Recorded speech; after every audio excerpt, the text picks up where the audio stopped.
It has been 2 weeks since the powerful Midran ventured into the mysterious depths of the ancient dungeon. The great mage did not want to return empty-handed. Pride would not allow it. By this time, he had already reached the highest peaks of the 7th circle of magic. But the path to the 8th remained hidden in the darkness of ignorance. The wizard was tormented by doubts. What if he never managed to overcome this invisible barrier?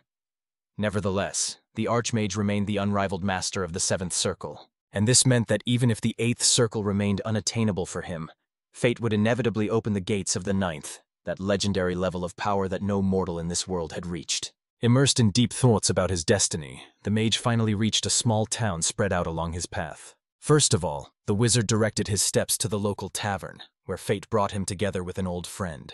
Midran's face lit up with a warm smile at the sight of a familiar face. He warmly greeted the owner of the establishment and inquired about his well-being. The tavern owner, a kind-hearted man, immediately guessed that his old friend was returning from a long journey. Midran honestly admitted that this time the journey had taken him much longer than expected. The perceptive host understood that the traveler was quite exhausted from the journey, and warmly offered to sit at the table, promising to bring a mug of excellent beer. While the great mage was draining the frothy drink, he could not help but notice the curious glance of his comrade. Not hiding his interest, he was eager to hear the story of how the wizard's journey went. After all, Midran set out on a journey upon learning that an ancient dungeon, holding the secrets of bygone ages, had been discovered. The Archmage calmly revealed that he was just returning from there. These words further ignited the curiosity of the tavern owner. He was eager to find out whether the rumors about this mystical place were true, and whether the man had managed to find a way to reach the 8th circle of magic. But Midran only shook his head sadly, explaining that the rumor had greatly exaggerated the reality. Unfortunately, he returned with nothing. The tavern owner clearly detected the bitterness of disappointment in his friend's voice when he spoke about it. In fact, the great mage understood that in their world, reaching the 8th circle was akin to the impossible. However, the owner of the establishment recalled an incident that happened 8 centuries ago with the supreme mage Michelle Rose, as well as a 4-century-old story with the Archmage Keisan. Both managed to ascend to the 8th circle. The friend knew perfectly well that Midran surpassed these legendary wizards in talent, and was firmly convinced that he would definitely manage to overcome some 8th circle. After all, there were only 3 masters of the 7th circle in the entire continent, and our hero was one of this chosen trio. Among all the powerful wizards, it was Midran who was destined to reach the 8th circle. So believed the tavern owner. The Archmage shared this belief, yet his soul was tormented by the impossibility of seeing the path to the cherished achievement. But the comrade continued to believe in the hero, and considering that he did not have much time left, surely fate itself had prepared a moment of triumph for him, through which he would achieve success. The great wizard was immensely grateful. The words of the tavern owner truly instilled new hope into his weary heart. Soon the hospitable host escorted his guest to the prepared room. Midran planned to set out at the first rays of the sun. The road to the palace was not short, and this decision seemed the most reasonable. Having prepared everything necessary for the rest of the noble traveler, the tavern owner left, wishing his companion a good night. The Archmage watched his friend with a calm gaze, waiting until he disappeared behind the door. After that, he majestically approached the window and fixed his gaze on the night silence of the town. Every time failure befell his endeavors, Midran felt his will to reach the 8th circle gradually weaken. However, the brave mage believed he would definitely find a new path. He has just turned 78 years old, and he will live for at least another half-century.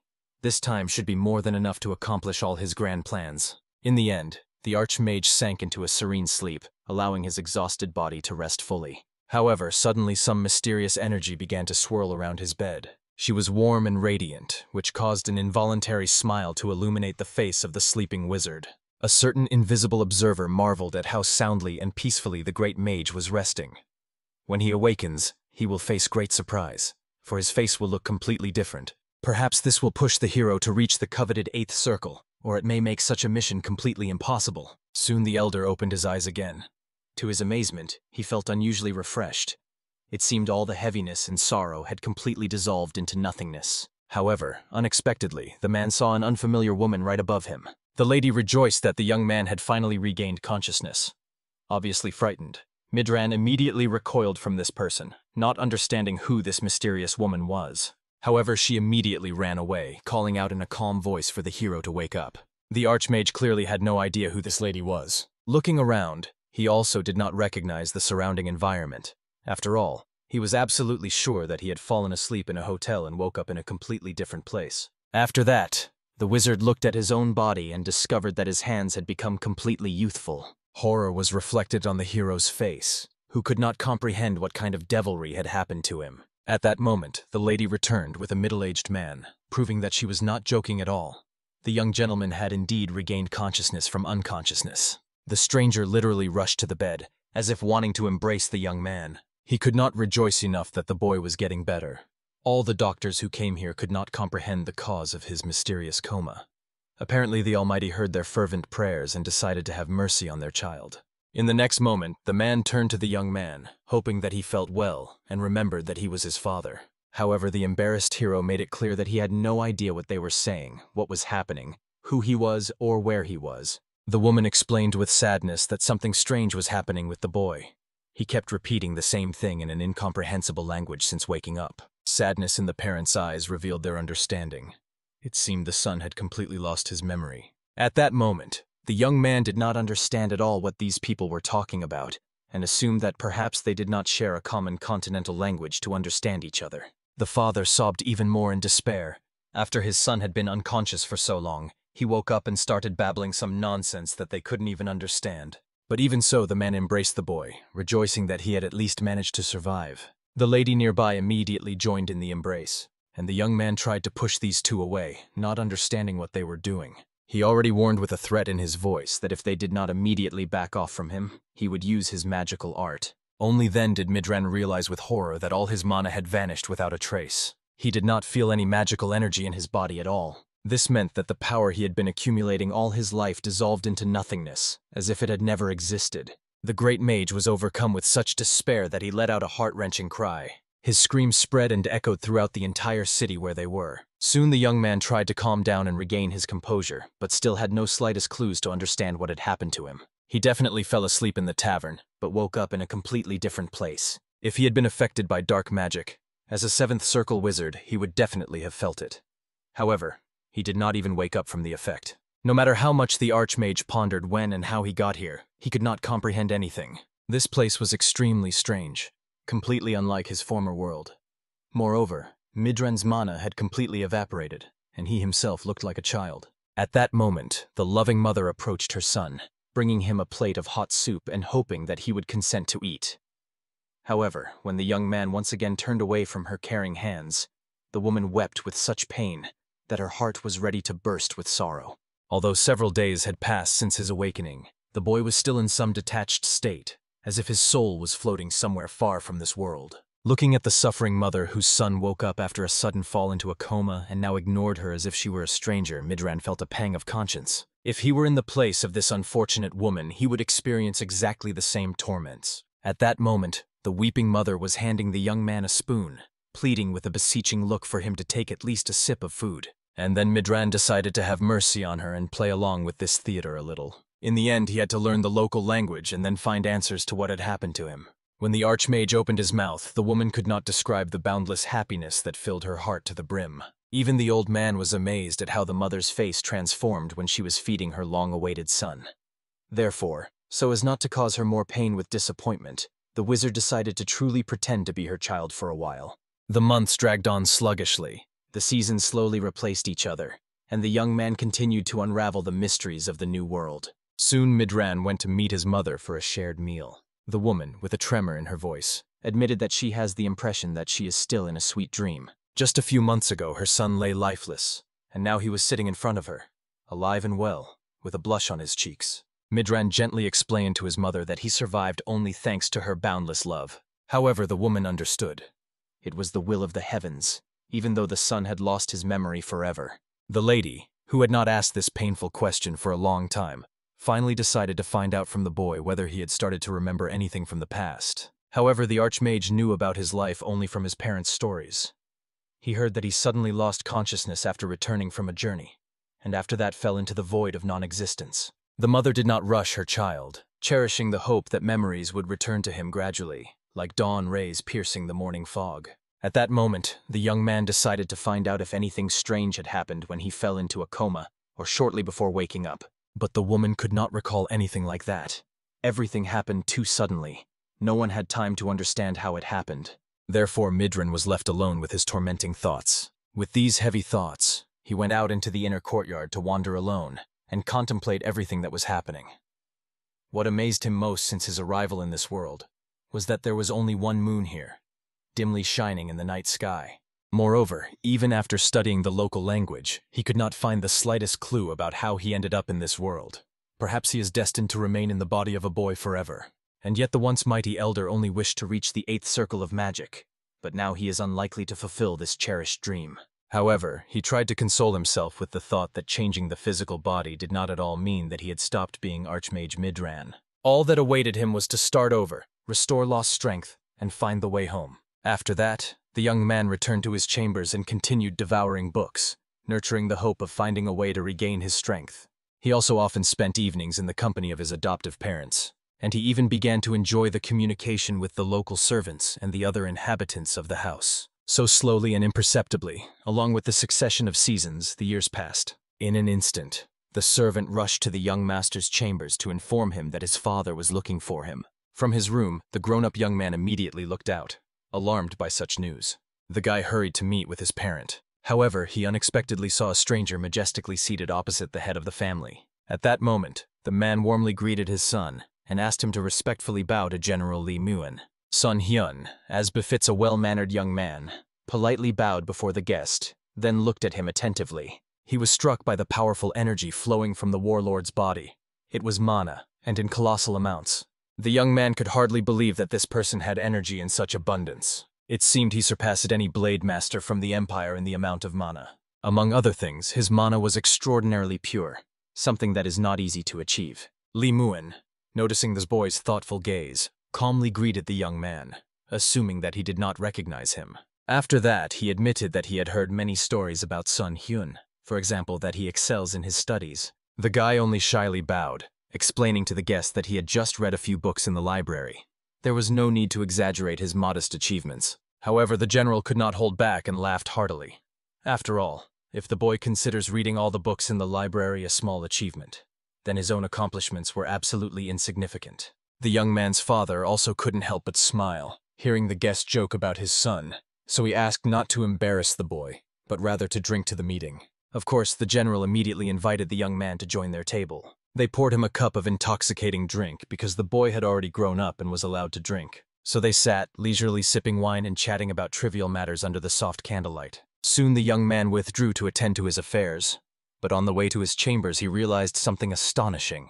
General Lee Muon's mana was organized and concentrated in the abdominal area. The Archmage understood that gathering such an amount of energy in this world was truly an amazing achievement. As in Midran's native world, it was much denser and more accessible. This meant that the military commander had trained long and hard, rightfully gaining such impressive strength. Leisurely walking in the evening to his quarters, the boy noticed the general training with a blade. He was performing the attack Law of the Golden Emperor, the 3rd movement, after which there followed more techniques from the 4th to the 7th. Only when the man completed the entire sequence did he notice the observer's intense gaze on him. When he turned around, looking directly at Sun Hyun, the boy recoiled in surprise, and the trainee simply exhaled calmly, glad that he only scared the young man but did not harm him during the exercises. The young man immediately began bowing and apologizing to the warrior, making it clear that he was not spying on purpose, but just passing by. However, the man was not offended by the boy. Even if he specifically watched his training sessions, it was not a problem for him. But the young man was still tormented by shame for not asking for permission. The general smiled reservedly, amazed by the boy's such politeness and good manners. After that, he friendly hugged him by the shoulders and suggested taking a little walk. Soon they were leisurely strolling through the city streets, observing the measured life of ordinary peasants. However, the general could not shake the feeling that Sun Hyun wanted to ask him about something. In the end, the boy admitted that he felt a powerful energy flowing from Lee Muon's body. It was extraordinarily dense, and the boy became curious about how he managed to accumulate such pure power. For some reason, this question left Lee Muon truly perplexed. He looked the boy up and down and made sure that he was not a martial arts master. However, how was he able to feel his inner energy then? The military commander quickly realized that Sun Hyun was interested in learning about the nature of the power residing in his body. Looking at the young man's anxious face, he explained that this energy is called ki, and somewhere it is referred to as internal energy. As the boy had already noticed, ki is a force that carefully penetrates the body and accumulates within it. But Sun Hyun was more interested in how the man managed to gather her in such a quantity. Then he revealed that there are special techniques in the world for accumulating ki. And only now did Sun Hyun, with a pounding heart, realize that these very techniques were exactly what he needed to restore his lost power. Therefore, he immediately began to ask the man where such methods could be found.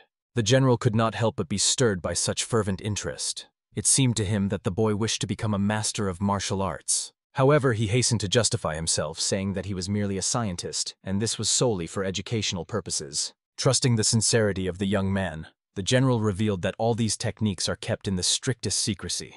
They were a true treasure for any practitioner. Lee Moon could give the boy some advice, but how well he absorbs it will depend on himself. However, such help could not but delight the hero to the depths of his soul. From excitement and delight, he almost jumped on the spot, which made Lee Moon smile kindly. After that, the two of them leisurely followed to the estate, while the military leader continued to ask the boy if he wished to join him and embark on the path of a martial arts master. Some time passed, and the young man was already in his chambers, reflecting on the general's words. He claimed that mana could be stored not only in the heart, but also systematically collected and accumulated in other parts of the body. From the perspective of continental magic, it resembled more the methods of knights, and also reminded of a miniature version of a dragon's heart. A sudden realization struck the Archmage's mind like lightning. For all humanity received magic from the ancient dragons, and the source of this power was the dragon's heart itself. When people studied magical arts, a circle formed in the heart, the first formation of a magic circle. Upon reaching the fifth circle, the heart became insanely overloaded, resulting in painful side effects. It was precisely because of this that many mages failed to reach the seventh circle. However, dragons did not have one heart, they had two. In addition to the ordinary heart that pumped blood, there was the dragon heart, which accumulated energy within itself. And now Midran realized the truth that his mind had forged. People, just like dragons, can accumulate mana in another vessel. That means the pure mana he felt from the general was equal in power to the 8th or even 9th circle of magic. If meridians are used, a person can form an analog to a dragon's heart. The Archmage realized with a thrill in his soul. This very enlightenment he had been striving to achieve throughout all his 80 years of life. And that means, in this new incarnation, he will definitely conquer the cherished peaks of power. In the end, the world continued to live its own course while the young heir secluded himself for deep meditation. He was to receive the energy of nature, channel it through the meridians, and then convert it into pure mana. After that, the young man looked over the books lying next to him. They were treatises sent to him by General Lee Moon. Thanks to them, he managed to accumulate some precious mana. The first book, The Method of Creating the Foundation, taught how to gather internal ki, strengthening the body through practice. He also had an unknown treatise on various martial arts. For now, the young man focused on accumulating energy, as it seemed the most practical. After that, he went out onto the terrace to breathe in the fresh air. Looking at the clear sky, Midran realized that there was not enough mana in this world. But at the same time, this circumstance turned out to be even favorable. To accumulate the necessary amount of mana, he had to activate 6 magic circles. However, right now he could awaken only 1. However, the Archmage had already walked this thorny path in his past life, so repeating it would not be so difficult. At that moment, Sun Hyun looked at the servant standing nearby him with surprise. He was trembling all over like an aspen leaf. It seemed as if the man was pierced by fierce cold, although the young man himself felt no chill. For this reason, he immediately called Jung Sam to himself. The faithful servant immediately responded to the young master's call, eager to find out why he had summoned him. The boy looked at this trembling man with bewilderment and decided to find out why he was shaking and whether he was really cold. However, it turned out that the reason was not the cold at all. After that, the elderly servant began rummaging through the folds of his clothing and showed the young master a small stone, because of which his whole body was trembling. The young man began to admire the little stone, which resembled a small coin in size. After that, he politely asked Jang Sama for permission to take a closer look at him. However, as soon as the stone was in the hands of the young mage, he immediately realized that it was a very unusual mineral. A huge amount of mana was concentrated in this stone. Moreover, the energy of the stone was strikingly different from those that could be found on the former Midran continent, but he definitely felt a powerful force within himself. It turned out that Jang Sam took it from a miner near the volcanic caves. This little stone was called the Spirit Stone. If a person places it next to themselves during training, the effectiveness of the practice will increase by 1.5 times. However, Sun Hyun became extremely curious. Why did Jang Sam himself need this stone? Then the servant explained to the young master that his friend was a miner, who found this mineral near volcanic caves and decided to give the stone to him. The young man immediately asked his uncle to persuade his friend to get another stone like that for him. Hearing the man's agreement, he returned the precious mineral to him with boundless gratitude. Watching Jung-sama walk away on his business, the young man fervently hoped that he could obtain a similar stone, for with it he would be able to create a magic circle much faster. Several more days passed after that, but there was still no news from friend Jung-sama. However, soon the servant brought exactly the same stone, resting on a scarlet velvet cushion. Moreover, this mineral was significantly larger than the one the servant had. Feeling the mighty energy flowing from the spirit stone, Sun Hyun realized that he would be able to accumulate the necessary amount of precious mana. After that, he warmly thanked the miner and the servant for their excellent work. Jang Sam himself admitted that the delay occurred because they spent a lot of time looking for his drunkard friend. However, he only awkwardly justified himself, saying he did not even expect anyone to come looking for him. The faithful servant hoped that the master liked this stone and that it was worth his attention. Thanking him for his diligent work, at that moment the young man handed the miner a pouch jingling with gold coins. It was a sign of his boundless gratitude for the search for such a precious stone. He asked the man to accept this money. He extended his calloused hands with trembling gratitude, blessing the gentleman for everything. The generous reward was also given by the hero to his loyal servant. Jang Sam, of course, tried to explain that he had not done anything special, but Sun Hyun understood. If the servant had not tried, the stone would not have been obtained. Bowing in a bow, the man accepted 2 gold plates with great gratitude, admiring the kindness of his young master. By this time, the miner dared to address the young heir with a small request. He feared that someone might ask the hero where he got this rare stone from. However, the commoner really did not want the boy to talk about it. Sun Hyun immediately understood everything from the expression on his face, so he solemnly promised the man to keep it in the strictest confidence. In the end, both peasants were satisfied with the completed deal and also received a generous reward. After that, the 2 friends left, no longer disturbing the young gentleman. The boy was looking at the magic stone, thanks to which he would be able to fully concentrate on the training. He did not know whether he should practice seclusion just like people engaged in martial arts or not, since in books he had only read that practitioners need special nutrition, and in the treatise on training warriors, a closed room for those perfecting themselves was mentioned. Therefore, the hero decided to try this method first. For this reason, he went to his father to consult with him.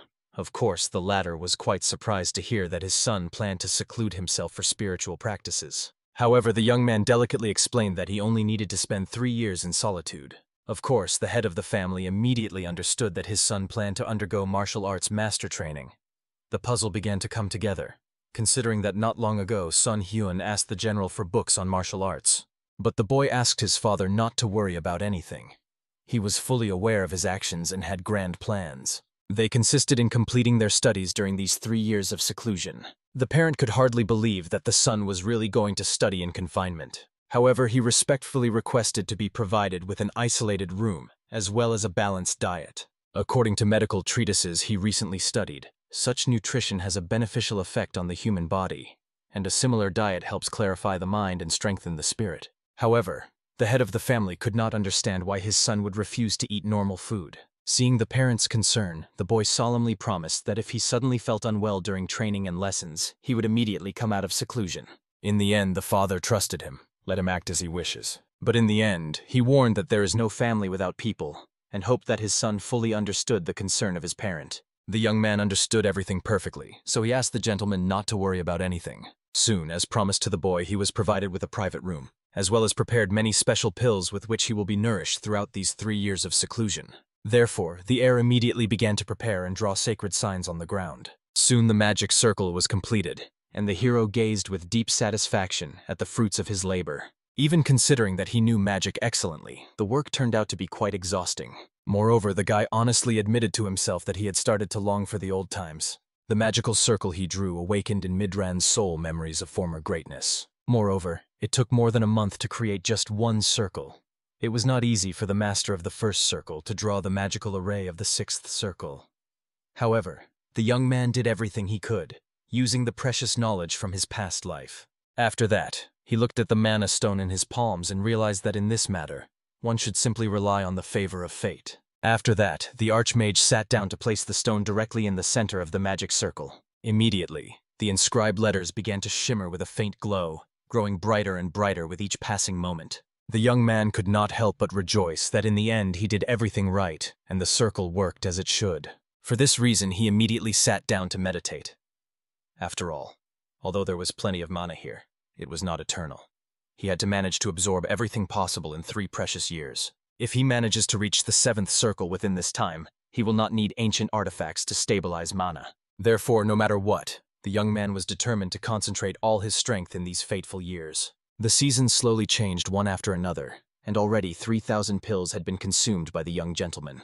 At some point, he went out into the inner courtyard to get some fresh air and stretch his stiff muscles. His body literally sparkled with magic, constantly streaming from him.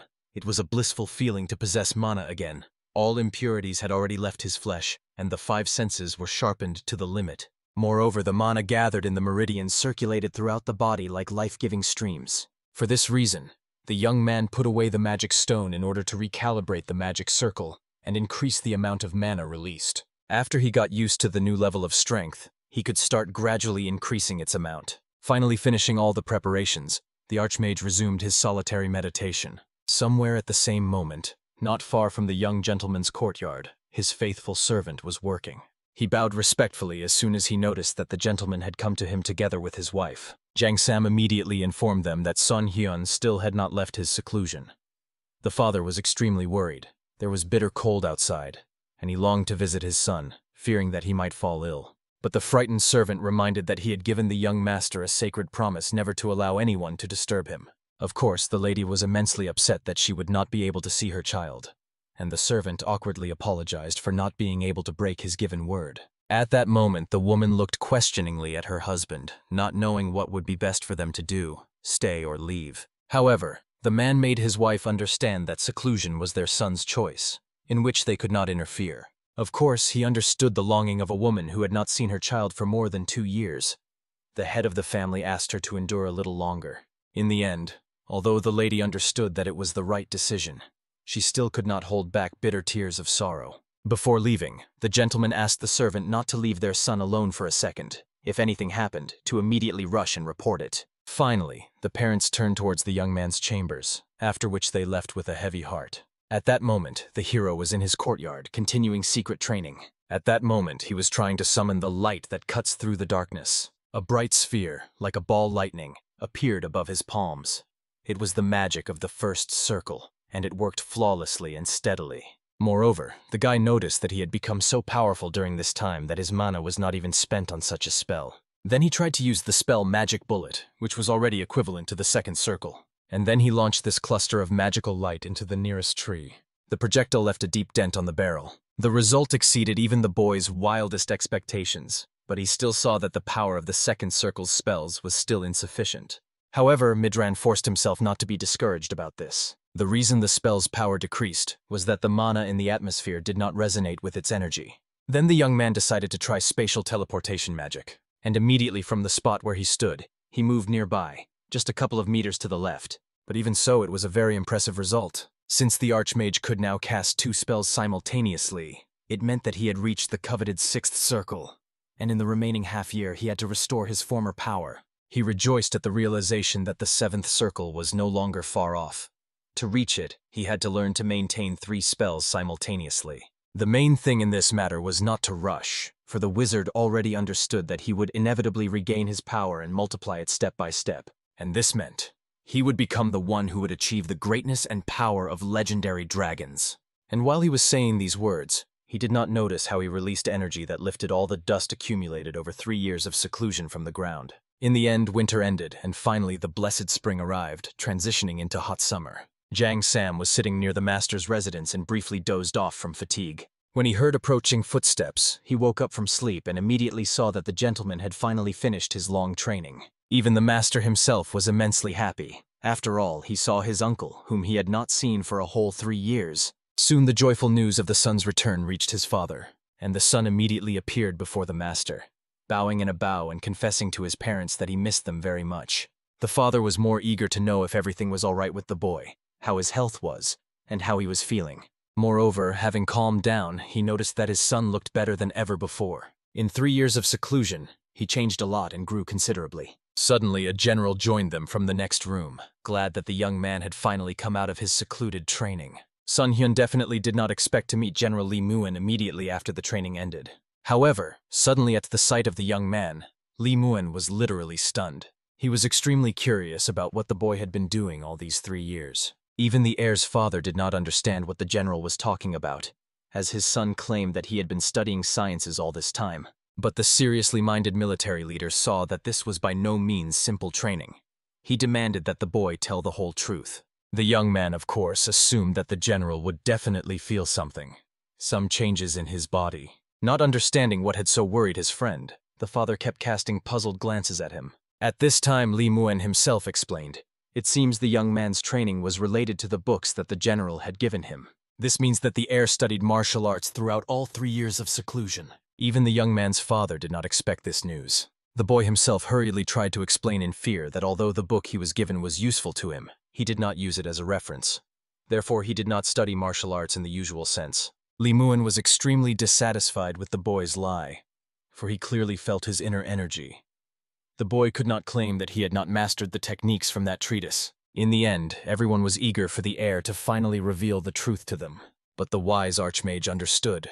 It would be easier to demonstrate his abilities than to explain them in words. For this reason, the entire company moved to the inner courtyard near the residence. Without delay, the Lord of the Elements began to circulate his energy, which gathered in his palms in a swirling stream. After that, he demonstrated the wind cutter technique. A dazzling disc rushed towards the perennial tree, cutting its trunk into 3 parts. The fallen debris crashed to the ground with a roar. The parents and the military commander stood with their mouths agape, stunned by what they saw. For a long time, they could not take their eyes off what that boy had done to the poor tree. After which the struck Li Muan looked up at the youth fearfully, eager to understand who had taught him such an unprecedented skill. But obviously the young mage reminded that he had been in seclusion and had no mentors. Then the stunned military commander explained that in his long life he had never seen such techniques before. He could not even imagine that something like this was possible. It was not surprising. After all, in this world the concept of magic did not even exist. For the locals, his art seemed something incomprehensible. At that moment, the experienced warrior realized that their powers were fundamentally different from those of this youth. But despite this, the general eagerly wanted to arrange a sparring match with the heir. Of course, the anxious parent tried to explain to the military commander that his child had never studied martial arts. A master cannot fight a simple student. And even the general himself realized that he had momentarily lost himself, gazing at such amazing technology. He apologized for his frivolity. At the same time, the curious wizard decided to ask these two about which sparring they were talking about. The military leader explained that the duel is a kind of competition, where martial arts masters compete and study each other's skills. However, they were in different weight categories and could not fight seriously. But unexpectedly, the young sorcerer himself insisted on this sparring. Obviously, the boy's father was tormented by doubts. He reminded his son that he had not studied martial arts, and that was true. But the Archmage was extremely curious to try out his newly acquired powers, so he asked his parent for permission. Looking at the worried expression on the man's face, the youth understood. There is no magic in this world, which means that to test what he is capable of, he must fight the local masters. Therefore, the wizard asked the military commander to fight with him and guide him onto the true path. Li Muan could not object. He was also extremely interested in learning more about the boy's abilities. To his surprise, the father finally gave his blessing, only asking to be extremely careful and not to harm his child. That was their decision. Both the experienced warrior and the young mage were immensely grateful for the parental permission. Soon the opponents were already standing opposite each other. The general held his trusty blade in his hands as he reminded the youth that the purpose of the sparring was not victory, but the recognition of one's own flaws. The boy had to see his mistakes and try to correct them. Also, the use of any deadly techniques was prohibited in the duel. When both warriors were ready, the moment of the fight came. The commander decided to give the boy an advantage by allowing him to attack first. He was, honestly speaking, amazed. Despite the fact that the young man was a scholar, his will proved to be truly iron. Truly a talented young man. The heir rejoiced at having found such a powerful sparring partner as Li Muan.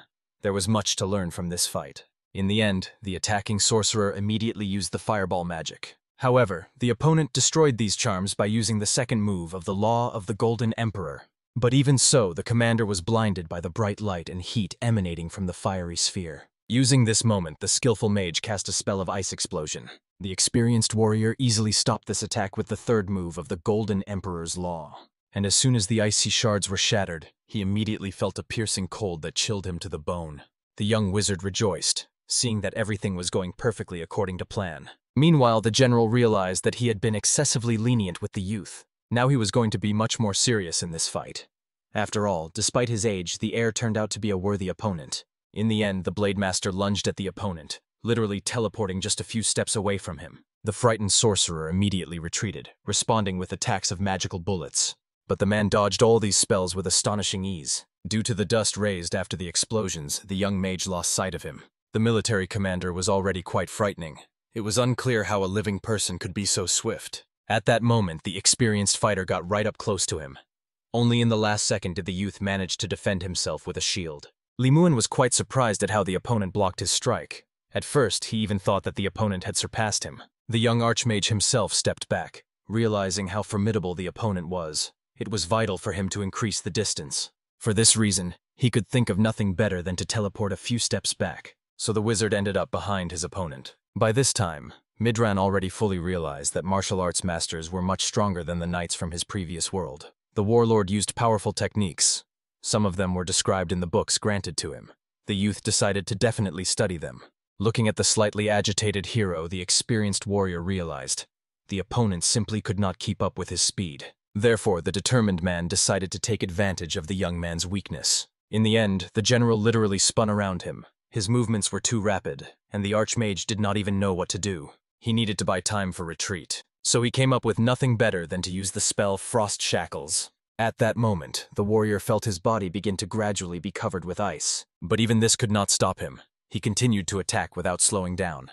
The stunned young sorcerer could not understand why his spell did not work. Looking at the opponent rushing at him, the youth noticed the Blade Master didn't even try to defend himself. Therefore, the wizard unleashed a hail of magical bullets on him. At that moment, the man was already rushing at him, using the fifth move of the Law of the Golden Emperor. The heir immediately realized he needed to save his life to avoid dying from this blow. Nothing better than teleportation into the head occurred to him. He was behind the enemy again. However, he anticipated this, so he immediately attacked with the sixth move of the Law of the Golden Emperor. In the end, only at the last moment did the youth manage to raise a shield around himself. But to his own horror, the military commander managed to break through even this defense. In the end, pointing the blade at the opponent's body, he decided to end this duel. The young wizard, with the pride inherent to a true warrior, acknowledged his defeat. His opponent was truly strong. But the general asked the heir not to be sad. In the end, he fought quite honorably. The boy's parents simply looked at all this in amazement, eyes wide open and not knowing what to say. They withdrew to the room where everyone was silent for a long time, digesting what had happened. Soon Li Muan dared to ask the youth where he got such power and how he learned these techniques. But the Archmage had no idea how this could be explained at all. There was no magic in this world. Therefore, he needed to come up with a convincing story. The father also guessed the boy was hiding something, but he delicately justified himself by saying that he was only trying to formulate his thought correctly. The wizard remembered the events from 4 years ago, when he fell into a coma. He does not know how, but somehow he came into contact with natural energy. At that time, having met the military commander, he wanted to learn more about this force. According to Li Muan's books, the Archmage learned to accumulate and absorb this energy, discovering that it is a certain substance that can be freely transformed and altered. In 3 years, he learned to transform energy and use it, but he still needed a lot of time to perfect these techniques. The parent was literally stunned by the incredible genius of their child, who created a fundamentally new method of energy conversion. Immediately, he turned to the military commander, eager to know the opinion of the experienced warrior on this matter. And Li Muan also considered it a remarkable achievement, worthy of legends. Therefore, now both men admired the talents of the young master of the elements, as if witnessing the birth of a new star on the horizon. After a brief reverent silence, the general admitted that he was tormented by bad premonitions. After that, he decided to find out from the boy if he had heard of the mysterious Shinsensel or Dosel. As expected, the youth listened attentively to these mysterious words for the first time. Then Li Muan grimly explained that these were the names of 2 ancient techniques by which one could conquer nature itself. The art, invented by the heir, ominously resembled these cursed methods. After all, Shinsengumi and Dosel are teachings created by Taoists who dared to challenge the heavens themselves, dreaming of becoming deities. And in the hero's soul, there was a jolt. These mystics literally pursued the main goal of magic. The young sorcerer asked with a pounding heart if there are still people practicing Taoism outside of martial arts. As far as the military commander knew, there were almost none left. The path was too thorny, and to see even the slightest progress, decades were needed. Perhaps the last Taoists had faded into oblivion, for the man had heard of them in the misty distance of the past. Obviously, this caused the young man a poignant sadness, for according to the general's description, their magic was strikingly similar to his own. If these mystics still existed, it would have been an invaluable gift of fate for him. At that moment, Li Muin confessed with anxiety in his voice that he was burdened by an ominous premonition. If the martial arts masters see the heir's abilities, they will definitely take him for a complete rival. And this promises extremely unfavorable fame. The young man faces great troubles. Of course, the boy's father was afraid that the friend was hinting at a deadly danger for his child. He was eager to find out if there was a way to hide these abilities and live as usual. But the military commander shook his head bitterly. Energy cannot be hidden at will. The confused parent desperately asked, what should they do? After all, if sinister rumors spread among the masters, the son's life could be in mortal danger. The general himself was worried about this. However, he could not find a solution yet. Therefore, he decided to find out from the heir what he thought about this grim matter. The Archmage perfectly understood. The warrior's concerns were worthy of the deepest respect. The military commander himself confessed with a heavy heart. If he could, he would have protected the young man from all the masters. But he was still a general and a martial arts master. Moreover, the general could not teach him his techniques, for they belonged to the imperial family as a sacred heritage. However, the young mage saw sincerity in Li Muin's eyes, and was infinitely grateful for the expressed care. He asked them not to torment themselves, for he had taken their warnings to heart. The military leader had no doubt that the youth would act wisely. After all, he was truly a special child, chosen by fate itself. Finally, everyone dispersed, and the young lord of the elements secluded himself in his chambers. Today, Midran realized with painful clarity that the shields, powered by mana from his meridians, could mortally wound him if destroyed. This exposed the Archmage to colossal risk. Moreover, the general's movement techniques were truly excellent. Even a wizard would crave to master such an art. Then he could dodge attacks like a ghost and use magic from a safe distance. However much he tormented his mind with thoughts, he could not grasp what to do to master these skills. But suddenly he was struck by a daring idea. Jumping up as if stung, he rushed to the bookshelves, feverishly rummaging in search of the needed volume. Immediately he began to search for the technique of walking the cloud wind, and soon fate smiled upon him. It was exactly the movement that the general used with such grace. The deeper he delved into the treatise, the clearer he understood. This was a revolutionary method of traveling long distances with minimal mana expenditure. The technique made the body and mind light, directing magical energy to the legs and thereby lifting the warrior above the ground. It was aimed exclusively at saving with maximum speed. The movements were intricate. A step forward, pulling the back leg while pushing with the front. Lateral movements resembled an omnidirectional dance. The legs moved sideways. Diagonal defense consisted of moving along 4 diagonals. And rotation, in the turning of the body by 90 degrees. These were truly skillful techniques, though not as graceful as those demonstrated by Li Muin. But the heir could not simply copy the technique from the book. After all, he is a mage who commands the very essence of the universe. He intended to create his own art. A bold idea was born in his mind, to combine ki and mana, and on this basis create a fundamentally new technique of movement. However, this required long contemplation, for he yearned to possess skills worthy of his status as a great mage from a past life. Soon the boy fell asleep, and dreams carried him into the misty distances of the past. Kalen joyfully greeted his mentor, so excited that he even forgot the rules of etiquette. Apologizing to the teacher, he explained that he had come to share truly grand news. Midran's stern look immediately disappeared. He decided to question the boy about what had happened. At that moment, the apprentice decided to find out what level he had reached. At first glance, the Archmage could determine at least the 3rd circle. Then the boy asked, from which circle will he be able to use 2 spells simultaneously? Midran was convinced. This would only become possible upon reaching the 7th circle. However, unexpectedly, the boy laughed, doubting the words of the mentor. He asked not to be sad. After all, his student had already mastered double magic. Obviously, it was hard to believe. Therefore, the Archmage agreed to go outside and see everything with his own eyes. After that, the boy muttered something for a long time, preparing for the spell. His teacher had no idea what the young man was about to do. At that moment, he simultaneously raised a shield around himself and created a magical bullet. After which he joyfully announced to Midran, although the spell was weak, he achieved double magic. However, to the little student's amazement, his teacher burst out laughing.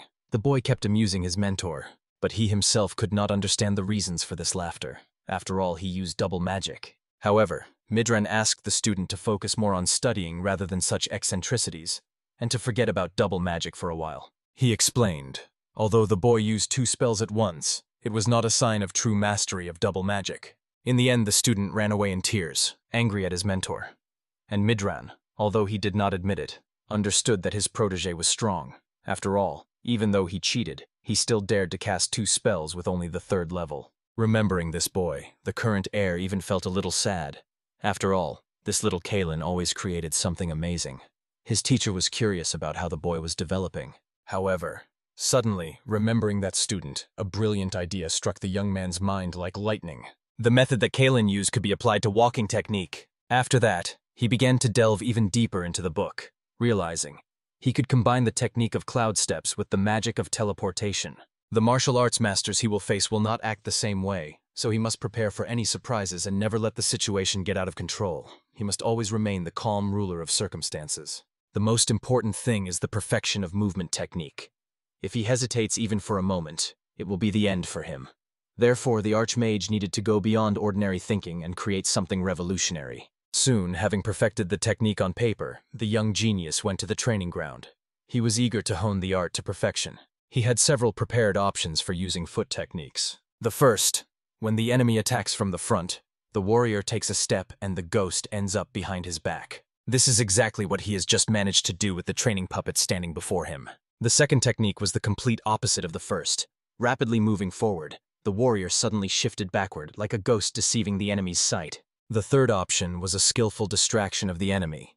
Making a deceptive step to the left, the fighter instantly teleported to the right, disappearing from the enemy's field of vision.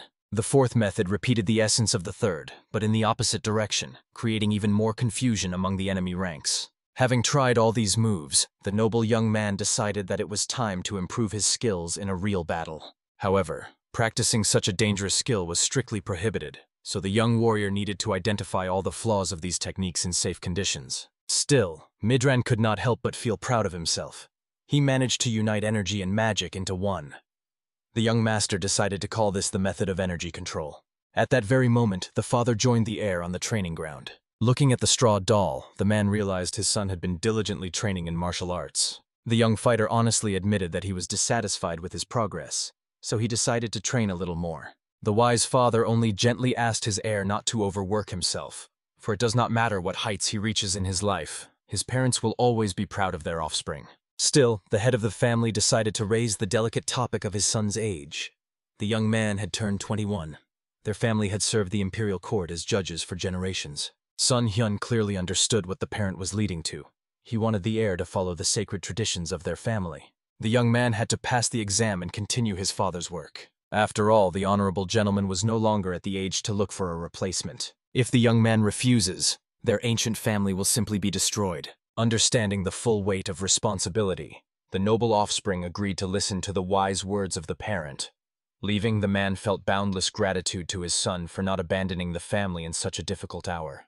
In fact, although Sun Hyun did not show it, he was extremely upset that he had completely forgotten about the upcoming exam in 6 months and did not know how to manage everything at once. Since then, early in the morning, the young warrior dedicated time to training to refine his footwork technique. And from noon until late evening, he sat over ancient tomes, preparing for the fateful exam. Thus, the months passed one after another. One day the heir decided to train in the nearby thicket, using foot techniques. He crept up to the mighty tree and used a fire arrow on it, and then exactly the same water balloon, in order to cool the burning bark. At the moment, the young master was quite satisfied with the progress he had made over the past months. Returning in the evening to the ancestral estate, the hero went to the traditional tea party with his honorable parents. After that, he turned to the mother with a request to tell them something. By this time, 3 months remained until the crucial exam, and the parents had no doubt about their offspring's diligence. The head of the family knew that the young man practiced every day and every night. He was absolutely sure that the heir would definitely cope with the assigned task. After that, the parents decided to find out what their precious son wanted to talk about. He calmly explained that the next day he would like to go to Beijing. The worried mother absolutely did not understand why her offspring was in such a hurry. But the wise head of the family was already accustomed to the fact that Sun Hyun had his own perspective on any situation. Still, he was interested in the reason for such an early departure to the imperial capital. The reason was simple. The noble young man had not left his parental home for a whole 10 years. He was about to embark on a great journey, so he wanted to set out early and experience the full beauty of this world. And indeed, remembering this, the parents realized Their heir had not left the house for a very long time. A short trip would be an invaluable experience for him. Still, the man became a little nervous and doubtful. The honorable father had one request. Before he allowed him to leave, the offspring had to swear that under no circumstances would he become part of Murim. Perhaps it was foolish to ask such a thing from a son who knew nothing about the alliance. Swearing an oath, the young man asked his parent not to worry about anything, as he did not intend to cause anyone any trouble. The caring mother could only ask her precious son to take care of himself with motherly concern. And with that memorable day came to an end, and the next morning the noble scion set off for the capital of the empire. Soon the young traveler had already reached the first on the way and was enjoying its indescribable beauty. First of all, he went into the nearest tavern to have a meal. Since he had no companions, the young gentleman asked for a separate table and also ordered noodles with dumplings. After that, he went to his seat, enjoying waves of nostalgia.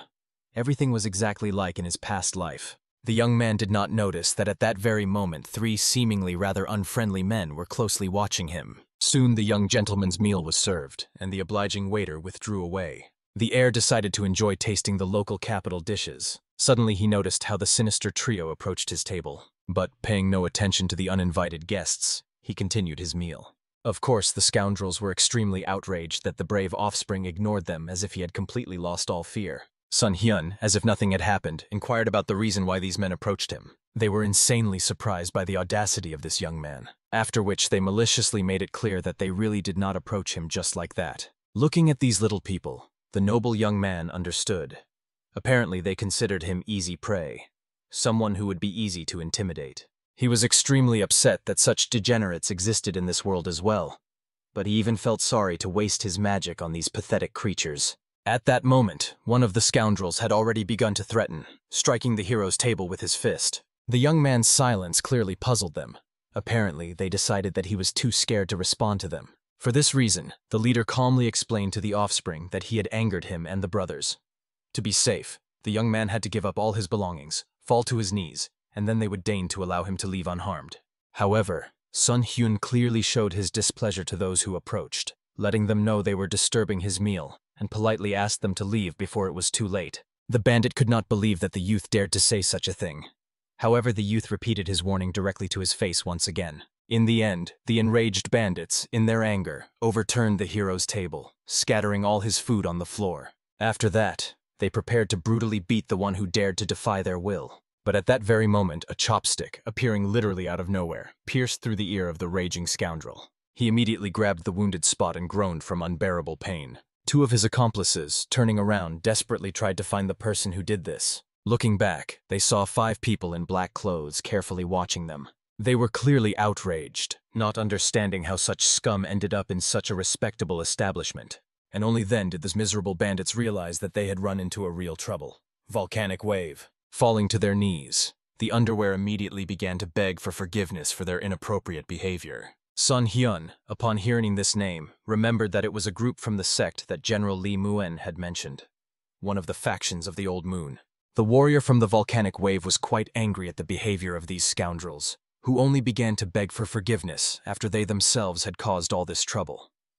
They could not spare the people who started making a scene in a crowded place without any reason, thereby greatly spoiling the appetite of both the fighter and his comrades.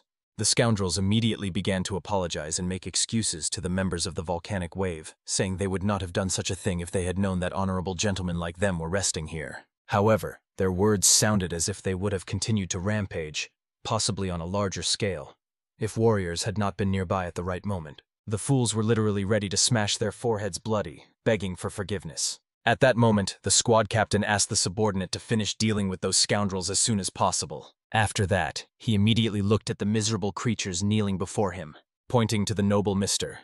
Sun Hyun. The warrior ordered the entire trio to beg for his forgiveness, and if he pardoned them, they would still spare them. The bandits immediately fell to their knees, literally begging Sun Hyun to save their worthless lives. However, Sun Hyun wanted to take an oath from this despicable trio that such disgrace would never happen again. The scoundrels were already ready to literally burst into tears and swear by anything just to find salvation from inevitable doom. In the end, the noble young man spared them, and they wept even more, rejoicing that they were fortunate to meet such a merciful lord. After that, the miserable creatures looked back at Chongsan, who had kept his promise, and nodded. Having received permission to flee, the cowardly trio immediately stomped their feet towards the exit, rejoicing that today they managed to avoid a terrible end. The gazes of all 5 warriors turned towards the young lord, who remained standing in place, bewildered. However, immediately realizing what was what, Sun Hyun bowed low before the members of the legendary volcanic wave, sincerely thanking them for the help given to him in this difficult hour. Nevertheless, their captain understood that it was they who should have fallen prostrate before the hero for such an incident happening to him, while such scoundrels still trampled the ground with their unclean feet. After that, all the members of the renowned squad took turns introducing themselves to the noble young man. The first was Kim Johnson. Next is a young warrior named Binyan, as well as the brother of one of the aforementioned fighters, Kim Jong. After that, the young lady Yoon Solvi introduced herself. The offspring was even a little embarrassed, gazing at the otherworldly beauty of this girl. At that moment, the squad leader realized that Sun Hyun had hardly tasted any food due to the shameful incident, so he invited him to join their worthy company. Of course, out of innate politeness, the young gentleman tried to refuse, but the captain insisted. In the end, the heir agreed to sit with them at the table, hoping it would not seem presumptuous on his part. After that, the entire group of 6 people was already sitting, enjoying the food, and cheerfully chatting about something. The leader, looking at Sun Hyun's attire, understood that the noble gentleman was apparently heading somewhere. He explained that in 3 months he had a fateful exam scheduled in Beijing, where he was going. The seated members of the renowned sect were surprised, considering that it was only a month of leisurely travel to the empire's capital. The young man had set off on the journey somehow too early. Then Sun Hyun revealed that he had been preparing for the trial all along, had hardly seen anything, so he decided to set off early to see the beauties of this world.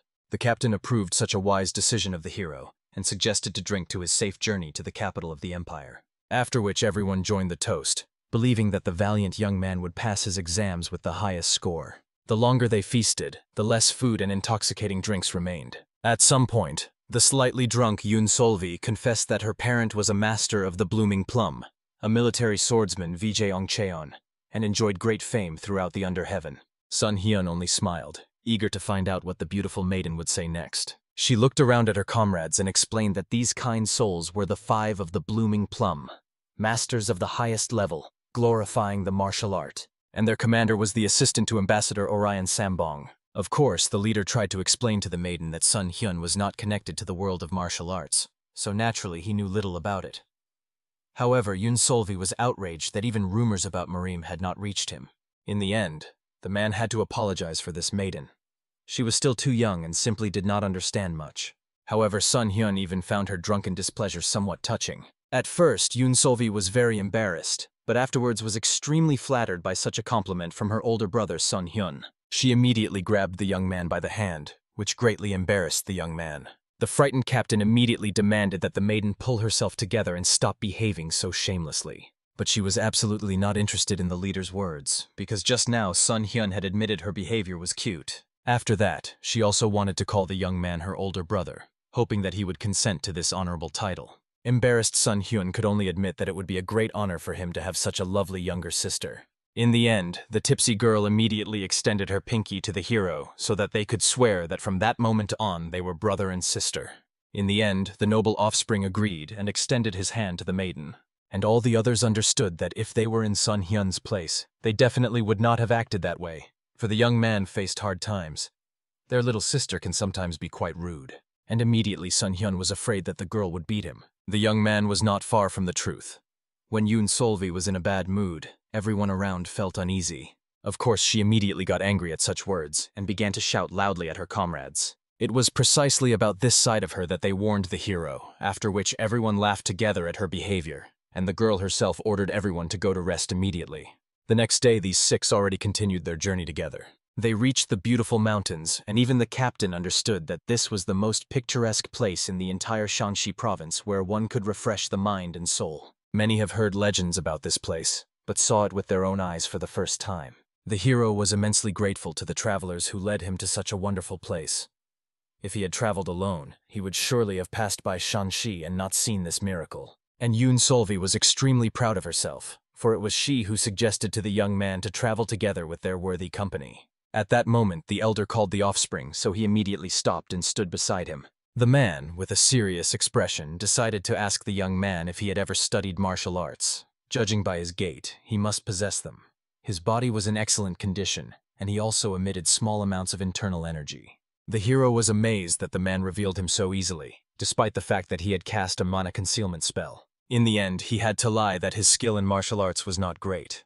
He only possessed the basics of self-defense, which was not enough to fight true masters. In the end, the elder quickly understood why none of his students noticed his energy. Apparently, the young man simply did not train properly, remaining at a level sufficient only for protecting himself. However, unexpectedly at that very moment, all members of the volcanic wave froze, hearing the heart-wrenching cries for help. Everyone immediately rushed forward, and then the girl's screams began to get closer. Some audacious old man was entertaining himself with the lady, literally tearing her garment into tiny shreds. Obviously, the scoundrel quickly heard the approach of hurried footsteps. The elder immediately recognized the old man Nangsa, who had long been considered deceased. He only laughed at the leader, reminding him that he was 80 years old, which meant he was not going to die anytime soon. Midran was quite surprised, looking at this man. Although he kept insisting that he was 80 years old, the offspring would not have looked more than 40. As if seeing his silent question, Yoon explained that this old pervert maintained his youth by drawing life force from young girls with his unique method of absorbing sounds. The hero barely had time to ask anything, when Nangsa warned that he would allow them to quietly leave right now. Then he would forgive them for interrupting his meal. Obviously, the elder could not just leave seeing a degenerate like Nangsa and wish to kill him to put an end to the villainy of this monster. He rushed at this spawn of hell forward using the art of the blooming plum, the 24th move. From surprise, Nangsu barely managed to dodge the rushing attack. He did not expect at all that the elder would immediately start with the 24th movement of the blooming plum. This meant that the battle would be much harder than he had anticipated. Therefore, the scoundrel could think of nothing better than to seize the offspring as his hostage. After that, he began to strangle him, causing sparks to clearly fly from his eyes. All members of the volcanic wave sect froze in horror, not knowing how they could help Sun Hyun. The hero realized that the enemy perfectly knows he cannot defeat the elder in an honest duel, so he decided to focus on the weakest link. The young man did not know whether he should wait to be rescued or intervene in what was happening himself. Nangsa himself made it clear to the elder that he was too lazy to fight seriously. But if the elder did not want to see the boy die in torment, he should allow him to escape with the loot. The elder was struck by the outrageous audacity of the scoundrel who dared to attack a boy untrained in martial arts. He sternly ordered the villain to stop being a coward and immediately release the child. However, Nangsu was completely indifferent to the fact that someone considered him a cowardly coward. Moreover, Sun Hyun himself was to blame for not bothering to study martial arts. The young man was amazed that he ran into such misadventures, although he only wanted to admire the picturesque views. However, such excitement and drive pleased the old warrior living in the soul of the offspring. He was quite willing to teach this impudent fellow a harsh lesson. At that moment, the villain began to strangle the unfortunate man even more fiercely, ordering him to be silent forever. However, at that very moment, the scoundrel saw a strange energy that penetrated his body, causing his flesh to simply be unable to move. At that moment, Sun Hyun himself realized it was time to try the technique learned from ancient tomes. After that, the noble offspring applied a hold and skillfully pinned the old man on his back. After that, he stepped back to prevent Nangsu from grabbing him again. And then he attacked the rogue with a blazing fireball, aiming straight at his face. The frightened enemy on all fours at the last moment jumped away, not understanding what deadly attack had just almost turned him to ashes. He just wanted to enjoy a pleasant snack, but ran into serious trouble. Therefore, the scoundrel could think of nothing better than to run away. And for that, he targeted the girl standing a little apart. Rushing at her with a blade raised, he tried to take the beauty hostage. After that, he began to mock the little people who managed to catch him off guard. However, he will not repeat his mistake again, and now he will definitely spill maiden's blood if they dare to come closer. Nevertheless, Sun Hyun, sternly looking at the opponent, warned that such a thing was simply beyond the scoundrel's ability. From his fierce gaze, the enemy panicked, ordering the young man not to approach him, or else the girl would become a lifeless corpse. And the hero really did not take a single step forward. However, suddenly a powerful humming wind rose around. At that moment, the offspring looked at the frightened maiden in the villain's hands, asking her not to worry about anything and simply trust him. The scoundrel himself thought that the noble young man was simply mocking him, creating the impression that he was absolutely indifferent to the life of this maiden. However, the young master decided to demonstrate his seismic impulse technique to the villain. At that very moment, the ground beneath their feet shook, causing the old man to fall backward and release Yoon Solvi from his dirty claws. At that very moment, Sun Hyun used his frost chill magic. Immediately the man froze, feeling an icy cold that pierced to the very bones. Taking advantage of this moment, the heir attacked using a magic bullet. In the end, the enemy barely managed to protect his body to avoid losing his arm, but he still lost half of his hair. and Sun Hyun immediately asked the elder not to delay and to seize this impudent fellow. He rushed with his blade at the scoundrel and immediately struck him in the stomach. In the end, experiencing excruciating pain, the scoundrel fell to the ground and bled scarlet blood. Yoon Solvi immediately threw herself into the arms of her dear brother, crying from the experienced horror. At that moment, all the other members of the volcanic wave looked at the two of them with extreme bewilderment. They had no idea who this mysterious young man was and what unknown power he used. In the end, evening had already come on the street, so everyone immediately hurried back to the city. They stopped at the tavern to refresh themselves after such a hard day. In the end, the elder finally decided to discuss what happened today. He believed that the youth used something like Shinsengumi or Dosel. However, the hero made it clear that it was nothing related to martial arts. The elder did not argue, for after all he did not know much about Shinsengumi or Dosel, but the hero's techniques were still very similar to theirs. After which the respectable man apologized for his excessive curiosity, but asked the young man to tell him a little more about his martial art. The offspring just calmly turned away, lost in his own thoughts. Yoon Solvi continued to look at him with curiosity, still waiting for her older brother to tell them everything. But when he did not start speaking, she began to ask him to tell more about his martial art. However, the elder scolded the maiden because she behaved rudely and childishly. Since the noble gentleman did not want to say anything, it was extremely impolite to ask him again.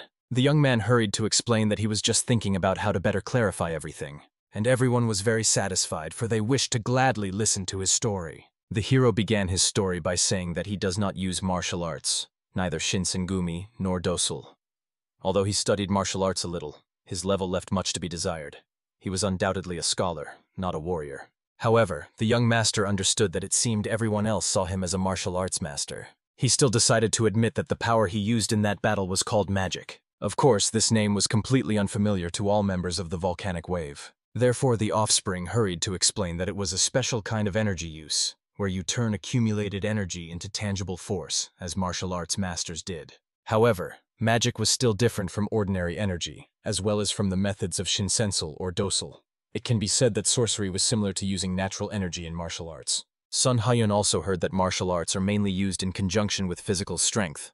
Magic, however, does not use physical strength or nature, but interacts with natural power, transforming it. The heir tried to come up with some comparison in order to explain everything in even more detail. They could take swords made of iron. Obviously, they are all made from the same metal. However, they can be used differently depending on the place and the owner. It turns out that martial arts, the art of swordsmanship, Shinsengumi or Dosel, and magic, all of them are connected with the use of natural energy, but they do so in completely different ways. Magic was also a kind of science. One could say it was the science of tangible energy transformation. Of course, the elder was amazed. He would never have believed that it was possible to convert natural energy not into physical strength, but to use the very properties of this energy after transformation. However, after seeing it with his own eyes, there was no doubt left. Yoon Solvi asked the young man to stop trying to explain everything with words and to show them something instead, just not something as large-scale as during the battle. It was an excellent idea. After that, he asked everyone to carefully look at the glass he was holding in his hands. Raising his palm above it, the young wizard cast the invisibility spell. And in the end, with a bright glow, the object truly disappeared. Yoon Solvi immediately reached out her hands to the place where the vessel had just been, not understanding where it had gone. However, unexpectedly, the liquid inside it spilled. She immediately recoiled, not understanding what she had done wrong or what had happened at all. And Sun Hyun calmly made it clear that this was the magic that had been used. He used the technique of controlling light in the atmosphere. Thanks to this light, they could see everything around. They saw this glass thanks to the light reflected from it. Obviously, since they saw nothing but light reflected from the object to make it invisible, it is necessary to make it stop reflecting it. This is exactly what Sun Hyun did. He made the light pass through the glass instead of reflecting off it, which is why it became invisible. Yoon Solvi immediately admired such amazing magic, while the other warriors were curious to find out how the youth had learned it. The heir immediately understood that everyone was interested in who his teacher was and where he studied magic. However, the noble offspring made it clear that he had not been taught by anyone. Perhaps he was the only one in the world who used magic at all. And immediately all members of the legendary volcanic wave realized with reverent awe. Before them sat the creator of his own martial art. However, there still remained a mysterious question. What strange words did the young master pronounce when he used magic? The heir asked them to consider it a foreign language, a new dialect that he invented specifically for witchcraft, as these words seemed to him the most suitable. After this explanation, the serious elder decided to find out from the youth how he came to use magic. And then the hero revealed that he came from an ancient line of officials who served at the imperial court generation after generation. One day, the young man noticed a mighty power emanating from his father's friend who was visiting them. From that very day, the noble heir began to study this mysterious energy, and after long efforts managed to master this power. But the elder obviously noticed that Sun Hyun, apparently, also possessed martial arts skills. Although it looked unusual, he moved like a true master. And the young wizard made the curious man understand that he had learned these skills from martial arts books, which were given to him by that very friend of the parent. It turned out to be quite useful for him. From this explanation, it became clear that the hero had changed the techniques recorded in the ancient folios, for after all, he was not a martial arts master, but a scientist. The offspring also made it clear that he lacked the strength to compare himself with any of the true masters of martial arts, but he decided to learn at least this little bit necessary for self-defense. But many believed that he should continue honing these skills, for even members of the renowned volcanic wave realized, looking at him, how little they had known about this world before. They were proud to be members of the Blooming Plum Squad, but what the hero showed was truly incredible, which even slightly embarrassed Sun Hyun and made him blush. In the end, the warriors promised that on their future path they would strive to become as great people as he was, and from that day on, they recognized him not only as a friend but also as a worthy rival. After that, everyone continued to talk and endlessly praise the hero's amazing abilities. Finally, the next day came the time to say goodbye, as Sun Hyun had to continue on his journey. The elder honestly admitted to the hero that although their acquaintance was brief, it brought them all much joy, and these feelings were absolutely mutual on the part of the offspring. Finally, the honorable man only decided to warn about one thing. The young man needs to be extremely careful on the way. After all, if someone sees his magic, he could get into big trouble, making enemies in the world of martial arts. And the noble heir, obviously, bowed, promising to remember their wise words. Everyone else felt sorry to part with the young man like this. They wished for him to visit them from time to time and call on them, and especially demanding in this regard was Yoon Solvi. Therefore, Sun Hyun promised that he would visit his newly acquired little sister. After that, the hero said goodbye, and the members of the volcanic wave watched the offspring with their eyes. His path was long and passed through a rocky gorge. However, walking there, the young master once again enjoyed the picturesque views, especially considering that the air here was truly clean, like a real miracle. However, unexpectedly, turning around, the young man noticed a young person standing not far from him. They were both amazed that, besides them, there were some other people present here. Sun Hyun bowed first, greeting the traveler, and honestly admitted that he would never have thought there were any people in this remote place besides himself. The traveler also politely bowed, greeted Sun Hyun, and introduced himself as Chol Mujang. After that, an awkward silence arose between the two, and Sun Hyun immediately stepped back, letting the traveler pass ahead of him. However, Chol Mujin was also a model of politeness, so he decided to let Sun Hyun go ahead. At that moment, the young man's stomach suddenly growled loudly. Therefore, the hero awkwardly admitted to the interlocutor that he was actually going to stop here to have breakfast, and Chol Mujan promised that he would not disturb him. Soon they were already having breakfast together, enjoying the dishes and a refreshing, intoxicating drink. However, Sun Hyun noticed that Chol Mujan was overly polite with him. He even thought that perhaps he revealed that he was a powerful wizard. Thus, several days gradually passed during the conversations and the journey, and these two, finally finishing passing through the gorge, decided to say goodbye. Chol Mujan was grateful that, even if only for a short time with Sun Hyun, he remembered the old times and talked about everything in the world. For the hero, this was also an extremely useful meeting. It seemed that this conversation was one of the best that had happened to the young man during his journey. Chol Mujan was touched by the situation, for he stood there, gazing into the distance in awe, unaware that behind him stood his future brother in spirit. The wanderer stopped there to indulge in memories of his past. In the end, both agreed that after just a couple of days spent together, they had become like real brothers, and both were happy to consider such a remarkable person a brother. Finally, Chol Mujin admitted that he used to disdain scholars who had read a couple of books and flaunted their knowledge, but after meeting the hero, he was free from prejudices. He wished his older brother to pass the exams and be happy. However, for some reason, his words sounded as if it were their last meeting. But, unfortunately, Chol Mujin understood. Their paths would truly part forever. His heart ached, and he was sorry to admit it, but he simply had no other way out. Of course, Sun Hyun tried to explain that they did not necessarily have to part ways like that, but unfortunately he was wrong. Therefore, Chol Mujin immediately pushed him in the back, asking him to leave first. However, the man who suddenly approached saw this touching scene. not understanding what these two were doing. After that, the head of the group decided that, most likely, he would have to kill these young men. Also joined was the accomplice of this scoundrel, who asked which of the young men wished to be the first to give his life. And immediately Cholmujun recognized his mortal enemies, and warned that their feud concerned only the two of them, begging to leave Son-hyun alone. However, the scoundrel decided that he had the right to control the life of this youth himself, considering that the priest's assistant ordered him to get rid of Cholmujun without leaving any witnesses. Cholmujun did not understand how these two, serving the priest, could fall so low and become some kind of hired killers. However, the fact was that their master would soon become the head of the church, so both of them, being servants of the priest, decided to begin serving him fully right now. Of course, Cholmujun made it clear that they would not survive after they kill the current head of the church. But they were not worried about it at all, because soon the current leader would be dead, unless he could express his dissatisfaction when they meet in the afterlife. By this moment, Cholmujun fully realized that these scoundrels were not going to leave Son-hyun alone.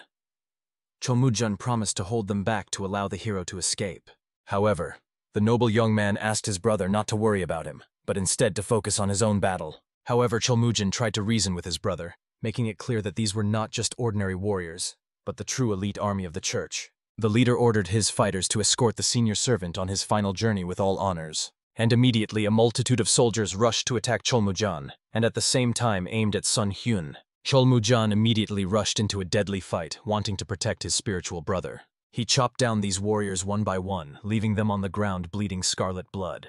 And of course, many were amazed that he continued to resist, even though he was just an ordinary servant. After that, the man loudly addressed the warriors, ordering them to form the formation of the Bloody Honor. Immediately, the fighters gathered, literally surrounding Cholmujun from all sides. And the young warrior knew perfectly well that this formation literally cleaves the heavens and sheds blood.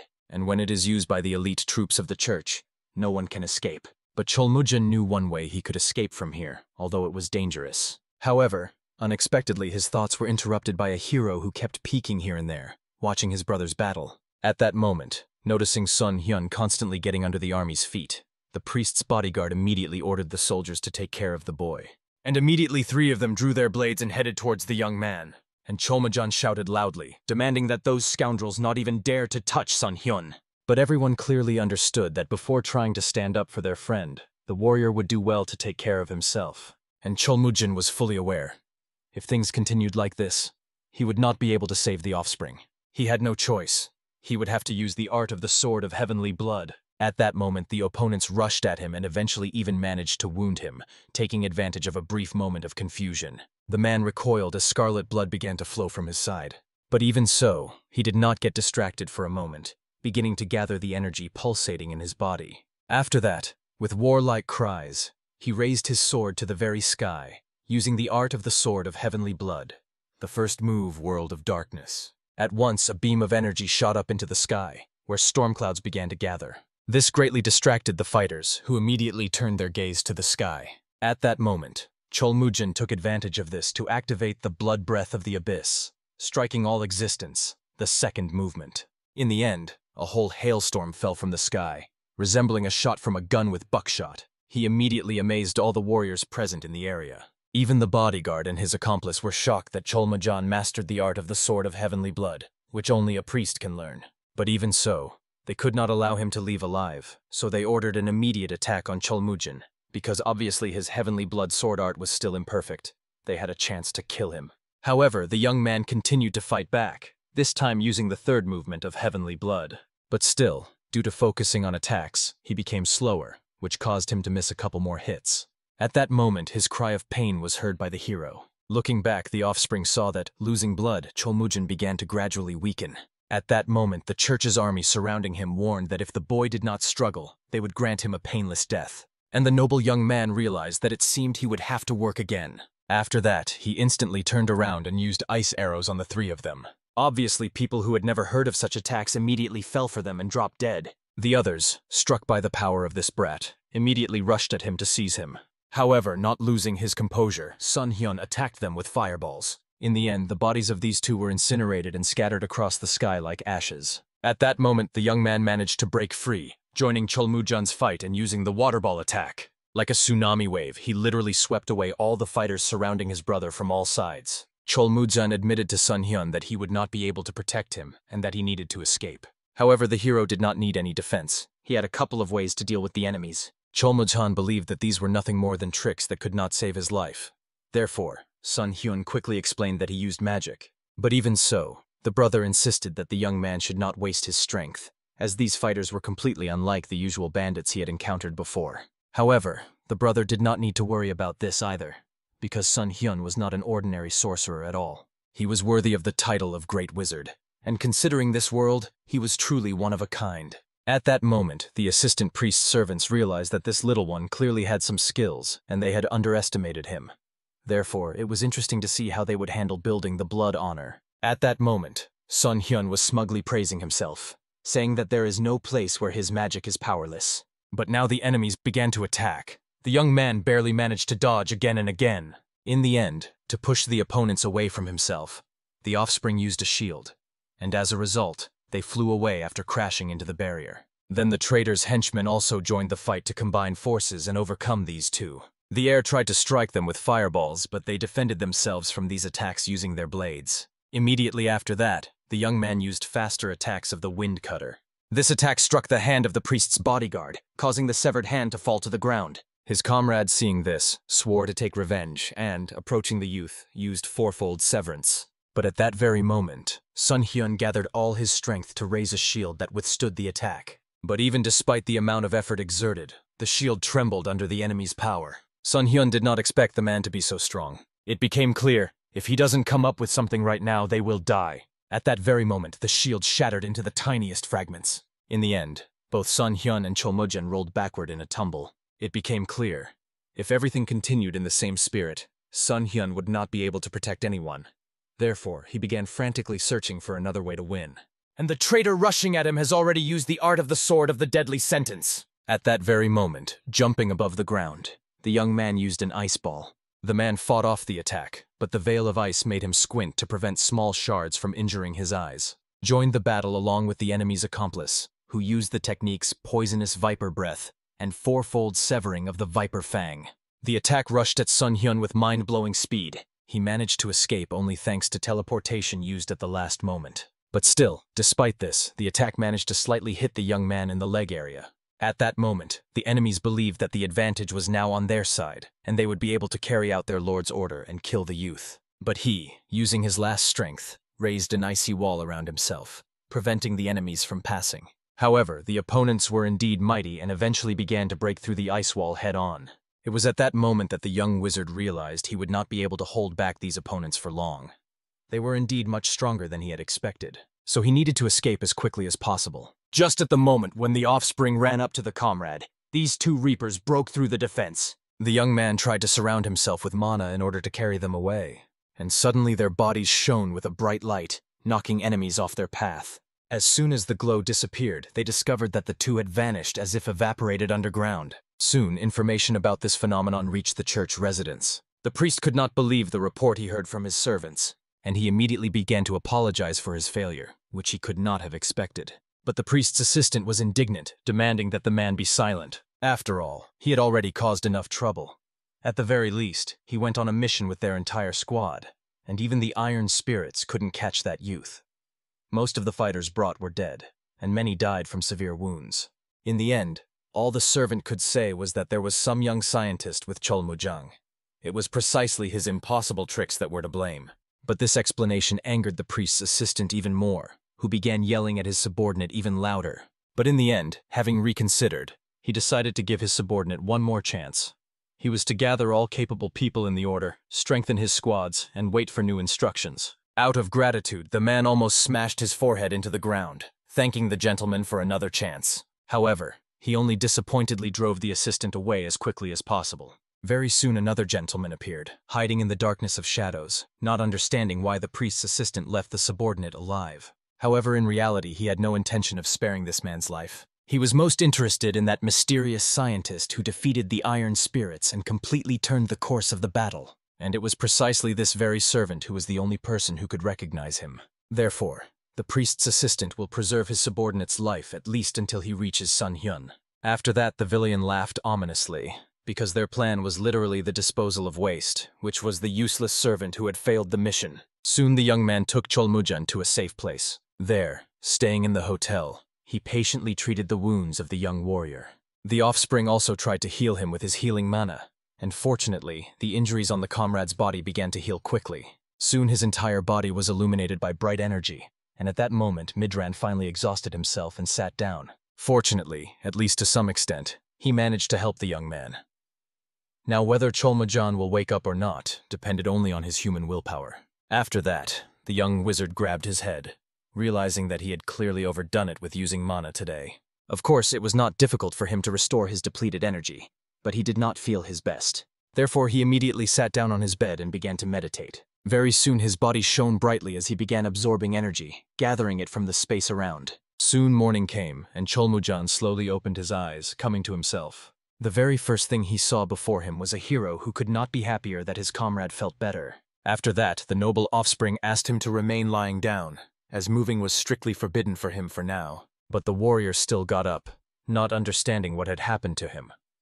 He only remembered losing consciousness during the roar of the blood swords of the heavens. The heir hurried to explain that the brother was very lucky, but now he needed to forget everything that happened then and focus on his own recovery. Cholmujan concluded that Sun Hyun saved him, for which he was immensely grateful.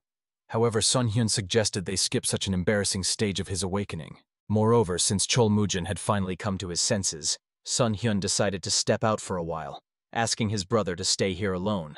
And finally, he asked Cholmujan to lend him his blade for a short while. Of course, he was extremely curious why the savior suddenly needed him. Therefore, the young man hurried to explain that he could not say anything specific yet, but when he returns, he will tell everything honestly.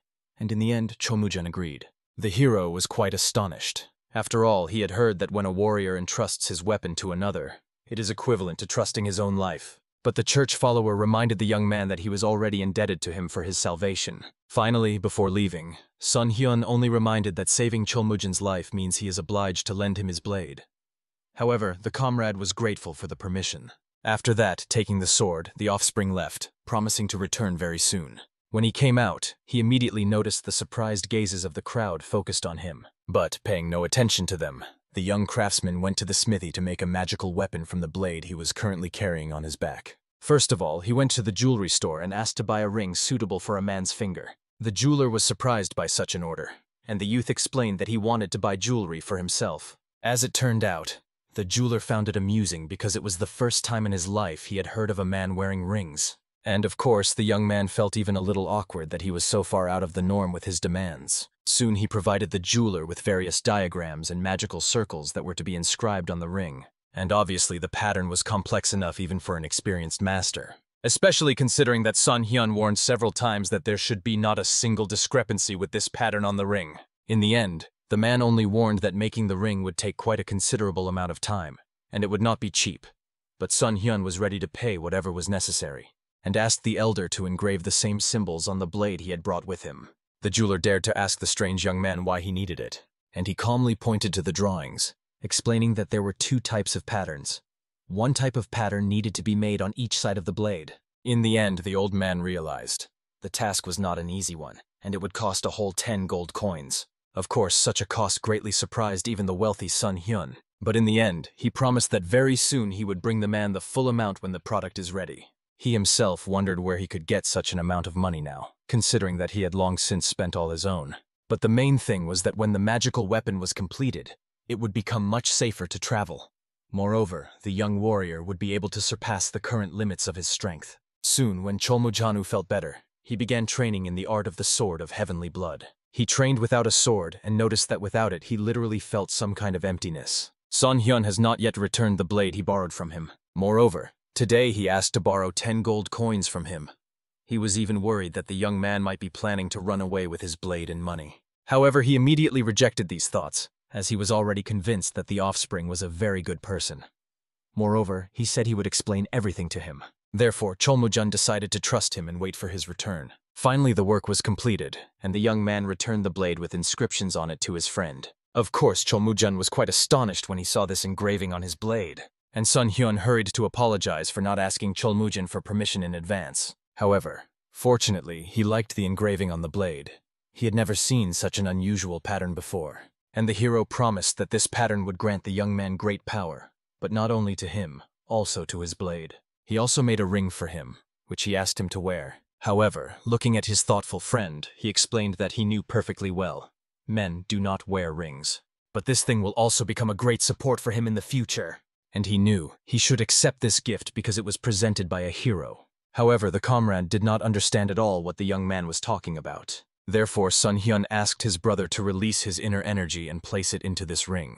He decided to trust the hero's words and simply do as he asked. And at that moment, he noticed how the energy around him began to flicker, after which it completely absorbed into his ring. Finally, the young man suggested to his comrade to repeat the spell, twinkling after him.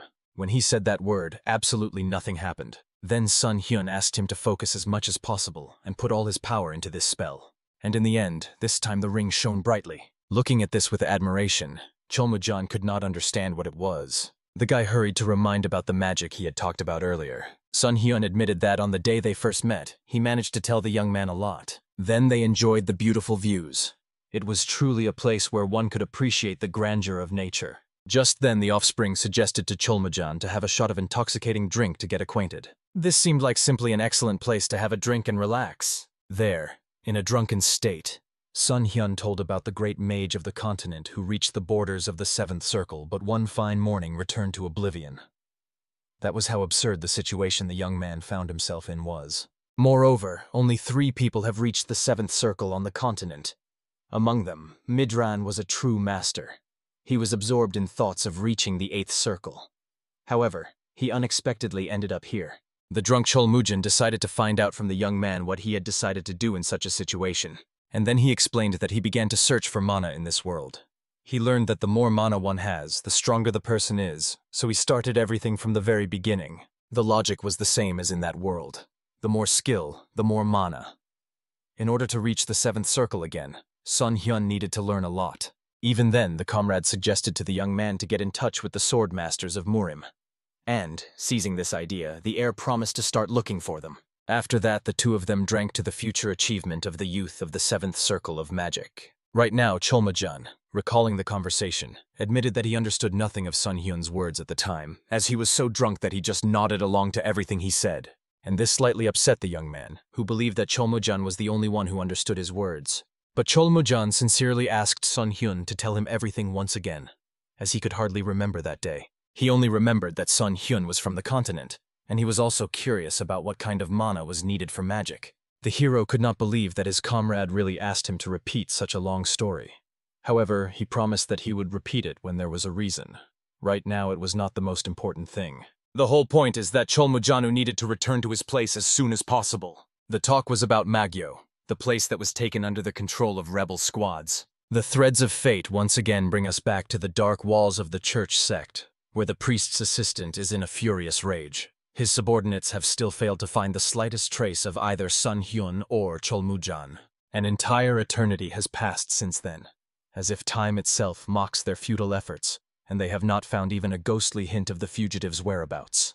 The servants bowed their heads guiltily before the angry lord, trembling as they explained that they had turned over every stone in the places where the wounded Cholmujan might have taken refuge to heal from the wounds inflicted by the demonic squad. However, all their searches proved futile, as if the earth had swallowed the fugitives without a trace.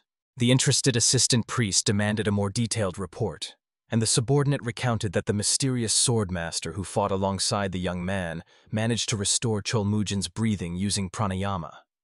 However, Cholmujan's wounds were so terrible that he could barely move, let alone run. The traitor had even more agonizing questions. Why, despite the pitiful condition of this guy, was it still impossible to find him? The priest's assistant expressed suspicion that Cholmujan might have already given his soul to God. This seemed logical, considering the number and severity of the injuries he had sustained. But the traitor only went mad from such naive words of the empty-headed servant.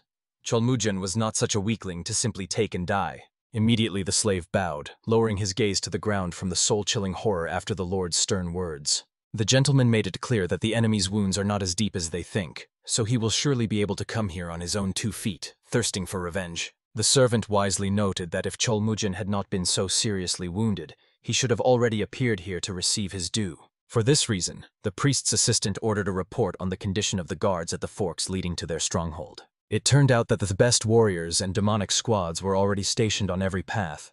Not even a fly could approach them without permission. The priest's assistant was pleased that at least his subordinates had handled this with dignity. They promise that even if something suddenly goes wrong and the enemy manages to break through the guard, they have mighty warriors who can behead that unfortunate one. Finally, before saying goodbye, the Reaper ordered the servant not to let him down anymore, and to try his best. After that, he sent the man away, watching him with a displeased look. Only when he left did the priest's assistant call over the mighty warrior, Commander Chi Ma. Loud footsteps immediately echoed through the chambers as the formidable warrior approached from the far part of the room.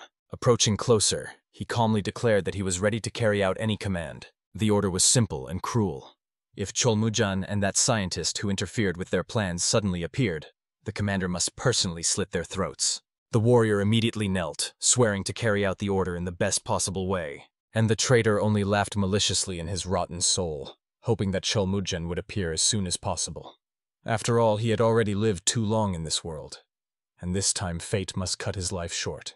The events return once again to the modest hotel where two comrades stayed. Sun Hyun continued placing stones on the huge map as if planning something grand. Seeing this, Cholmujan was very reluctant to distract him, although the young man reminded him that it was time to set off. But they were still at the hotel, which worried Cholmujan, considering that even if they left right now, the journey would take a full 2 days. However, Sun Hyun simply asked to trust him, and smiled restrainedly, beckoning his comrade closer to him. After that, the sage extended his hand to the young man, asking him to grasp it. This way they would reach their goal much faster. As soon as they held hands, Sun Hyun led Cholmujan to the map, so that he could also stand next to him. After that, the scientist began to recite the spell, explaining to the young man that thanks to the blue mana crystals, a person can teleport to any place they wish. In the end, he used teleportation magic, and the entire room shone with a dazzling light. The young men themselves seemed to be in some kind of oblivion, rushing through the endless void among millions of stars. However, only a moment passed, and they were already at their destination. Sun Hyun asked Cholmujan with a smile if he had handled the journey well, while the young man struggled with the approaching nausea. However, very soon he looked back, and from the shock even the nausea instantly disappeared. A majestic purple temple towered before him. Cholmujan had no idea how they could have ended up in this place so quickly. He asked Sun Hyun to explain. Was it a dream? After all, a moment ago they were in the tavern. Therefore, the sage hastened to calm his agitated companion, explaining that they had merely distorted space. Obviously for Cholmujan, who knows nothing about magic, this explanation gave nothing. Then Sun Hyun calmly explained in simple words that they had teleported. The scientist used eternal jades, which he laid out on the map, thanks to which they moved from one set of coordinates to another. Only then did the young man realize. It turned out that magic was much more multifaceted than he had imagined. It was curious what else the magical arts were capable of creating.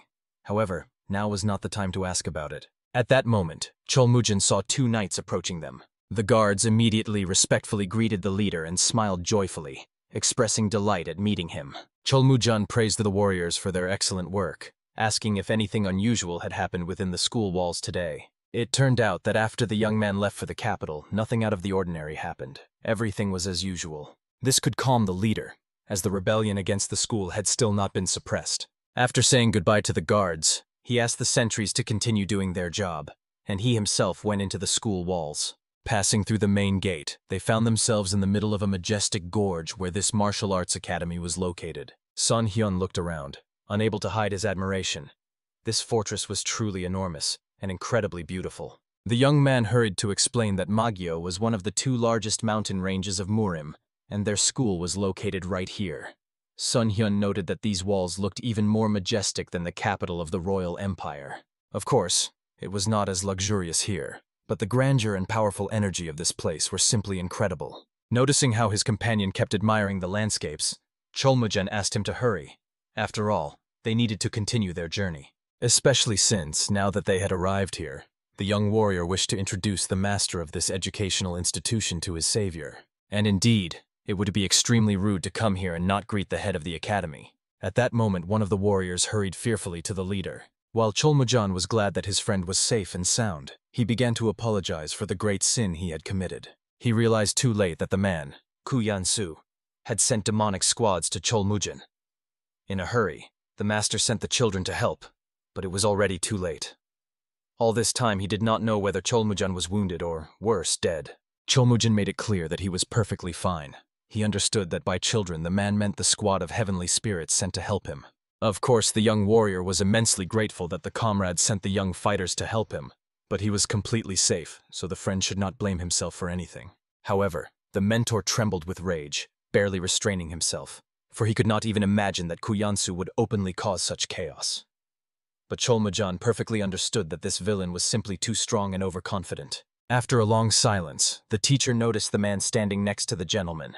Surely he was the mysterious guy who used strange martial arts. What was striking was that the master was aware of this. It turned out that informants had reported to him, although he did not have precise information. Then, smiling, Cholmujan made it clear that the person before them was his comrade, so he asked to treat him with respect and understanding. At that very moment, after the performance, the young man respectfully bowed, stating his name. The assistant also bowed, expressing boundless gratitude for the immense help given to their leader. However, the wise son Hyun hastened to calm the agitated mentor, making it clear that he was only doing what was his duty. At that moment, the teacher was already about to leave when suddenly Cholmujan stopped him with an authoritative gesture. The young warrior wished for this venerable man to know the truth. The art his comrade possessed was not ordinary combat techniques. It was called magic, an ancient and mysterious power. Of course, the mentor had no idea what such magic was, and Cholmujan himself understood this very superficially, so he simply asked to remember it as a formality. After these words, the two comrades followed into the most sacred walls of the Holy Academy. As soon as the massive gates opened before them, the air seemed to thicken from an invisible pressure. It became clear. Under this ancient roof dwell the owners of the richest mana reserves, whose power permeates every stone. Before their eyes appeared a gray-haired elder, seated on a majestic pedestal like a living deity. Looking at him, the hero felt a thrill he had never experienced even on the continent teeming with talented warriors. This patriarch had such mighty energy that the guy did not even feel from the very monarch of the empire.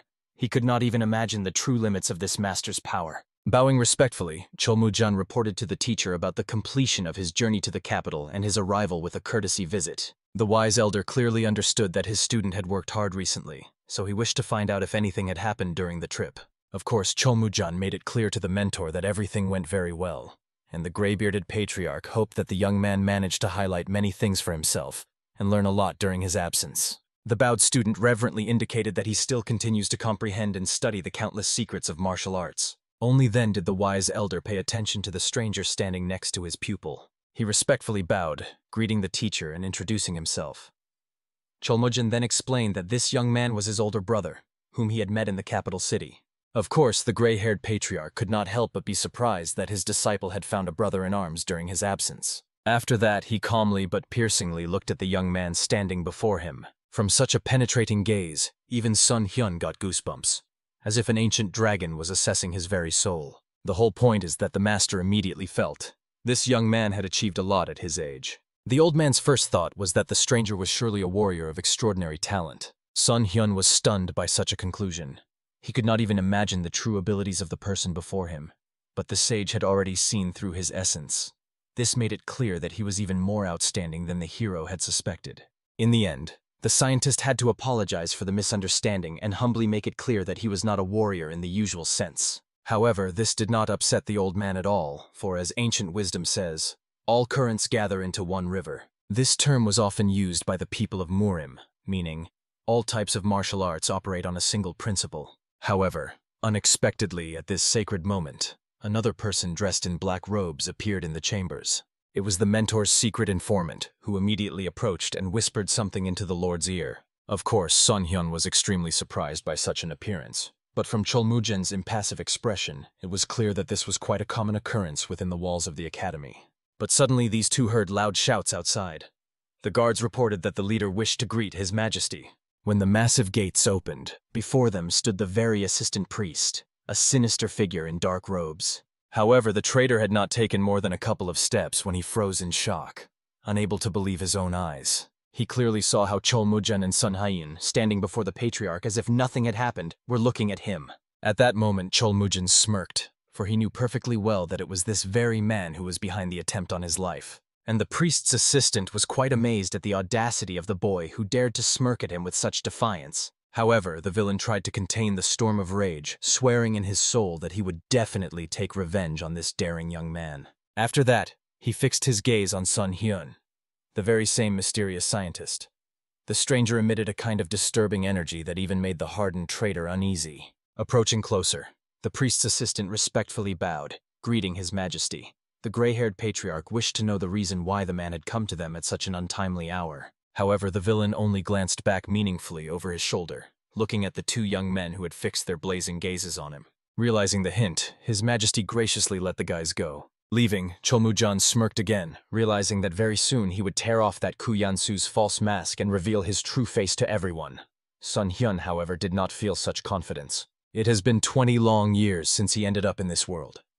However, the scientist was too overconfident about the skill he had achieved in Murim. Compared to him, many truly outstanding warriors live here, and perhaps they all possess secrets that the young man has not been able to comprehend. Meanwhile, as soon as the priest's assistant returned to his gloomy chambers, he immediately began throwing at the servants everything he could get his hands on, almost strangling them for such a disgraceful failure. He reminded that they had to deal with Cholmujan before he crossed the school threshold. The frightened subordinate hurried to justify that through their outposts. Not even a fly could truly pass. They guarded all entrances very diligently. However, the priest's assistant did not want to listen to pitiful excuses. If they had really done their job, then today he would not have seen Cholmujan alive and well in front of the head of the academy. In the end, the stuttering servant tried to somehow justify himself, and then finally remembered what happened during their last meeting. More precisely, how the enemies managed to make a daring escape. He hurried to explain to the gentleman that a certain strangeness had occurred last time as well, which no one could explain. However, the traitor was not interested in listening to any excuses. When the man tried to babble something again, the angry ruler ordered him to get out. In the end, under the angry gaze of the leader, the servant had no choice but to obediently bow and hastily leave the chambers, escaping from physical punishment. Then the priest's assistant turned to Commander Chima, clearly disappointed that he had failed to catch the enemies. However, the warrior made the master understand that the words of the commander of the demonic squad were true. Not a single living soul had indeed passed by them. Then the painful question arose. How did these two manage to get inside the academy walls so quickly? And unfortunately, Commander Chima had no explanations regarding this matter. For this reason, the leader hastily closed the topic but made it clear. If the demon squad starts a sudden civil war, they will have to face the squad of heavenly spirits. Therefore, all group members must stay alert and not let anyone relax. That was the current order to the commander. However, one of the traitors decided to ask the priest's assistant what he planned to do with the demonic squad. But the leader considered them nothing more than pure trash, and made it clear that he intended to get rid of them by sending them to the front lines during the upcoming civil war. The eavesdropping captain could not believe that all this time they had risked their lives and been loyal to the master, only to be treated so cruelly. Before this, the demonic squad always completed missions perfectly. But just for one mistake, they wanted to throw them in the trash. The man could not allow such a thing to happen. Therefore, he swore to himself that no matter what it cost, he would not let the loyal demonic squad die just like that in the upcoming massacre. Soon Cholmujan, Sun Hyun, and the loyal musketeer Sun met in a secret place to discuss everything that had happened. Everyone was well aware that their wise ruler surely knew perfectly well what had occurred, and that his assistant was planning to stir up trouble in the academy. However, the patriarch said absolutely nothing to them. This upset everyone present, as one word from the gentleman would have been enough to finally put an end to this commotion once and for all. Listening to the comrades' conversation, Sun Hyun respectfully asked for permission to say a word. He perfectly understood that he was a foreigner and did not know all the intricacies of local customs and intrigues, but Sun Hyun believed that their ruler knew and understood everything. Being such a majestic sovereign, he surely had his own secret squad of spies. It turned out the sage was right. The gentleman really did have a spy network hidden from everyone. The man was quite curious to find out how the hero learned about it, and he awkwardly and skillfully explained that it was only his assumption. The young warrior made it clear to his comrade that Sun Hyun's knowledge was by no means a problem. After that, he decided to ask why the mentor, knowing about the ongoing intrigues, simply remained silent. The scientist suspected that there were two solid reasons for this. First, if the turmoil that Cholmujan and the noble musketeer thought about happens, it will become an excellent opportunity to clearly identify those who oppose their policy. Truly, neither Cholmujan nor the valiant musketeer even dreamed of such a reason. And the second reason was much simpler and lay in the very nature of upbringing. As is known, the formidable lion does not protect its cubs from dangers. On the contrary, he nurtures only those who survive the deadly struggle, wherever fate may throw them. By treating his offspring in such a harsh way, the king of beasts tries to raise the true ruler of the jungle. Therefore, the hero believed that their Sifu was watching how Cholmujan would resolve the situation in order to ultimately make him a worthy heir to the throne. Obviously, Such information was so unexpected that everyone needed to properly contemplate it. With the onset of the evening coolness, the young man withdrew to take a walk around the sacred grounds of the school in contemplation. Cholmujun also decided to stay alone with his thoughts in order to comprehend what he had heard.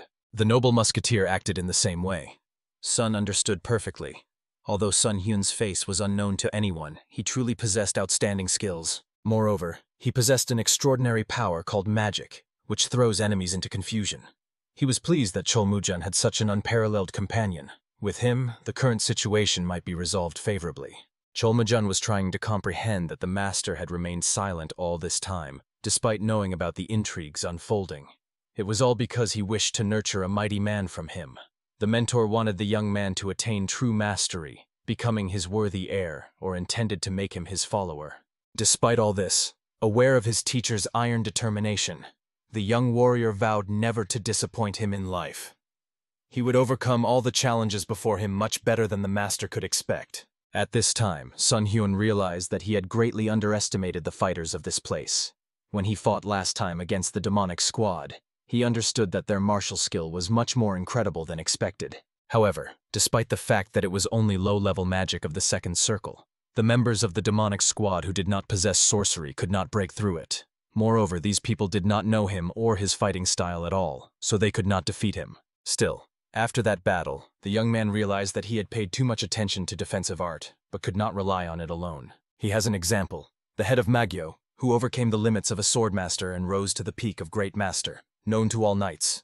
So the young man will also be able to reach the 8th circle, and possibly even the 9th. After a sleepless night of reflection, they met at dawn, and Cholmujun persistently led the scientists somewhere. Of course, Sun Hyun did not understand why he was called to go from early morning. Then the young man explained that he wanted to visit the followers who live beyond the outer walls of the fortress. He had been away from school for a long time, so he wanted to find out how the students live, and at the same time show Sun Hyun the local surroundings. Seeing such care for his wards, Sun Hyun realized that in the future Cholmujun would become a truly excellent leader. The guy even blushed from such praise. He was very pleased to hear such words. Suddenly, both turned around when they heard someone loudly and insistently calling Cholmujun.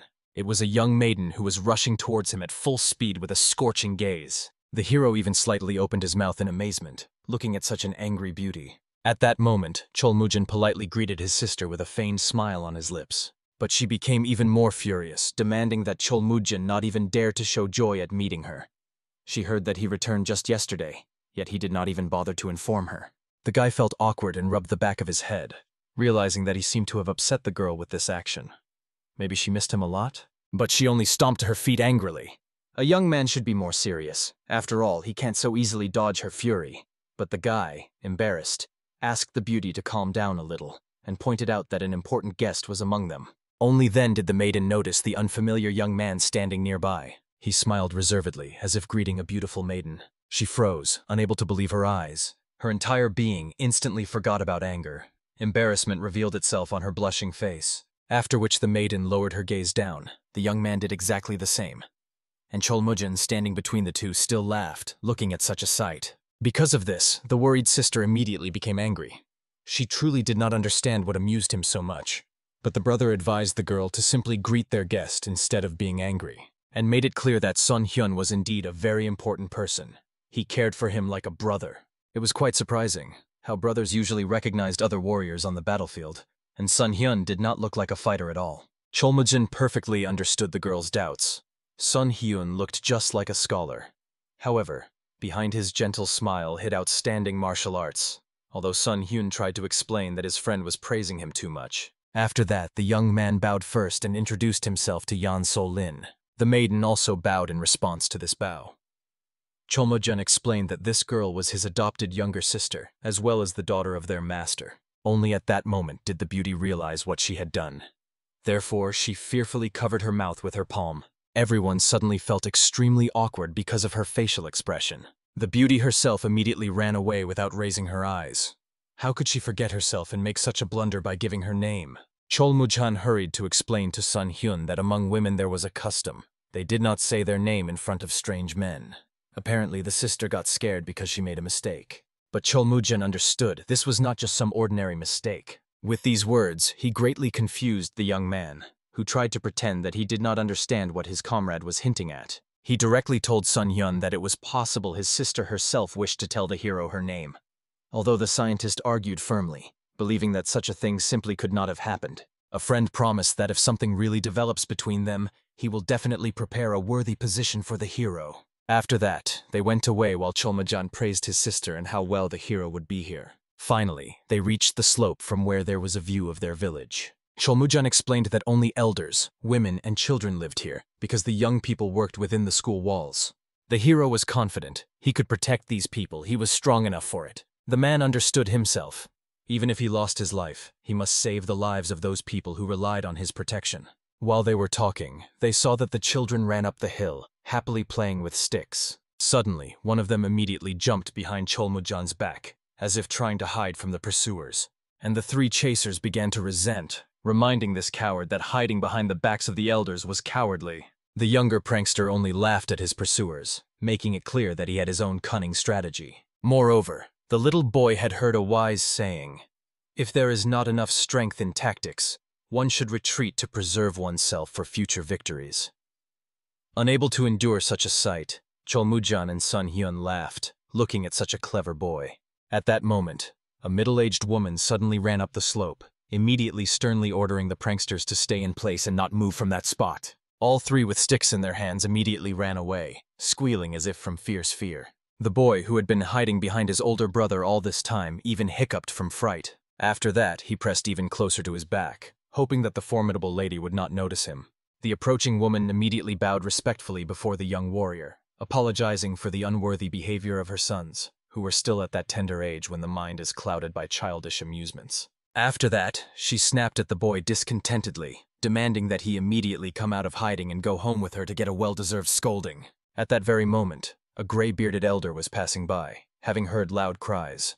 The venerable man decided to find out what had happened in their peaceful village. The woman spoke about her embarrassment. The boy was causing trouble for their respected gentleman. Only then did the arriving elder realize what an important person was before them. He immediately fell to his knees, respectfully greeting the leader, and apologized for his great sin. They did not recognize him right away and did not pay proper honors. For such an insult, he even asked to execute them to atone for such grave transgressions. At that moment, following the old man's example, the woman also bent down and forcibly pressed her son's head to the dusty path. At that moment, the noble Cholmujan asked these people to stand up. He was not angry either at the behavior of their children, as he understood the full strength of youth, nor because they did not greet him properly. However, the elders, due to their long-standing discipline, believed they had committed the sin of disloyalty to the captain, for which they deserved only death. Therefore, the respected elders began to beg the young master to forgive their daughter and grandson, and for them, the old men, it would be better to have their throats cut for such audacity. At that moment, the man really could no longer ignore the parents' desire to take responsibility for their children's mistakes. The scholar immediately became frightened, having no idea what his sworn brother was about to do. Everyone froze in the agonizing anticipation of the young ruler's verdict. Soon, having descended from the mountain slope, they found themselves in one of the modest village houses. As it turned out, Cholmujan asked that, in atonement for his supposed guilt, the elders feed them simple peasant food. However, the hosts continued to apologize for what their grandson had done, as well as for serving such unsightly food in such a shabby dwelling. Cholmujan had no idea why the venerable elders tormented themselves like that. All people lived exactly as they do. Peasants should not have called their home unsightly. Moreover, they set a truly wonderful table, including meat dishes of rare game in these parts. After such kind words, the homeowners even felt somewhat lighter from such unexpected praise. However, at that moment Cholmujan noticed that there were only 2 rice bowls. This surprised him, considering that there were 6 of them gathered here, and there were clearly not enough dishes for everyone present. Then the gray-haired head of the family explained that they were people of too low a class, and had no right to eat together with the commander himself at the same table, for that would be a great insult to his high status. The young warrior reminded them that he had come only as a guest for lunch, and therefore asked the hosts to bring bowls for themselves as well, so that they could share the meal properly. Right away, the father and daughter exchanged glances, unable to believe what they heard. Could such a noble lord really wish to eat with commoners? Cholmujan once again addressed the woman, reminding her that he was completely serious in his words. In the end, the peasant woman received permission from her parent and immediately left to bring food for themselves as well. and the venerable old man apologized for the inconvenience caused and decided to accept Cholmujin's invitation by joining their meal. At that time, the guy made it clear that food tastes much better when enjoyed together in the good company of like-minded people. So everyone continued to enjoy simple but hearty food while leisurely having a conversation about life. And the wise Sun Hyun carefully observed the behavior of his adopted brother. He could not help but be proud of the young man who, despite his warlike nature, was at the same time so gentle and sensitive to the needs of ordinary people. After a hearty lunch, it was time to continue their journey through the sacred territory, and the next moment they found themselves in a vast training ground. Sun Hyun was amazed by its size. It was truly gigantic. Apparently, the local school really had many warriors if such a vast space was required. Cholmujin made it clear that the matter was not about the number of fighters, but simply that the site was truly enormous for a special reason. And Sun Hyun thought, it seemed to him an excessive waste to build such a huge site if there were not enough warriors. Wasn't that an excessive waste of space? Therefore, his comrade explained that besides practicing martial arts, the local warriors had an even more important goal. They lived constantly preparing for war. In case a great turmoil breaks out, they will move here all the people engaged in farming outside the school to protect them from enemy hordes. And then the hero realized, this was truly the most sensible use of all this land. The wise foresight of the mentors allowed turning the training ground into a refuge for peaceful residents. Suddenly, two young men approached them from behind, who recognized Cholmujin even from the back. And he, turning around, immediately politely greeted the guards defenders of this place. They only smirked slyly, carefully examining the young commander. Then the young man, pretending not to notice anything suspicious, decided to find out what business these two had come for. The guards calmly explained that they were going to inspect the outer walls of the school for a safety check. Moreover, the guards became wary upon seeing the stranger, as they had never seen this person before. They believed it was unwise to recklessly let outsiders inside whose intentions were unknown. Cholmujin understood perfectly well. Everyone already knew that he had a sworn brother, which meant these two came specifically to provoke a conflict and test his patience. Still, avoiding trouble, he once again explained the hero's identity to these fools. However, the guard demanded that Cholmujin explain from whom the stranger received the invitation, and what was the reason for his presence here. The furious guy reminded that the one standing next to him is his brother-in-arms, and apparently, these two were either stupid or deaf for not hearing him the first time. The guards made it clear that this gentleman was dear only to Cholmujin, and had nothing to do with them. All of this sounded and looked as if these two were openly provoking a confrontation. At that moment, the guards reproached Cholmujin for his words being too harsh for their modest ears. After that, the two approached each other, scorching their opponents with fierce glances. Sun Hyun was clearly upset. He felt awkward because the quarrel was flaring up precisely because of him. And Cholmujin was furious that for some time these miserable guards dared to contradict him and show disobedience. The guard calmly explained that he had previously addressed Cholmujin with respect, only because of his high status at the school. And only then did the young man finally realize that these two were trying to openly go against him. This was basically not surprising, considering that only the strongest survive in this harsh place. The guard was about to slit Cholmujin's throat and reveal his true location to the head of the school. The young warrior was quite struck by the audacity of this mercenary. In the end, the brute lunged at Cholmujin, using the bloody demonic hand, a forbidden dark arts technique. Seeing the rapid approach of the enemy, Sun Hyun could not hesitate. He immediately used the attribute of blazing fire, creating a wall barrier against the approaching demonic creature. In the end, a wall of fire instantly separated the fleeing traitor from the hero's sworn brother. Both attackers were frightened when they saw the flame burst forth as if from nowhere, after which the guards jumped away from Sun Hyun as if stung by an angry bee. For both clearly understood, before them stood the very mysterious man about whom various disturbing rumors circulated. By this time, the scholar finally dispelled the attribute of fire, hoping that it would cool the enemy's ardor a little. After that, he calmly apologized to the gentleman who had gotten very heated because of him, so he suggested they just calm down and have a peaceful conversation. After that, he politely introduced himself, stating his name. The guardian was even more enraged that Sun Hyun, some pathetic scholar, thought he had the right to interfere in their conversation. They couldn't believe he directed his strange power at the very members of the school, as if courting a swift demise. Of course, the sage tried to explain that he only wished to resolve the brewing conflict peacefully. However, the guard lunged at him with a drawn blade, believing that Sun Hyun was the source of all troubles. It was better to get rid of this troublemaker once and for all. Cholmujin immediately drew his weapon and rushed to help his sworn brother.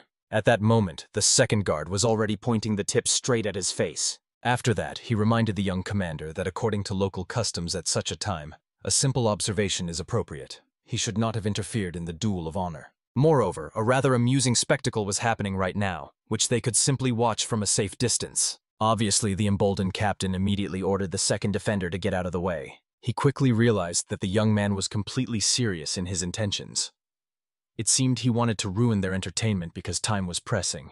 Cholmujin had no choice but to use brute force, and he attacked the enemy with the art of the heavenly bloodsword with the first move, a swift and merciless strike. The defender believed that the young man was simply digging his own grave with his own hands, and decided to easily dodge the attack using the art of the sword of icy blood and cold, a technique capable of freezing even the fiery blood of the enemy. In the end, these two fiercely defended themselves against all the deadly attacks flying at each other. Cholmujin did not expect such resistance from the guard.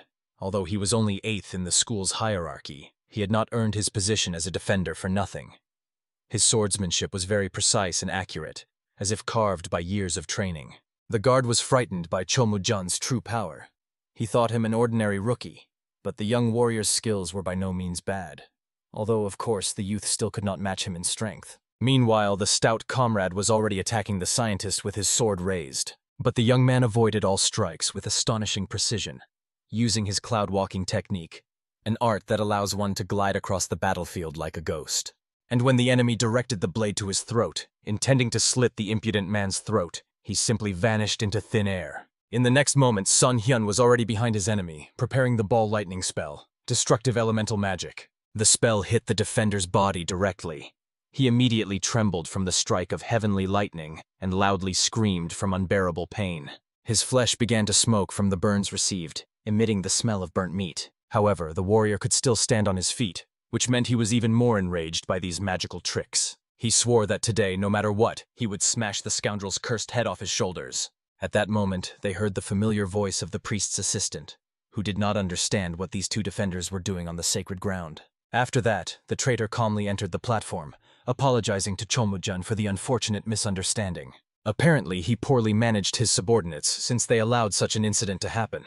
The liar also apologized to the hero for his regrettable inattentiveness to the school's guests. Of course, out of politeness, Cholmujin took the blame upon himself, but carefully watched the expression on the face of the arriving villain. The corners of the latter's lips only indicated that he was having a deadly fun watching their fight. At that moment, without hiding his malicious satisfaction, the man burst out laughing, once again offering his hypocritical apologies. After all, he felt very guilty, which was obviously a blatant lie on his part. After that, the traitor ordered his two soldiers to immediately apologize to Lords Cholmujin and Sun Hyun for such disgraceful behavior. In the end, both warriors realized rather grimly that they simply had no other choice. Both bowed, offering apologies to both the school captain and the learned gentleman. There was no choice but to accept these apologies in order not to ignite drama here and now in front of everyone present. After that, Cholmujin preferred to say goodbye to the priest's assistant, since they had already examined everything, and it was time for them to leave this place. The traitor only smirked, understanding the busyness of the two, so he calmly allowed them to leave peacefully. While they were leaving the training ground, everyone watched them with contemptuous and hostile looks. When they were alone, the defenders decided to ask their leader why he had prevented them from finishing the job, since he himself had ordered them to get rid of those two as soon as the right opportunity arose. And in this situation, it would not have been a problem for them at all. The priest's assistant made it clear that if the hunt is too easy, there is no interest or excitement in it. Today they just had some fun, and the real thrill of the hunt will come the moment they slit these two's throats in a secluded place. Soon the young men returned to the chambers to discuss many things in private. At that moment, the angry Mrs. Yan So-lin suddenly burst into the older brother's room. To her surprise, she noticed that her brother was not alone. He was peacefully sipping wine, sitting at the table with the hero. The young man himself did not understand what had happened to his younger sister, since she appeared at such a late hour with such an appearance. In the end, the girl, blushing with embarrassment, immediately apologized for her inappropriate behavior. After all, she thought that her older brother was here alone. Sun Hyun, immediately feeling the awkwardness of the situation, decided to leave for a short while, giving the two of them the opportunity to talk face to face. To his surprise, both Cholmujin and Yan So-lin firmly forbade him from going anywhere. After that, the brother and sister exchanged puzzled glances, and the embarrassed girl immediately turned away, hiding the blush on her cheeks. Immediately understanding the true feelings of his sister, Cholmujin decided to encourage the two by suggesting they drink together since they had gathered here as three. Yan So-lin hesitated for some time. She did not know if it would be right on her part. One glance at the young gentleman's awkward smile was enough for all her doubts to vanish without a trace in an instant. At that moment, Sun Han tried to hint to Chulmujin that it was already late at night and time to go home. But his brother found it too obvious an excuse and even thought that Sun Hyun simply did not want to drink with his sister. Embarrassed by such a crazy assumption, the scientist immediately hurried to explain that this was not what he meant at all. He would never dare even think of such disrespect. Therefore, cunningly smiling, Chulmujin insisted that they still drink, as originally planned. After that, he turned to his sister, pointing to the place where she could sit at their modest table. The embarrassed lady reminded that she still had not given her consent to such liberty. Then Chulmujin asked her to leave since she still hadn't decided whether she wanted to spend time with them or not. Immediately after this categorical ultimatum, the girl swiftly flew to the table and simply sat down nearby. Her older brother barely held back from laughing out loud at her naive behavior. After that, he filled his sister's cup with alcohol and decided to ask why she had burst in here so angrily. And as it turned out, the beauty heard about what happened during the day at the training ground. Obviously, it was about the attack by those two defenders. Yan So-lin knew perfectly well that the priest's assistant had been plotting something wrong lately. Because of this, the people close to him began to create obstacles for Chulmujin and Sun Hyun and start quarrels with them over any reason. Both guys awkwardly fell silent at her words, which upset the girl even more. This only made the young lady even angrier, who hotly reminded that she was no longer a child. She felt that a strange atmosphere reigned within the school walls and demanded that her older brother stop hiding anything from her. Of course, Chulmujin justified himself by saying that he never intended to hide anything from his sister. She reminded that she was the daughter of the head of the academy. She must be aware of what is happening within the sacred walls. Therefore, the beauty decided to directly find out whether Kuyansu plans to organize a rebellion against the legitimate authority. In the end, under her piercing gaze, Chulmujin finally laid everything out as if from the heart. Yan So-lin finally realized that her suspicions were justified. The traitor was indeed plotting a rebellion. That is why he was so hostile towards her brother and his guest. Of course, the guy asked that the younger sister not raise panic prematurely, as they could not be certain of anything and should not make hasty conclusions from fragmentary information. The girl was just boiling with anger because those two kept trying to calm her down. In the end, the young man had to explain. Although it seems to him that Kuyansu is making some dark plans, for now he is trying to be completely sure of it. Therefore, the young warrior asked the girl not to take any action on her own. Of course, as soon as the young man figures everything out, he will definitely tell her the whole truth. In the end, the beauty demanded that Chulmujin give her a solemn promise. And he agreed, reminding the girl that she was no longer a child, which means that if anything happened, he would truly tell her everything. She decided to trust her older brother and no longer insist, simply waiting for him to come to her with the report himself. Chulmujin was quite grateful for such wise words from his sister. After that, the girl moved on to the recently heard news that these two were simultaneously attacked by two defenders, the Guard of Men and the Guard of Hua. But it seems they were able to withstand both of them. Chulmujin hurried to report that thanks to Sun Hyun, who held back Man's defender, the commander himself was able to take on the fight with Hua's defender. Of course, Yan So-lin was beside herself with amazement. She even stood up at the news she heard about the young master's power. Chulmujin reminded that he had already told his sister. His sworn brother was much more powerful than he appeared. According to the guy, Sun Hyun was even stronger than himself, which could not help but make the little sister drop her jaw all the way to the floor in shock. Sun Hyun tried to explain to the beauty that her brother was slightly exaggerating his abilities. However, Chulmujin reminded that not everyone could stand against the defender of mine, who was a very rough and dangerous warrior, in an honest duel. The scholar could not help but admit that that man's swordsmanship was truly very cruel and merciless. However, thanks to this brief confrontation, he learned a lot in martial arts. Yan So-lin was also listening to their conversation, still slightly opening her mouth in surprise at this revelation, realizing that Sun Hyun, despite being a scholar, actually knew how to fight. Chulmujin smiled and corrected his sister. He not only knew how to defend himself, he was truly powerful in martial arts. After that, with a sly smirk, the guy casually recalled the words of his sister, which she had been repeating to him since childhood.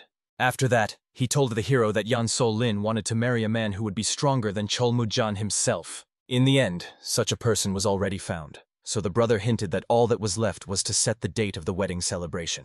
Obviously, out of deep shame and embarrassment, the lady immediately shot out of the house like a bullet. Chulmujin continued to laugh, not understanding why his little sister left so quickly. Even the embarrassed Sun Hyun finally asked the guy to stop with such jokes. It turned out the girl hid behind the nearest pillar and awkwardly covered her face with her palms, trying to endure all this shame alone. Only by morning did our two friends decide to go to bed after each of them had drained several pitchers of wine. However, unexpectedly, the musketeer's son ran in to wake them up with an urgent report. A guy with a very serious hangover from yesterday's alcohol asked the musketeer to be a little quieter and explain what important thing had happened. As soon as he started talking about what happened last night, everyone sobered up instantly. In the end, barely holding back tears, the musketeer made it clear that His Majesty was poisoned by ill-wishers last night. At such shocking news, the young warriors froze completely. Their bodies trembled with horror, and they longed to know how this could have happened. The whole matter was again because of the damned Kuyansu.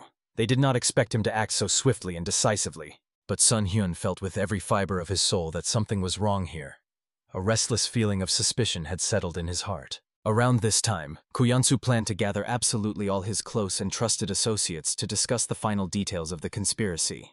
The traitor finally realized that he was ready to bring his treacherous plan, which he had been preparing for many years, to reality.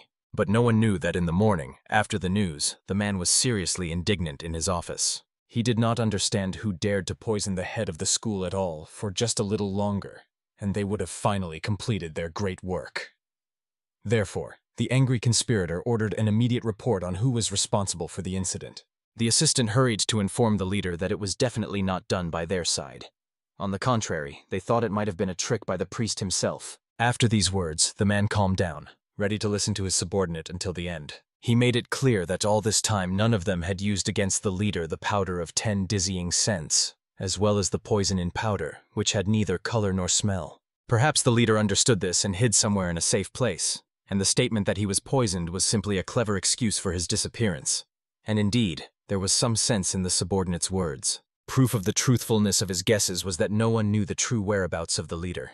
It is only known that he left together with Kwanman Usa and Kwanman Chwasa. There is a possibility that the leader had long planned to escape, or perhaps he has already neutralized the poisons they planted. To the subordinate's surprise, Kuyansu believed that the words about the boss having found out everything sounded illogical. If he had known about their actions, he would not have sat idly by all this time. Perhaps he fled after realizing that his body contained a large dose of a colorless and odorless powdered poison. The patriarch left his supporters at the school for protection.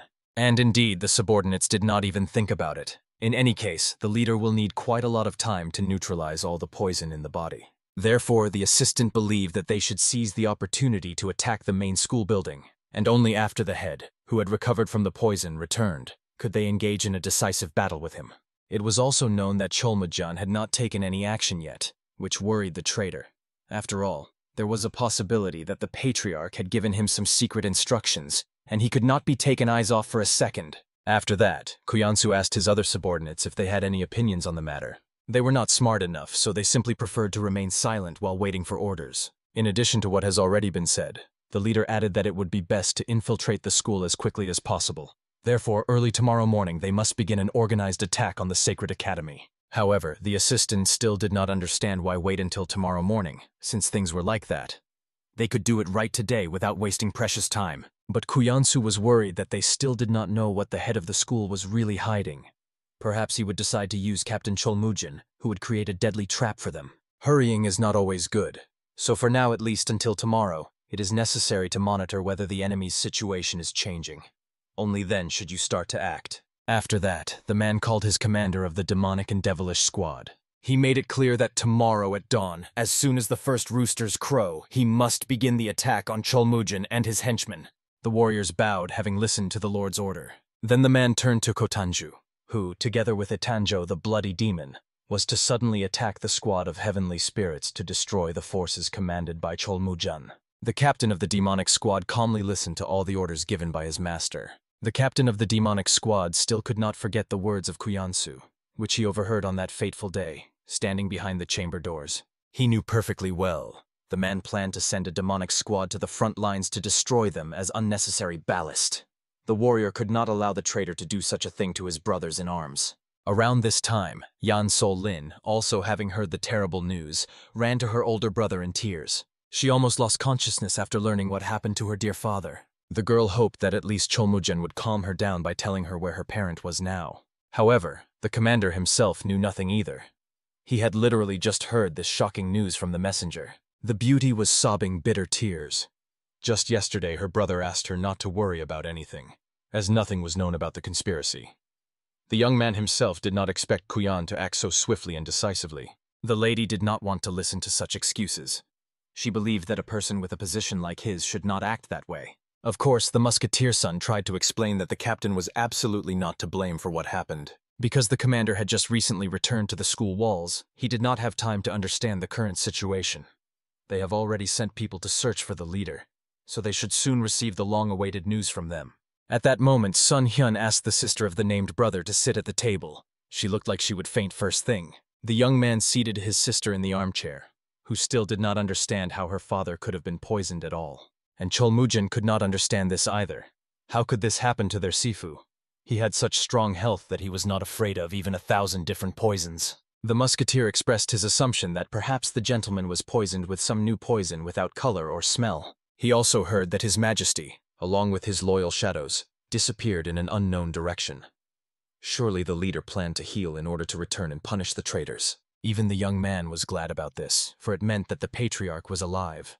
It would be good if the master had left him at least some secret instructions before his departure. Sun Hyun, looking seriously at his brother, did not understand why he was so downhearted. Everyone at school was watching him. For starters, he should at least think about his sister and pull himself together. The young man understood the full gravity of the situation, but the hero's words were like a slap that brought him to his senses. Even Musketeer Sun believed that Sun Hyun was saying sensible things. Everyone was in turmoil now. At such a time, a brave leader should be by their side. The young man immediately apologized to all his comrades for losing his mind for a second. After that, he demanded a report on whether they had sent spies to track Kuyansu's movements. There was information that the Bloody Demon, as well as other minions of the traitor, were currently in their residence. Musketeer Sun will immediately report to the master if the enemy starts to show any signs. The commander himself did not believe that Kuyansu would immediately go on the offensive. He was good at devising tricks. He preferred to use his head rather than his fists. It is highly likely that the villain will shift the poisoning incident onto a third party, and, under the pretext of controlling the situation, will become His Majesty's deputy, because this method will allow him to seize all power in the academy without shedding blood. Sun Hyun, hearing this, understood. They needed to think about the reverse situation as well. The traitor's accomplices also looked suspicious. No one knows. Maybe they are planning to seize the school by force, and then wait for the leader's return to deal with him.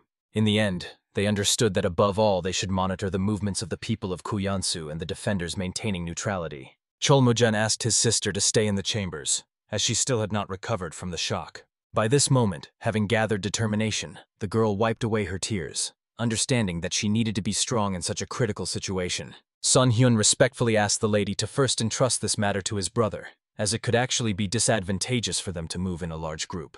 Obviously, it was very difficult for the young lady to accept such an answer. Apologizing, Cholmujan asked the beauty to trust him once again.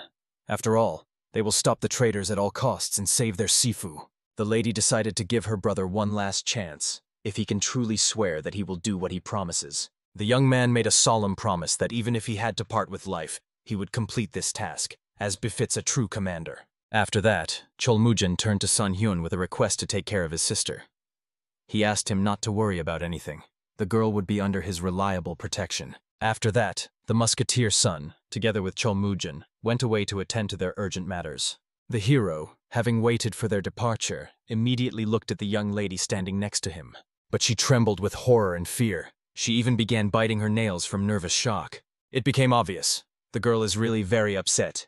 If she experiences even the slightest shock, she will definitely collapse from nervous exhaustion. Therefore, the learned man preferred to put her to sleep. Of course, he used sleep magic.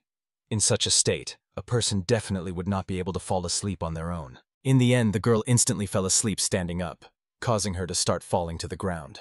And the guy easily picked her up in his arms, then carried the beauty to bed. Finally, he adjusted her hair that had fallen over her eyes to see her serene face. At that moment, the young man completely lost himself and even reached out to the girl to kiss her. Fortunately, he stopped in time, realizing what he was doing. The hero realized that now, with the girl asleep, he could calmly go in search of the head of the school. For this reason, he cast the invisibility spell on himself and left the chambers. Already being invisible, he flew into the sky, beginning to hover above the ground like a bodiless spirit. First, he needed to use the mana detection technique.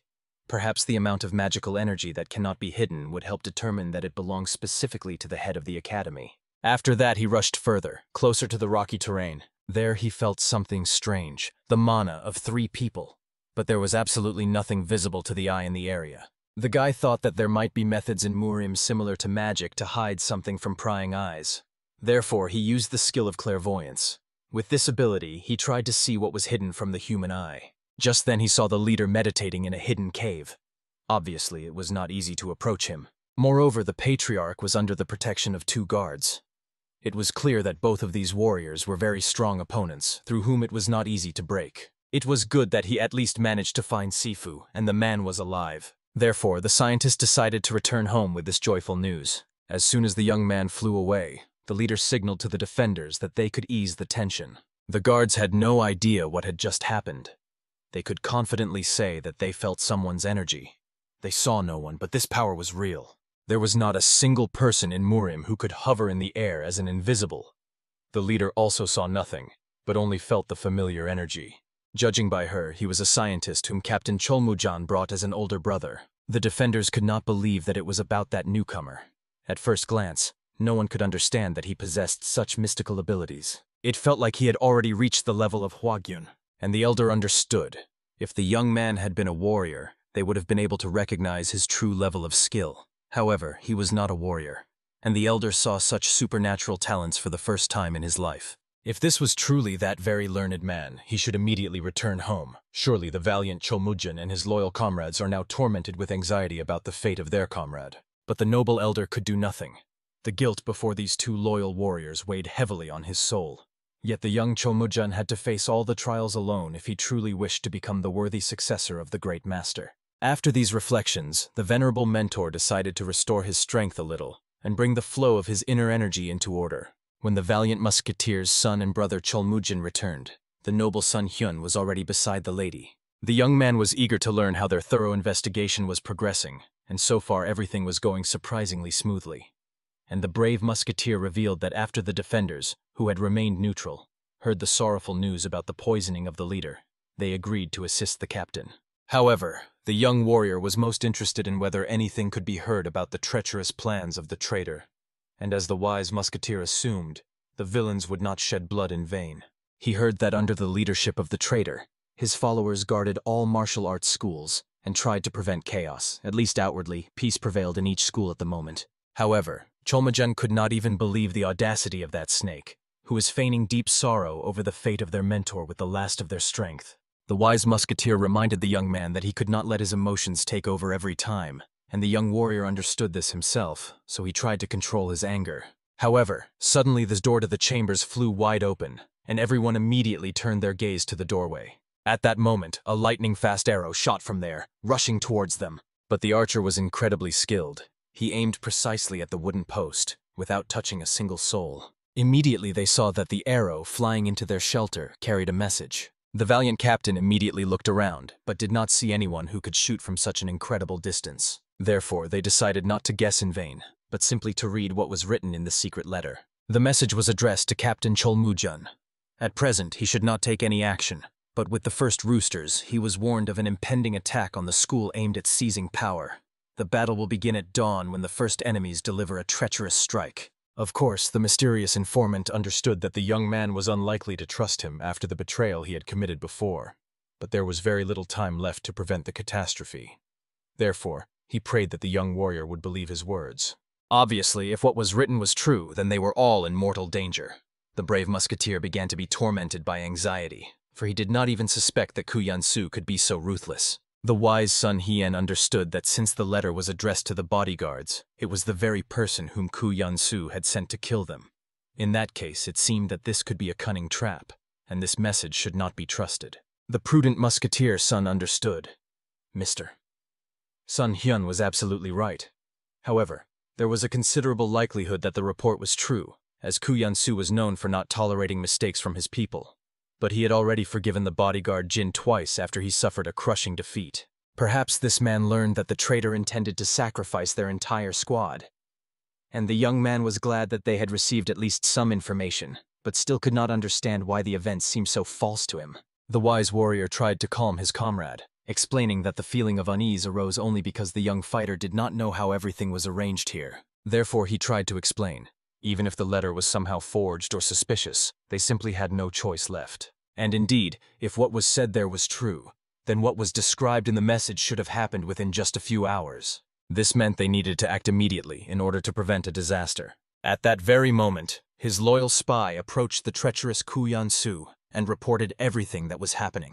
Immediately, all the gathered subordinates appeared before the villain. The traitor summoned them all here again, for he had something to tell regarding the uprising. Everyone was amazed.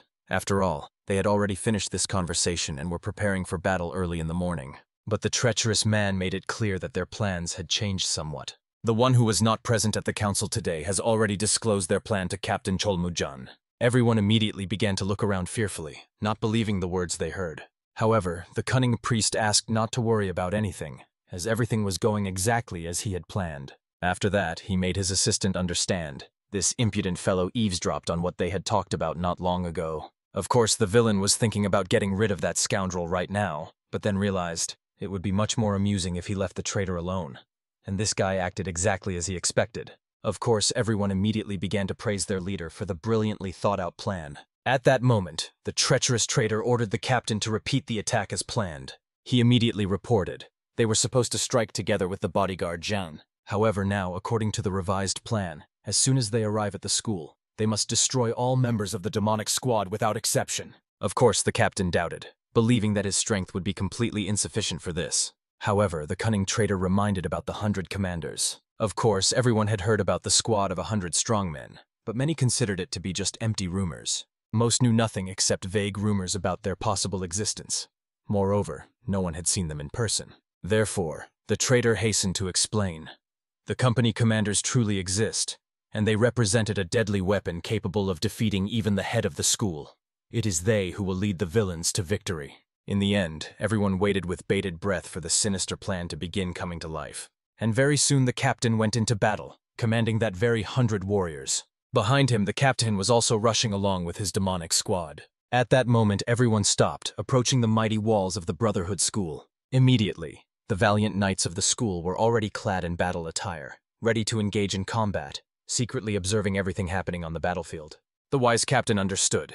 Today will be the last day for the traitors. They hardly knew that they would be warned about the attack and that the defenders would be waiting for them. Therefore, having waited until the enemy came closer, the man ordered to immediately engage in battle. In the end, the gates flew wide open, arrows whistled through the air, and the valiant warriors immediately rushed into battle with swords and spears at the ready. However, unexpectedly, the captain of the demonic squad noticed that at this moment 100 mighty fighters were rushing straight towards him. He was not mistaken.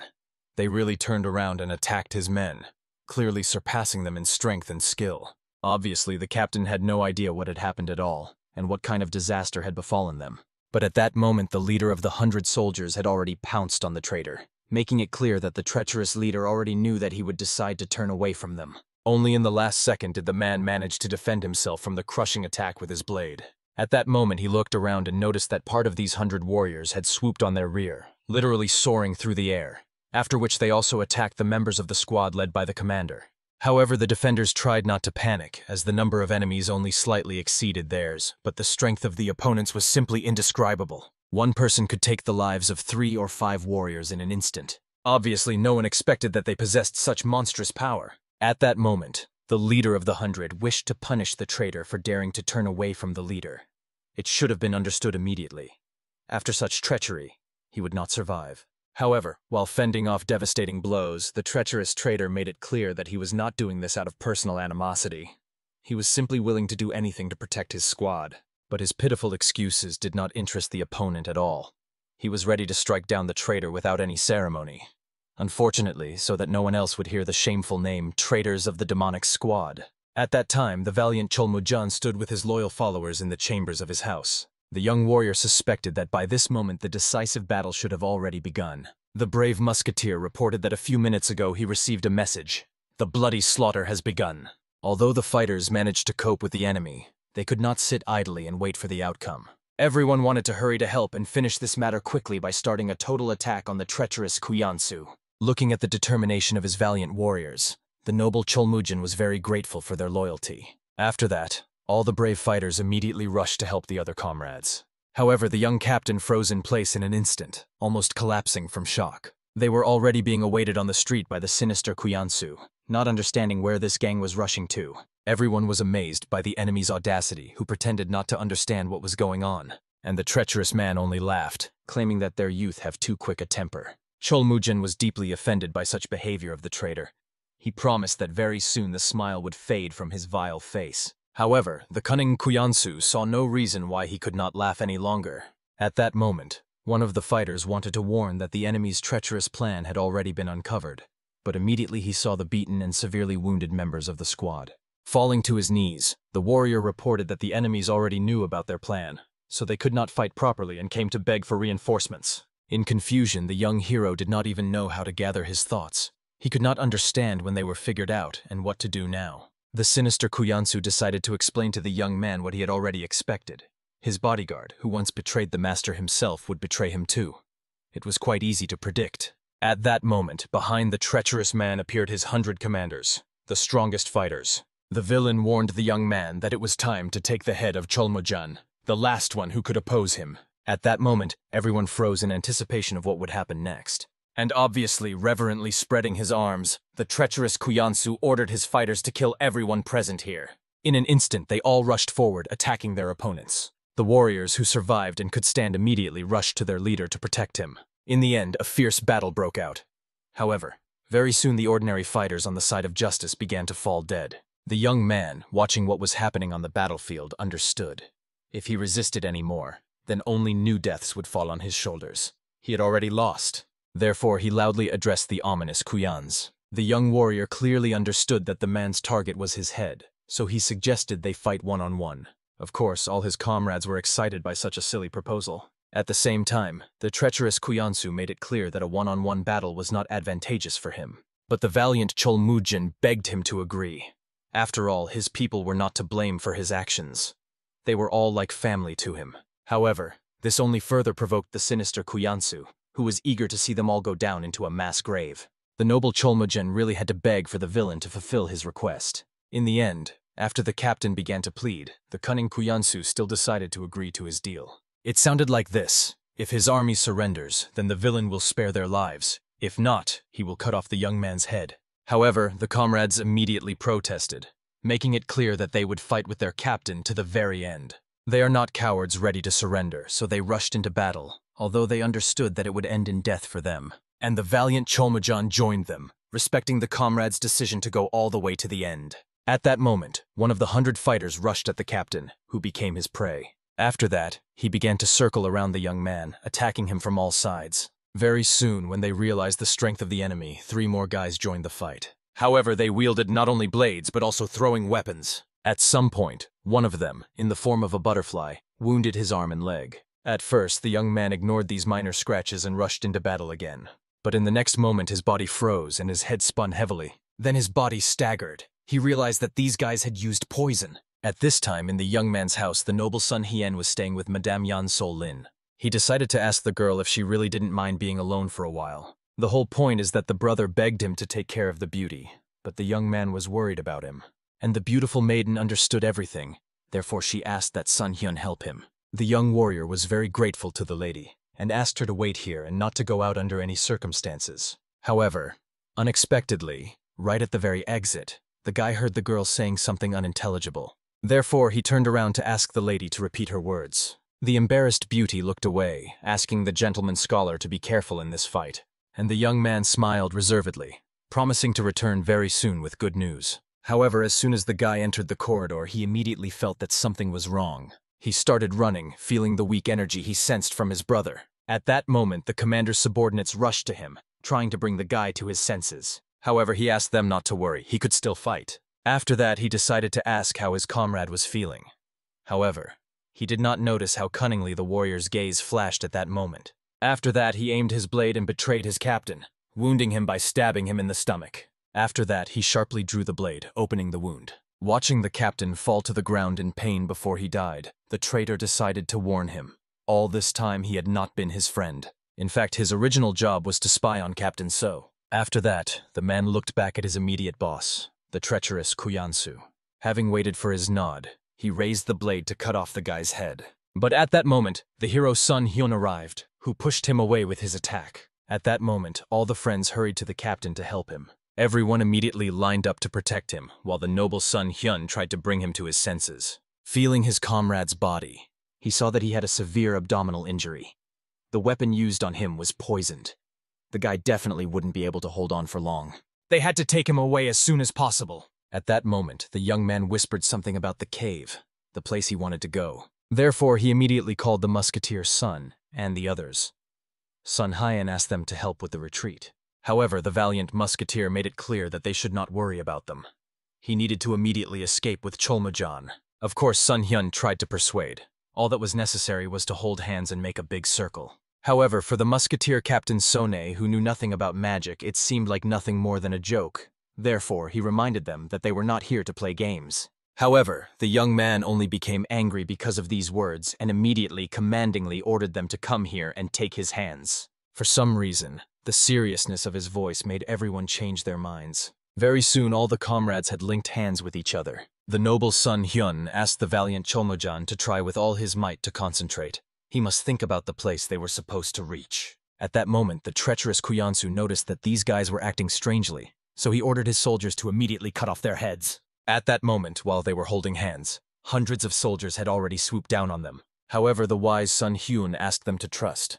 They would be transported wherever Cholmujan wished, using teleportation. After that, he loudly pronounced the spell, and at the last moment they disappeared, leaving behind only a dazzling flash of light. Not only the fighters, but also the sinister Kuyansu remained standing in bewilderment. Everyone just froze, not knowing what to do now. After that, the treacherous villain approached his warriors, demanding that they reveal where those people had disappeared. Of course, they tried to explain to their lord that, as he could observe, the enemies simply vanished into thin air. But the cunning Kuyansu was angry, blaming these people for allowing the enemies to escape. In the end, he had no choice but to pull himself together in order to surround this area, as well as to watch Yan So-lin. She was very important to them, so they could forget that the whole plan had failed because of the girl. Everyone immediately bowed, following the master's order, while he was angry at those bastards who let the rebels escape. But since this happened, he had to rise to the rank of lord before the valiant Cholmujan appeared again. At that very moment, the young man appeared in one of the caves after the distortion of space. Everyone immediately started looking around, not believing what was happening. They demanded an explanation from the guy about how they got here. However, now it was not so important, and the wise hero asked them to help so that they could comfortably lay down the wounded Cholmujan. In the end, they laid him on the nearest stone they found in the cave. Musketeer Sun was very worried. They needed to heal the guy immediately. After all, if he was poisoned, they needed to find a way to extract the poison.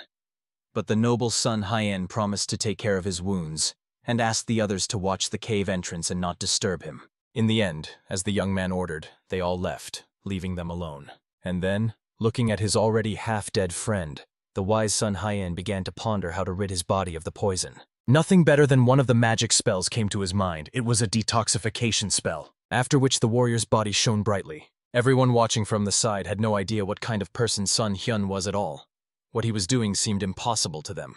I also wanted to know how long they would have to train to become even a little bit like Sun Hyun, and whether this is even possible. They noticed that what he was doing was nothing like the martial arts they knew. Although they did not know exactly what it was, the main thing was that the abilities of this young man could save their brother. And if he is on their side, it means the heavens themselves were very favorable to them. Night soon fell, but by that time all procedures had been completed. The valiant Cholmujan still remained lying down, sweat rolling down his face. However, he still had not regained consciousness. At that moment, the musketeer noticed that Sun Hyun's face was too pale, and the young man admitted that brother Cholmujan's condition was worse than he had expected. Although it may seem strange, he needed to leave now, but he promised to return at sunrise as soon as he finished all his business. But the musketeer could not let Sun Hyun go without trying to ask him where he was headed. Closer to dawn, the valiant Cholmujan finally began to regain consciousness. All those gathered, waiting for his awakening, were very glad that he finally woke up. The young warrior immediately sat down to understand what had happened. However, the master asked him not to overexert himself. The youth still found it difficult to move. He honestly admitted that they did not think Sun Hyun would manage to save him. Usually, when people used the treacherous Kuyan poison, it was always deadly. Moreover, it penetrated the abdominal cavity, but the wise Sun Hyun managed to extract it. Moreover, the noble Cholmujan realized that not even a day had passed since he fell asleep, And of course, the guy could not believe that he woke up so early, thinking that even his injury was not that serious. However, the musketeer calmly made it clear that Sun Hyun once again demonstrated his mysterious abilities with which he healed him. The young warrior could not express his gratitude, realizing that his brother was saving his life once again. However, that was not all the musketeer wanted to tell about the boy. Just at that moment, the noble hero finally returned to the cave and was clearly pleased with the news that Cholmujanu was feeling better. Once again, the young man began to shower thanks for his rescue. However, the wise hero suggested moving on to that part when the warrior felt better. After that, he began to ask, "Is he feeling any pain anywhere? How is his overall condition?" It turned out that when he woke up, he had a very severe stomachache, and the wise Sun Hyun made it clear that his body had expended a tremendous amount of effort to completely get rid of the poison. The stomach pain will pass after some time. At most, he will have to undergo treatment a couple more times. In the end, now that Sun Hyun had arrived here, the musketeer finally decided to begin his story. The valiant Cholmujun hastened to explain to the young man that the conversation concerned himself. Suddenly, the musketeer asked the noble captain to give the order, or at least somehow stop his brother. The fact is that Sun Hyun insisted that he would return to the lair alone at dawn. And obviously, Cholmujun himself already really did not like this news very much. The wise young man tried to explain the truth. He left Yansol Lin there alone. He promised to return soon and was supposed to help the girl. And the musketeer reminded that he was also very concerned about the girl's condition.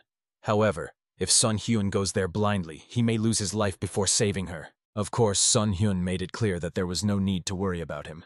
He can take care of himself. But the musketeer felt that their responsibility also lay in this, for Yan So-lin was the master's daughter, and they could not help but intervene. Even the valiant Cholmujun believed that the gentleman's words were true. He did not doubt his brother's abilities, but it made no sense that his brother, who knew nothing about their enemies, would go alone to save his sister. Of course, the noble Sun Hyun made it clear that he had enough strength. Moreover, it was he who promised to protect her. However, the wise Cholmujun insisted, if Sun Hyun goes there, he will follow him. Of course, the sensible hero noticed that he had been wounded just a couple of hours ago. It is very difficult for him to move now. However, the young warrior still overcame the pain within himself in order to rise. And in the end, the worried hero had no choice but to promise Cholmujun that he would not go anywhere without him, and to ask him to lie down. In the end, the man calmed down a bit. However, he reminded the hero of his promise. He must not go anywhere. And yet he himself admitted that he really wanted to save his people as soon as possible. He was also very worried about Yan So-lin, but they had to stick together and not make rash decisions. And he hoped that Sun Hyun understood this. And yet Sun Hyun's desire to go save the girl was much stronger than rational thoughts, and his musketeer understood him. After all, the hero's desire to save them soon was exactly the same as theirs. But they must wait until Captain So recovers, and then gather their strength. Moreover, considering that they had Yan So-lin, they could even become the legitimate leaders of the school. That's why they need to save the girl as soon as possible. And the wise Sun Hyun understood. Since the situation was already so serious, they needed to find a way to do two things at once. In the end, everyone immediately exchanged glances, trying to understand what the hero meant. Soon the entire cave was illuminated by a bright light. This is the noble Sun Hyun, who after gathering some strength, leaned over the guy to help him heal. In the end, though with pain, the first relief was passed. Then the second checkpoint came. And only after him did the valiant Cholmujun admit that his body feels incredibly comfortable. The wise Sun Hyun already clearly saw his brother's strong and healthy body. Therefore, the treatment went excellently, but the young warrior still needed a little rest. When he wakes up after a good sleep, only pain will remain, as if after an exhausting workout. After which the noble young man withdrew to allow Cholmujun to rest. But at the last moment, the valiant warrior stopped the young man, promising that everything would be fine with his sister. He should not worry too much. The guy only smiled restrainedly, thanking Cholmujun for these words of support. After that, he withdrew to another part of the cave to regain some of his strength. And as usual, very soon the energy around him shone, being absorbed by his body. By the time he finished his meditation, everyone in the cave was already sound asleep. The young man clearly understood that a lot of time had already passed. There was no time to delay. He wanted to go there before everyone woke up so that no one would stop him anymore. However, the young man had not taken a step out of the cave when he heard the voice of Cholmujun, reminding him of the boy's promise. He, of course, tried to pretend that he had not planned anything at all. However, everyone already suspected that the brother would not back down and would try to leave anyway, so they pretended to be asleep to stop him, believing that going there alone was too reckless. However, the wise son Hyun, sternly looking at the musketeer's son, decided to find out. When will the time come to stop being reckless? In any case, in total war, there will never come a moment when they can afford not to be reckless. Whether it is numerical advantage or superiority in strength, to deal with their enemies, they have no choice but to be reckless. Yesterday, the valiant Cholmujan suffered a serious injury, after which they fled. Obviously, the enemies cannot guess that they will return the next day. No one expects it. Perhaps they improve their own security, but today they will be the least strong and vigilant. And basically, everyone understood what the young man was implying. The noble son Hyun himself asked not to worry about him. Instead, he asked them to rest a little. He will take his sister during this time and come back immediately. But the warriors still insisted that if they go, it will only be together. Of course, the young man understood. It was real foolishness. In the state Cholmujan was in, he should not have left the cave, let alone return to the enemy's lair.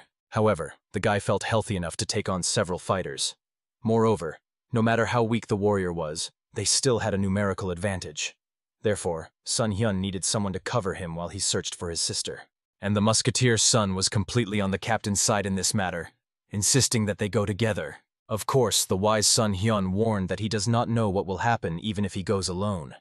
And if they all go together, they may face even greater danger. However, the valiant warriors warned, even if their numbers increase and the risks grow, they have left a couple of their henchmen in the lair. They were all high-level warriors, so the cunning Kuyansu will try to lure them to his side.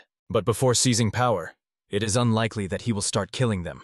Right now, they should be sitting in prison. And if they can safely infiltrate the prison and free them, it will greatly help their plan. The idea really sounded excellent after all. These people were not their enemies. For this reason, the noble Cholmujan asked Sun Hyun to trust them. After all, it was a one-way road, so it was better not to hesitate and move forward. The young man simply had no strength left to argue with his friends, so he decided to trust them, and again asked them all to hold hands so that they would return to the lair from which they came yesterday. After that, the young man asked Cholmujan to think about the place they were supposed to reach. After all, they could literally move anywhere using the power of mana. After these words, the young man cast a teleportation spell. However, very soon, finding themselves within the school walls, they ended up way too close to each other. Scattering around the district, they tried to understand where they were and why it was so crowded here at all. Only later did they realize that they were in a prison cell. Initially, the wise son Hyun asked Cholmujan to think about the place where they should be. However, for some reason, they ended up behind bars.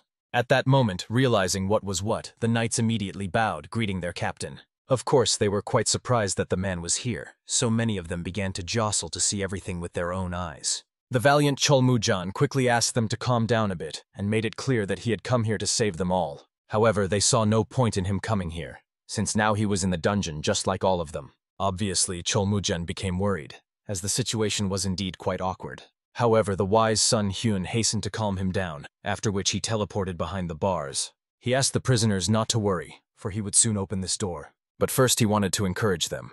After all, now together they would definitely be able to defeat the rebels of the treacherous Kuyansu. He believed that all these people were loyal to the master, which is why they ended up behind bars. But if any of them were afraid of death, they could have stayed in prison. However, he asked at least for the sake of his captain not to reveal to the enemies that he was here. But all the warriors considered themselves men of honor, not trash who would run away. Such words even insulted their honor. And the valiant Cholmujan was very grateful to the brothers and sisters, in whose honor he had no doubt.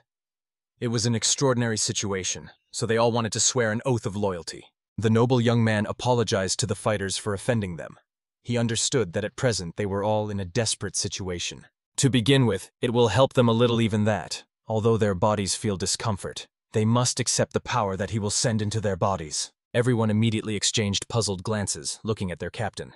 When he waved his hand, they understood. Sun Hyun would not harm them. The young man himself made it clear that what he was creating he did with the help of his mana. It was a spell that increased agility and strength, as well as stone skin. In the end, the spell completely absorbed into the fighters' bodies, and they even glowed a little. The young man warned that now their skin had become tough. It would not be so easy to touch or pierce. And they would also become much faster and stronger.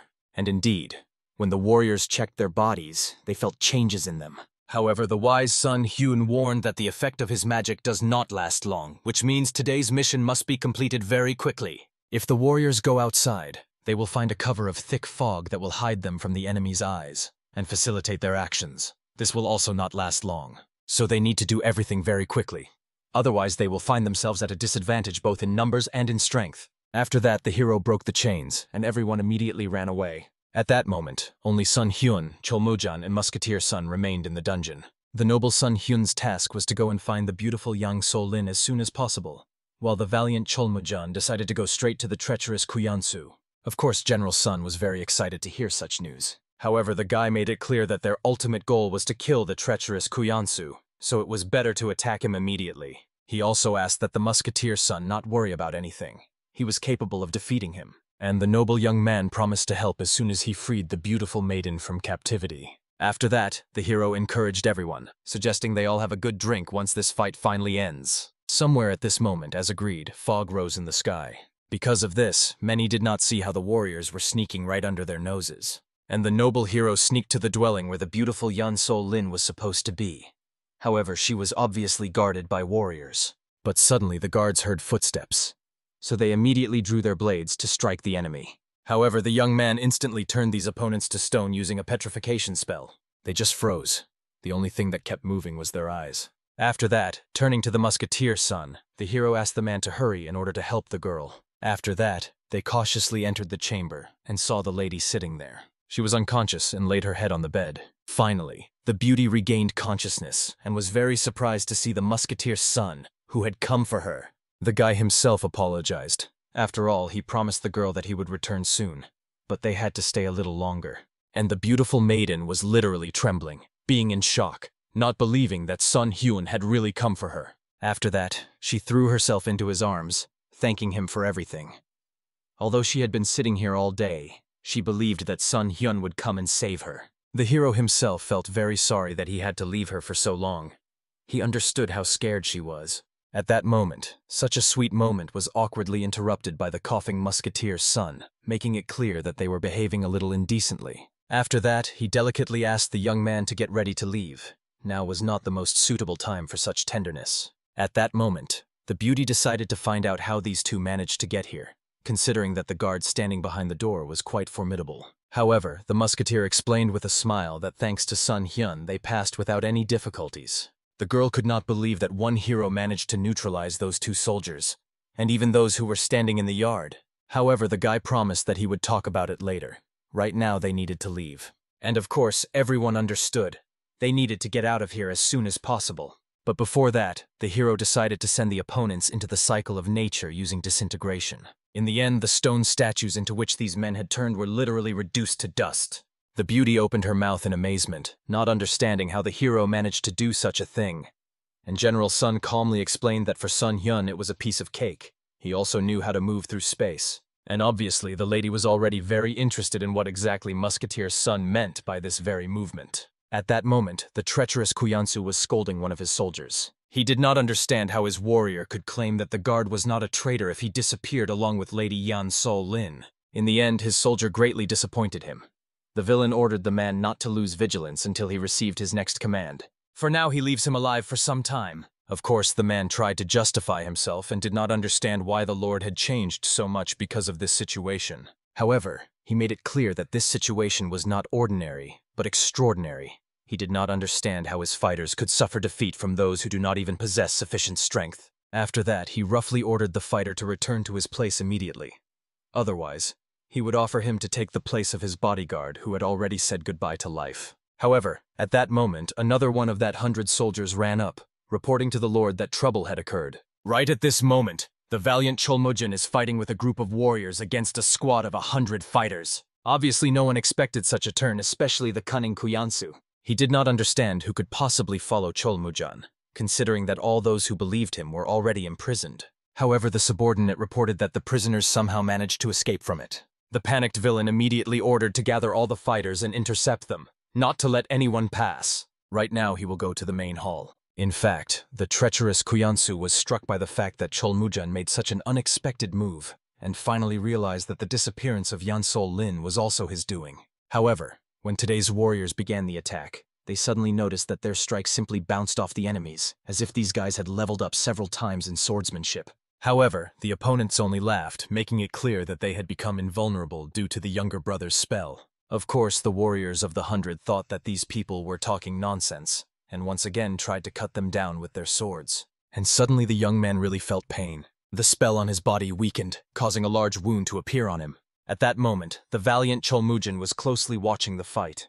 It was becoming more dangerous with every moment. Therefore, he warned his guys that the shield that protected them was gone, and now they must be more careful. However, at that moment, the young man saw that reinforcements with an incredible number of warriors were running towards these fighters. However, they passively ran past Cholmujin, joining a larger battle. At that moment, it became really difficult for the warriors. However, unexpectedly, while he was thinking about how he could help, the treacherous Kuyansu also noticed him. Of course, the old man was quite surprised that the young man first ran away, and now decided to return again. However, the guy made it clear that he did not come just like that, but for the man's head. The warrior himself was not against giving up this head, but before that Cholmujin absolutely had to defeat all his subjects. After that, he instantly ordered them to start acting, and this time to definitely bring him Cholmujin's head on a platter. Loyal friends of Cholmujin immediately rushed to him to protect the captain. In the end, they began to fend off all these attacks. But the valiant Cholmujin realized that he could not allow this fight to drag on. If he cannot find a solution now, many of them will die again, and they will be destroyed. However, unexpectedly, the guy heard a painfully familiar voice. It was Sun Hyun who, joining them from the sky, enveloped the enemies with streams of fiery rain. In the end, every single warrior hit by this attack was pierced through and bleeding profusely fell to the ground. The young man, looking at this, smiled quite happily, after which he found a place where he could land. The valiant Cholmujin could not stop rejoicing that his brother had finally come to help him, while the treacherous Kuyansu and his assistant stood frozen in amazement, not understanding what kind of monster had created such a thing. Only later did they realize that it was the very scientist who uses strange spells, with which he defeated such a number of soldiers. The young man decided to make sure he was not late, and thank heavens he arrived on time. After that, he looked around, realizing that now they could confidently deal with the traitors. The valiant Cholmujin joyfully ordered everyone to gather their strength. They have a chance to destroy the rebels, and that is what they will do. The treacherous Kuyansu, having lost a huge part of his fighters, panicked and sent the remaining guys to stop the attack. They were confident they would definitely be able to protect the master, as in strength and number they far exceeded the enemies. At that moment, the panicked villain began to look around, not understanding where the bloody warriors had gone and why they still hadn't appeared. But suddenly he saw many fighters rushing towards them through the sky. The man could not help but rejoice that the reinforcements had finally arrived. Now Cholmujin would surely die in agony. Only then did the man notice something strange. When these guys joined the fight, they definitely were not bloodthirsty warriors, because they attacked their own. Even the valiant Cholmujin did not know who these strong men were, who dealt with enemies so quickly. At that moment, the young man heard familiar voices behind his back. These were the bodyguards of the current priest who came to their aid. After that, the two explained that everything was excellent with the master. He was currently watching the fight nearby. Cholmujin could not believe his luck that everything was fine with the man after all. The bodyguards of the leader themselves made it clear that their master had to perform sacred breathing techniques for some time in order to completely expel the destructive poison from his being. Now the trials are behind. Their valiant warriors will surely be able to deal with the horde of rebellious dogs. But obviously Cholmujin was tormented by burning curiosity. Who were these mysterious defenders who stood up for them in the heat of battle? It turned out they were the guards of Mogyo, a secret organization subordinate only to the supreme ruler. Such a secretive brotherhood that even the deputy commander was unaware of their existence. Only now did the villain realize the terrible truth. These two bodyguards, together with the leader, had organized a secret society in Mogyo. This meant only one thing. All his long-standing plans would crumble to dust. But still, the scoundrel could not allow such an outcome. At least Cholmujin he had to take with him to the grave. At that moment, the assistant noticed that their leader intended to go out onto the battlefield, which filled his soul with anxiety. Soon the old villain rushed into battle against Cholmujin to finish him off once and for all. After all, it was the young warrior who longed for a one-on-one duel, and Cholmujin himself was burning with the desire to personally stab the traitor. The brother cried out fearfully, begging him not to rush to certain death. However, at that very moment, an enemy attacked him. The assistant, spinning in a deadly dance of the blade, made it clear, while his master aimed at Cholmujin's head, he must bring Sun Hyun's head and present it on a platter. Although the man's attack was precise and should have struck the youth's head, he was already looming behind his back. Of course, the scoundrel had no idea how the boy managed such a feat. At that moment, the young man was outraged by the opponent's words. He claimed to be his sworn enemy, but the boy could not remember what scores the two of them needed to settle. At that moment, the head's bodyguards immediately rushed forward to protect the young scientist. However, the youth decisively turned to them, asking not to interfere and to allow him to deal with the enemy on his own. Of course, the loyal guards tried to explain to the young man that this was unreasonable and extremely dangerous. However, the hero was hardly troubled by such warnings. Never before had he experienced such exhilaration from a fight with a martial arts master. Even being a wizard, he enjoyed hand-to-hand combat with a skilled warrior. Then the assistant took offense, believing that the hero was simply mocking him, and swore to tear the impudent man to tiny shreds. But as soon as the enemy attacked, the young man immediately used his technique Cloud Step, moving diagonally. After this, he instantly used the flash spell, appearing behind the enemy. The enemy raised the blade above the youth's neck, believing that he was only capable of dodging and nothing more. At that moment, the enemy struck the hero's body. However, he used a teleportation spell at the last second. Thus, he managed to step back a few steps, although the wound on him still remained. Of course, Sun Hyun was amazed that the opponent immediately saw and recognized the combination of mana and teleportation. This meant that the scoundrel truly had amazing speed and combat instinct. At that moment, looking at the young man, the enemy realized he was extremely lucky not to die from that attack. However, luck would not favor the boy for long. The young warrior already clearly understood. In this battle, he had no time to use advanced magic, so he would have to rely on magical weapons. Cholmujin also had a hard time for the sake of the fairness of the duel. At that moment, the enemy continued to press him and force him to retreat. At some point, the young swordsman decided to use the spiral sword art, Heavenly Blood, and the youth, having received the barrier as a gift from his brother, assumed a defensive stance. Of course, this protection significantly weakened the force of the blow, but despite this, it was destroyed with just one swing of the blade. If he had not blocked the attack with his shield, his body would have been torn to pieces. After all, Kuyansu was not an assistant to the leader for nothing. However, he still could not simply retreat, so he used the sword art, Heavenly Blood, in its first form. Immediately after this, he began to use the second form, Demon's Edge. At that moment, the enemy, cornered, realized that the attack was coming straight at him. He could not think of anything better than to use the second step of the spiral sword art. This art was called Explosive Blood Form, and it consisted in the fact that a drop of scarlet liquid formed at the tip of his blade. And the third step was that this drop rushed towards the enemy at an incredible speed. The young man managed to dodge this attack. However, Cholmujin immediately noticed the powerful explosion that occurred behind him. At that moment, even his comrades began to be knocked off their feet by the blast wave alone, and the leader himself realized that the enemy turned out to be much more powerful than he expected. Even the old villain noticed that the young man looked overly frightened. He assumed that in a moment Cholmujin would get tired and allow himself to be killed. Although the enemy was strong like a monster, Cholmujin was not going to give up.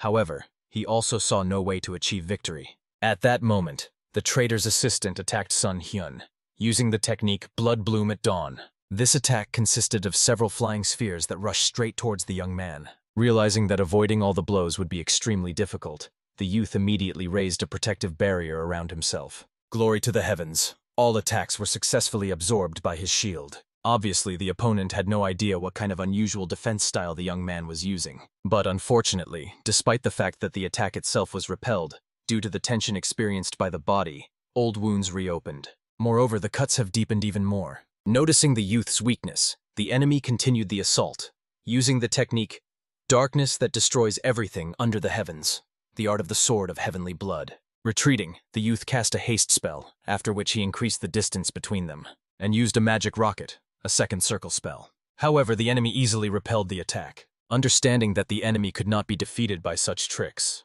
the young man lured him into a trap to launch a lightning attack that almost hit the man. Although he dodged at the last moment, his blade still touched the strike of heavenly electricity, causing a powerful discharge to run through the villain's entire body. His nature began to shudder from the number of lightning bolts piercing the flesh. The young man hoped that at least this way the opponent would get a little roasted and weakened. But unfortunately, even so, the enemy only shook off the electrical impulses from himself, and became even more enraged at the impudent one who dared to wound him.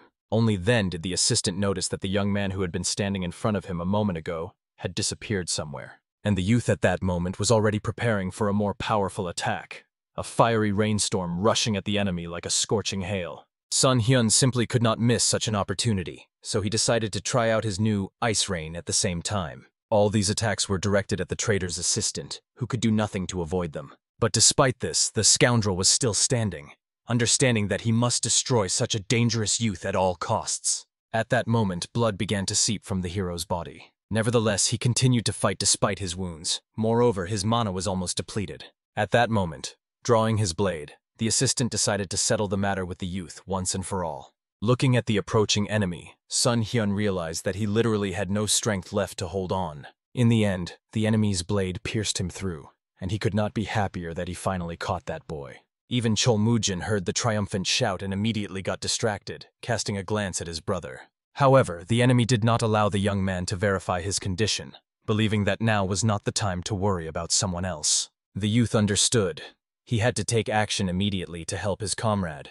Moreover, he could not believe that he would simply be beaten and even killed by this miserable traitor. Finally gathering all his thoughts together, the young man realized what he could do. Therefore, he teleported behind his opponent's back and struck the scoundrel with an attack directly to the spine. In the end, huge wounds struck the traitor's back, causing everything around to start flooding with a scarlet river. He only collapsed weakly to his knees, not understanding why his strength had left him and why all his efforts were in vain. At that moment, Sun Hyun looked puzzled at the blade stuck in his body. The opponent could not stop rejoicing that he had finally put an end to the tricks of this little bastard and won. Only then did the villain notice that something sinister was happening to his body. Blood gushed from his mouth, and moreover, all his internal organs, even the blood vessels, were torn apart in an instant. However, even when he fell to the ground in death throes, he was glad that he managed to win the battle. Having confirmed that the enemy was defeated, the youth fell to his knees, trying to regain consciousness. By this moment, the young man sat with a face pale as a death shroud, no longer even understanding where he was. And when he finally lost consciousness, bleeding profusely, he thought that his life would end there, and he still had not achieved the desired strength. Immersed in oblivion, the young man once again remembered the day he met his sworn brother. Then they drank the liqueur that Sun Hyun brought with him, and the drink was truly excellent. It was impossible to stop. However, all the charm was not in the liqueur itself, but in the weather and pleasant company. Very soon the young men became intoxicated. Cholmujan felt quite drunk, and moreover, he was embarrassed that he was getting drunk like this without any particular reason. After which both began to laugh and have fun, believing that the will of the heavens had brought them together on this day. At that time, Cholmujin admitted that although only a couple of hours had passed since their meeting, Sun Hyun had already become like a brother to him. However, the young man felt awkward calling Cholmujin brother, and the man assumed it was due to their age difference. Therefore, the youth had tried to explain that it was not about age at all, but about the difference in status. After all, he was not a martial arts master like the young warrior himself. Of course, the young man himself found it slightly unusual to communicate with someone, as he did not particularly like scientists. They all had such pretty faces that sometimes it was hard to tell a girl from a boy. However, seeing how these words enraged the hero, he immediately began to apologize, and also admitted that today he learned that scientists can be fun, they also like to drink and chat. Sun Hyun decided to explain that it is possible that this is because he was not only a scientist, but also a magician. Then he suggested to the young man to find out who the wizard was. Only at that moment, beginning the story, Sun Hyun realized that he was clearly not seeing the young man before him for the first time. At that very moment, the guards serving the house appeared before his eyes. He also saw himself as a small child at the moment, when he discovered that he had moved into another body. And he was quite frightened by the possibility that after his death he would start this game all over again. However, he was already quite tired of starting in the young body of a boy named Sun Hyun, repeating this constantly. And as if from a nightmare, the young man awoke in this world, however, remaining in his former body. He immediately tried to get up to understand where he was and what had happened to him. Next to him, the boy discovered a man who ordered the boy to stop tossing and turning. Only then did the frightened boy notice his body. His entire chest was covered with various needles. The doctor hurried to explain that he performed acupuncture on him so that his body would recover faster. The veins were not affected, so there were no problems with circulation. In the end, the young man had no choice but to listen to the doctor, calm down, and thank the elder for everything. However, he was only glad to do his job, and moreover to help such a worthy person. The youth absolutely did not understand why this old man suddenly thought so highly of him, and the doctor decided to explain to the young man how he came to this conclusion. The young man accumulated the purest energy in his dantian, and was very different from other people, as it is quite difficult to accumulate energy of such purity without working on strengthening the balance of one's body. Of course, the young man hurried to explain to the old man that he was not a martial arts master at all, However, the doctor did not claim this, but was still very impressed by the youth. After that, he hurried to pull out the needles that were sticking out of his body. At that very moment, Mrs. Yan Sol-lin entered, who brought the old man the medicine he had requested. Sun Hyun could not believe his luck when he saw the girl safe and sound, and she was also very glad that the youth had finally awakened. Only at that moment did the beauty realize that Sun Hyun was covered by only a single towel in the crotch area,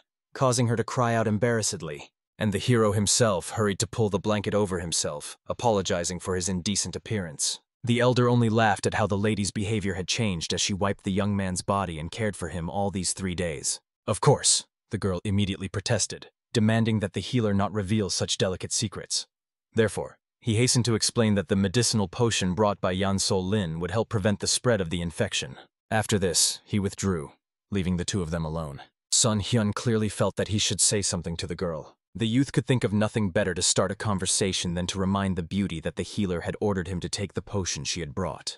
The lady, flushed with embarrassment, handed him the cup she had brought with her. However, at that moment she noticed how hard the young man was struggling to get out of bed.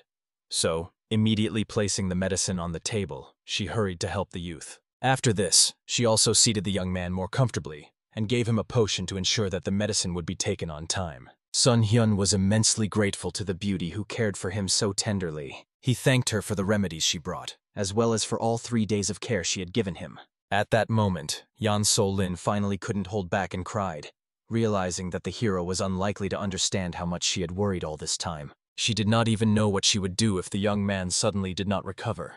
After that, the young woman hugged the young man, confessing that she was immensely glad that he eventually came to his senses. After this, the two sealed such a touching moment with a tender kiss. But at that very moment, Cholmujin burst into the room with joyful exclamations to visit his brother. Obviously, the young warrior was literally speechless with amazement when he encountered such a delicate situation. Immediately blushing from embarrassment like a ripe tomato, the swordsman tried to somehow justify his sudden appearance, but due to a sudden stammer that seized him at the most inopportune moment, he could not say anything sensible. At that moment, Yan Sol-lin had already run away like a frightened doe, not even daring to look the so-called brother in the eyes. In the end, poor Cholmujin had to justify himself to the hero, solemnly swearing that he had seen absolutely nothing and had no idea what was happening. Meanwhile, the youth decided to ask his companion the purpose of his visit. Then the young warrior revealed that he had come to inquire about his brother's condition, as the elder had said that his state had significantly improved. Everyone in the sect was very worried because Sun Hyun had been unconscious for 3 whole days, as if in the embrace of death. However, the hero looked even better than his comrade had expected. Cholmujin also shared that the healer who treated him was the most righteous and skilled healer in their entire sect. The man specialized in poisons and antidotes, having learned all the secrets of toxic substances. However, even with all his skill, Cholmujin seriously doubted whether the elder would be able to save his brother. It turned out that the young man's condition was truly terrible. His body was balancing on the edge between life and death. However, the hero, having listened to the explanations, quickly realized that he was exhausted because of everything that had happened. All the time, being in a daze, he was simply resting well and regaining his strength. This explanation truly greatly eased the troubled soul of the comrade. Cholmujin also revealed that they have already dealt with all the rebels and managed to achieve a complete victory thanks to the courageous actions of Sun Hyun. But the hero knew nothing of this, as he was unconscious the whole time. After the battle ended, the master himself joined them. He came to praise the young man for working diligently and handling the trial better than the elder had expected. The mentor also admitted that he did not intervene in the fight because he wanted to see firsthand what his future successor was capable of. He deliberately allowed this situation so that the students could destroy the enemies without risking the future of the entire sect. Also, when the master returned, everything fell into its natural place. So Cholmujin was confident. No one would dare even think about removing him from his position. However, the young wizard with a sly smile reminded that only his sworn brother could change the ruler. But he did not even want to hear such a thing, for all the glory of victory in this battle rightfully belonged to the mage. Therefore, he was to be generously rewarded after the hero's full recovery. However, even after complete healing, all Sun Hyun dreamed of was to rest at least a little from all the trials. Moreover, he had completely forgotten that he originally went to the exam, and therefore stayed here for so long. Of course, his body was still not in the best condition. But before the fight, Sun Hyun had already warned Cholmujin that he intended to leave this place as soon as the battle was over. The swordsman agreed, but set a condition for his brother. First, he had to take care of his health and fully recover. After this, they talked for a while longer until the moon rose in the sky, illuminating the earth with a silvery glow. Then, having secluded himself in his healing chambers, the youth began to circulate internal energy. With the help of this ancient practice, he not only managed to restore mana, but also healed his wounds quite well. At dawn, the young man was already near the school walls, ready to depart. Of course, Cholmujun could not believe that his sworn brother, having just come to his senses a couple of hours ago, was already preparing to set off. However, the hero felt literally like a newborn, as he had fully recovered. He believed that acupuncture performed by the wise elder had helped him greatly, but Cholmujun still reminded his comrade that he couldn't regain consciousness for a whole 3 days. He shouldn't have rushed so much to go anywhere. Then Sun Hyun, with a mysterious smile, reminded his friend that the journey would not take him long. After all, he was a great wizard skilled in the art of teleportation. It was precisely for this reason that Cholmujun could not allow his comrade to simply disappear. The youth immediately felt guilty. He did not want his friend to worry so much about him. He came to his comrade only to calmly say goodbye before leaving. However, the warrior had many questions. For example, why does the young man want to leave without even saying goodbye to his beloved? Sun Hyun understood that he should have acted that way. However, for now, it was too awkward to do so after the recent incident. Moreover, he promised that he would not be gone for long. He would return to them again as soon as he finished his exams. But even in such a case, the commander understood. Everyone would be extremely upset by his sudden departure, especially his sister. Sun Hyun himself would very much like to say goodbye to everyone and have a farewell conversation. Therefore, the hero gave his sworn brother a magical scroll. Wherever Cholmujun was, he could open or tear it, and then instantly be transported to the center of Magio. There were 2 such scrolls, one for Cholmujun, the second for Yan Sol Lin for an emergency. The young warrior was clearly amazed that his comrade even had such astonishing artifacts, after which he asked for a long time how to properly use such strange scrolls. Realizing how astonishing this magical item was, the boy solemnly promised to treat it with special care, as if it were a sacred relic. Then, having finished the farewell, Sun Hyun intended to leave. However, Cholmujun asked him to stay a little longer again. He quickly ran to the temple, where he had already prepared a travel snack for the boy. It was a small purple pouch carefully packed with food that the youth might enjoy. The youth was immensely grateful to the named brother, who saved him precious time on the journey. Thanks to this, he would no longer have to detour to any city for sustenance. After this, both said goodbye, and Cholmujun sincerely hoped that Sun Hyun would take care of himself, and they would definitely see each other again. The hero also began to recite the spell of space distortion. At the last moment, uttering the mystical deformation formula, he simply vanished without a trace, leaving behind only a dazzling flash of light. And Cholmujun remained standing there alone, wondering whether the hero had successfully reached the destination. Some time passed, and during his journey, the young man came across a little boy who stole his property. The boy scolded the little one, who clearly did not know that it is wrong to take in hand what does not belong to him. However, the child still tightly clutched the pouch with food that belonged to the hero. Sun Hyun saw. This boy did not look like a hardened thief at all. Perhaps something happened to him, since he behaved that way. After that, the wizard reached for his pouch of provisions, kindly prepared by Cholmujun.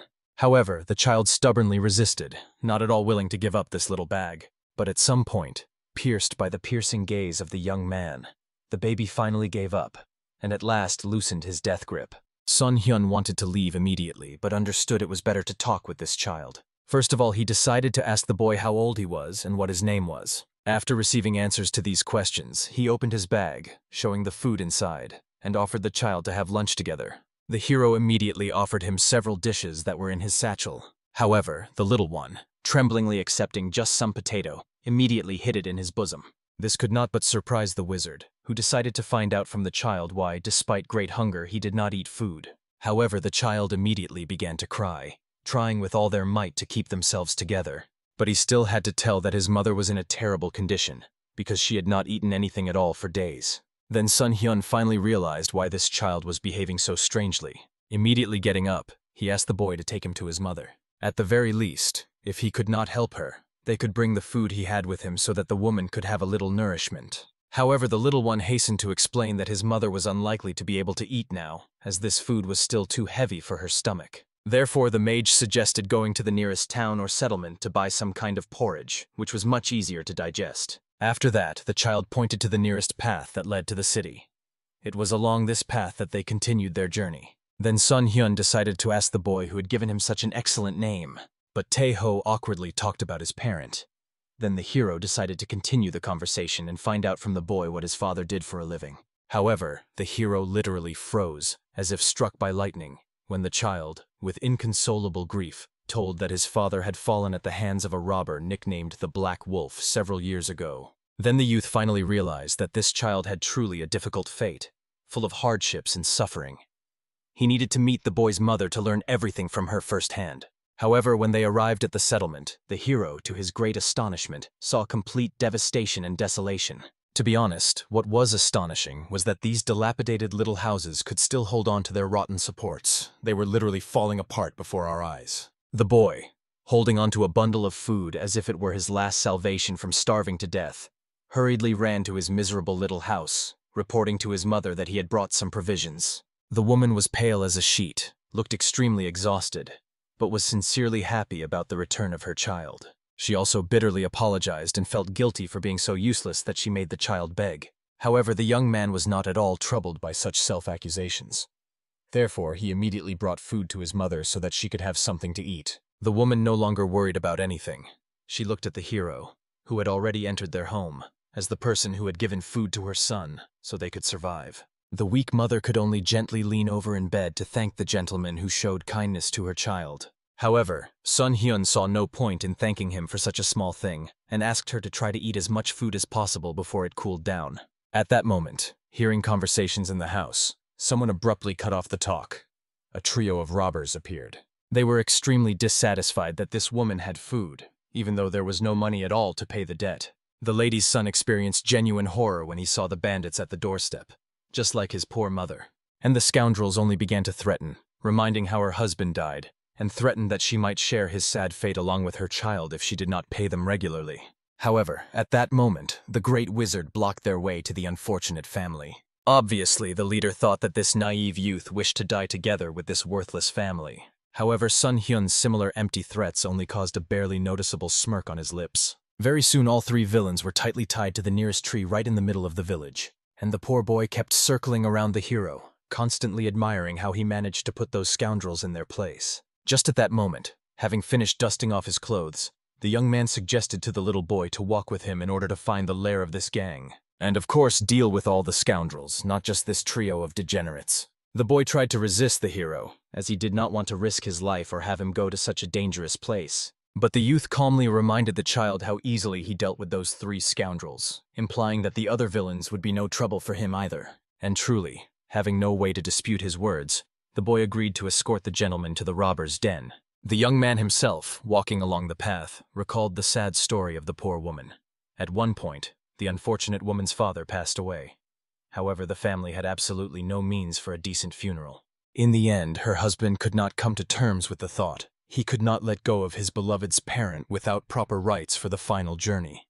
Therefore, he borrowed just 2 silver coins from these bandits to arrange the funeral and wake. However, within a month, 2 silver coins turned into 10 thanks to usurious tricks. Her husband, who went to protest against such lawlessness, was mercilessly killed, and again the debt increased. Now the amount was 59 silver coins. The villains came to demand this money from her every single day. Therefore, the woman had no choice but to beg the master to take her son with him and find him a place somewhere, even if she were to die tomorrow. The most important thing was to know that her child would be able to survive in this harsh world. Soon they finally reached their destination, and the hero's thoughts were interrupted by a young boy. They ended up at a house that looked slightly sturdier than the others, but was just as weathered and dilapidated. After this, the boy asked that the lad stay behind and not follow him into the villain's lair. However, even so, the gentleman scientist could not be sure that the child would definitely not go anywhere. For this reason, he warned the young man that he would place a protective shield on his body so he would not need to fear anyone. After that, the wizard created a magical barrier that immediately appeared around the boy's body. The child looked with amazement at the dome of pure energy that now surrounded him on all sides. He had never seen anything like it before. However, having made sure that he is now definitely safe, the little one promised his godbrother that he had nothing to worry about. He would definitely not go anywhere. Sun Hyun was truly amazed that the young creature, despite her tender age, was much calmer than he had expected. After that, the hero moved further, approaching the house where the bandit's lair was hidden. Being literally just a few steps away from the goal, the youth cast a clairvoyance spell. So he discovered that there were about 20 people in the house, and hardly any of them professionally studied martial arts. That means he would easily deal with them. Behind the walls sat men, rejoicing and enjoying their outlaw's carefree life. They did not expect that in just a second their feast would be destroyed by a fireball attack, literally punching a huge hole in their wall. Immediately, glancing at the young man who appeared before them like a punishing angel, they rudely demanded that he explain himself, who he was and why he had come. The villains still could not understand what happened to their wall. Because of their stupidity, they were simply convinced that the wall had collapsed on its own. And when the young man said that this was the work of his hands, the scoundrels simply burst out laughing.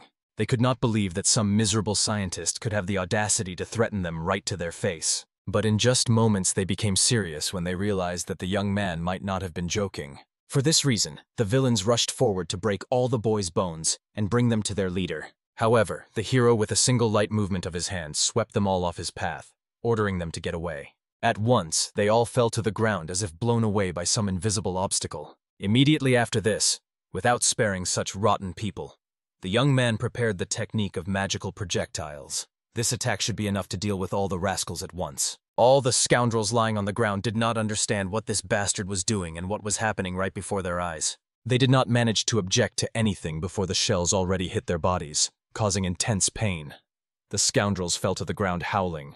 Immediately after this, they were also doused with water balloons, soaking their bodies to the last thread. And then, as a final chord, the youth decided to add electrical charges to all of this as well. In the end, the villains began to convulse in their death throes. Their bodies started to gradually incinerate and burn from the interaction of lightning with their soaked bodies. Only then did the gang leader realize that the very true master of magical arts had come to them, and not a mere pathetic scholar. Therefore, nothing better than trying to escape from here, abandoning his comrades to be torn apart, occurred to him. However, the young man approached him closer and ordered the villain to freeze. And he truly stood still on one leg. His body turned as if into a stone statue. Even the man himself still did not understand why all his muscles stiffened in an instant. Everything the scoundrel heard behind his back was the footsteps of the hero. This made him pray to the Lord to, in his mercy, forgive all his sins and set him free. And yet the young man decided to listen to his pleas and at least dispel his spell of paralysis. However, deep down in his soul, the bandit was not going to give up. He immediately looked at the young man who was standing right in front of him. Drawing his blade, the scoundrel decided to deal with this little brat who brought trouble to their lair. Moreover, the scoundrel threatened the hero that if he wanted the child to remain alive, it would be better for him to humbly let the leader go in all four directions. However, Sun Hyun did not even take a step forward, but only smiled at the stupidity of this impudent person. Obviously, the scoundrel immediately crashed into an invisible barrier that had remained unseen all this time. In the end, when he was struck by a discharge of magical energy, the scoundrel flew back with a wild howl. The villain still could not understand what had happened and where some invisible wall in front of him had appeared from. Only then did Sun Hyun approach the vile idiot, making it clear that he had no intention of letting him go free. After this, the hero cast the spell of the burning rain, causing the man's entire body to be engulfed in scorching flames. Burning like a torch, he could only beg the youth to have mercy on him and grant forgiveness. However, immediately after that, the young man quickly extinguished it using his magical attack, the icy grip. A huge icy palm immediately gripped the man's body, not only freezing him to the bone, but also squeezing him from all sides with inhuman strength. However, at that moment, the young man felt that some kind of attack made of mana was directed towards him. He managed to dodge it, but was insanely surprised. He believed that mana simply did not exist in this world. Of course, he understood that many might still be unaware of this type of magic. Moreover, the spell that hit him was low level, not even close to the first circle. But still, it was magic. Looking back, he saw a small young man who was looking at his enemy with a mischievous smile. The boy was extremely angry that some idiot dared to attack the Black Wolf's gang, introducing himself as the man who will make Sun Hyun kneel and beg for mercy. The leader rejoiced and laughed, realizing that a loser like the hero would deeply regret having come here at all. Looking at the young man who stood before him, our hero barely suppressed a smirk. Perhaps, to these simple people, his power seemed like something supernatural, so they tried to intimidate him before attacking. Before starting the fight, the boy asked the hero not to blame him for what would happen to him next. After that, he threw 2 fire spheres at the youth. However, Sun Hyun easily dispelled them, merely commanding the magic to freeze in the air. Obviously, the boy even opened his mouth in amazement, not understanding what had happened. Their leader had roughly the same reaction, as he believed that no master could compare to this child. Therefore, at that moment, the furious hero, maddened to unconsciousness, was already rushing towards the youth to teach him good manners. He obviously got scared and stepped back. However, he didn't manage to do anything before the youth grabbed him by the patched shirt. Lifting the young man closer, the wizard demanded to know who he was and who had taught him such tricks. But he only struggled, demanding that the boy let him go as soon as possible. However, Sun Hyun, with an even more severe expression on his face, demanded answers to his questions. In the end, the boy admitted that he had learned these wonders on his own and demanded that the youth finally leave him alone.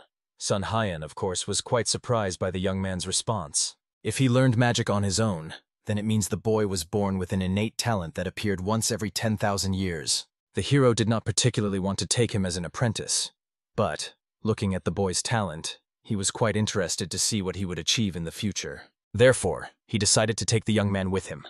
For this reason, Sun Hyun could think of nothing better than to throw the struggling child over his shoulder and carry him away. After this, he calmly approached the boy, who had been waiting for him all this time under the protection of a magical shield. However, as soon as the child looked at the young man more closely, he could not believe that he was truly seeing Hakbia in person.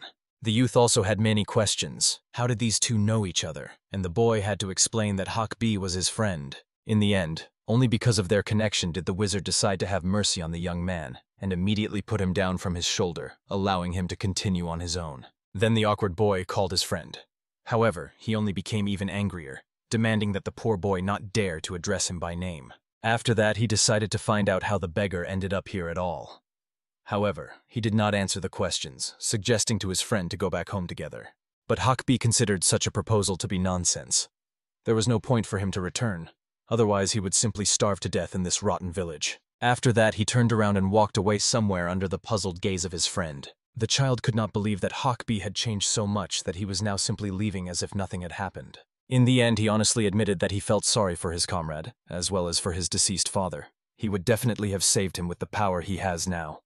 The young man promised to repay him at least another time. With these words, the boy ran away, hiding from human eyes in the forest thicket. The frightened poor man begged the uncle to have mercy on Kakbiom. He was a good person who needed help. In the end, Sun Hyun admitted that he planned to take this young man with him. This could not but please the boy, for despite Hakbia's harsh words, he was still a dear friend to him. After that, the child decided to find out whether they should go and look for the boy together, but Sun Hyun thought that it was not worth worrying about it now. Turning back over his shoulder, he looked at the gang leader, still sitting on the ground in icy shackles. It was necessary to deal with him first, so that the boy's mother and their acquaintances could live peacefully. The young man teared up at the words of the kind gentleman, pouring out gratitude to him. Soon, after finishing the dealings with the bandits, Sun Hyun withdrew, having found the house where Hakbi lived. There the boy told him a sad story. From a young age, he was on his own from the moment he lost his parents and relatives. The boy whom Sun Hyun helped was the only friend in his lonely life. However, later the Black Wolves mercilessly killed his father. Sun Hyun was more interested in hearing specifically about the Black Wolves, as well as about the young man's abilities. When did they manifest? And he told with a sad smile that once he was playing alone, someone caught his attention. He had no friends except one, with whom they played when he lived in the village. And then he started to succeed with these red and blue lights. Listening to this story, Sun Hyun was convinced. The boy himself was truly kind. However, he had a very difficult life and sad circumstances. For this reason, the hero suggested to the young man to follow the path of the wizard with him. Obviously, that one awkwardly thought that this gentleman wanted to enslave him, and this only caused good-natured laughter from the young mage. The youth made it clear that he wanted to make Hakbia his disciple. He could not believe his luck. It seemed to him that he was truly sleeping and seeing a wonderful dream. At the same time, Sun Hyun explained that it would help him develop his abilities. This will help increase his potential power level many times over. However, Hakbia was very much embarrassed by his past, because of which he himself considered himself a bad person. Therefore, Sun Hyun had to comfort him, making him understand that he believed he was a good guy. Moreover, his friend also believed in him. This certainly could not fail to move the boy, and he was pleased that someone had managed to have mercy on him. Sun Hyun himself asked so that the boy would finally give his answer, whether he wishes to follow the path of a wizard or not. However, the young man immediately thought about it from a survival perspective. Surely, if he stayed with Sun Hyun, he would no longer have to starve and wander the world. The young gentleman himself could not believe that he would truly soon have a student. Perhaps his mentor, when teaching him, felt something similar, with excitement and pride. Soon morning came, and after a short sleep they began their meal. The hero set a small modest table so that these two could have a meal. Feeling awkward, Hakbi dared to ask the hero a question about their departure. He wanted to know when they would set out, and learned that Sun Hyun had planned to depart immediately after the morning meal. However, for some reason, Hakbi awkwardly looked away, as if hesitating to say something. Sun Hyun immediately asked the young man to be braver and tell what is troubling him. Then the child awkwardly asked that the gentleman allow him to see his friend and family before they left. This was a somewhat strange request, given their complicated relationship, so Sun Hyun asked the young man to explain himself. He made it clear that they might never meet again if he left right now, and the youth wanted to apologize and say goodbye to his comrade. The hero clearly understood that no matter what, he still needed to participate in the exam. However, if he stayed here for a short while, he would still make it to the test on time. Therefore, he made this boy understand that if he really needed to talk to his friend, he could leave to see the guy one last time. Of course, the child could not believe that the mentor was so generous and did not even judge him for such a childish desire to say goodbye to a comrade. Moreover, the youth pulled out 2 silver plates and asked the young man to give them to his friend so that he could buy food for himself and also for his mother. After this, he asked the student to hurry to the comrade and return home as soon as possible. He immediately jumped up from the table, promising that he would dash there and back. The teacher wouldn't even notice his disappearance. Sun Hyun saw the young man off with a kind smile. But in reality, he understood. He needed to leave as soon as possible if he wanted to arrive in the capital Beijing on time. Moreover, the hero was very worried about the results he would achieve on the exams. However, unexpectedly, the scientist heard some screams from the side. The boy was begging him to let him go, but those who had tied him up like a thief were not going to release him. Obviously, Sun Hyun immediately went outside to understand what had happened to Hakbi. He saw a young woman holding the young man by his clothes and demanding that he go with her until they achieve justice. However, Sun Hyun, seeing this scene, even gaped in amazement, not understanding what situation his student had gotten into in such a short time. The lady herself only gave the one who came out a calm but stern look. Approaching closer, Sun Hyun asked Hakbia to explain what had actually happened. Then he, awkwardly kicking, explained that the lady believes he stole her money. However, the woman, looking sternly at the young man, made it clear that she had once confronted him, and he had tried to escape with the money she saw in his hands. Then Sun Hyun asked Milady to calm down a little and just discuss everything verbally. However, she was very worried that as soon as she let Hakbia go, he would run away without a trace. But the hero explained discontentedly that this boy was his student, not some kind of thief, and therefore ordered the woman more harshly to take her hands off him. But she was truly amazed at how much determination was in the most ordinary scientist. In the end, surrendering to his piercing gaze, she still pulled her hands away from the young man. However, she made it clear that even though she let the boy go, this does not at all justify his guilt. Hakbi immediately began to solemnly swear that he had committed nothing of the sort. They truly collided, but he did not steal the money. Sun Hyun understood. He should trust his student. After all, he was his mentor.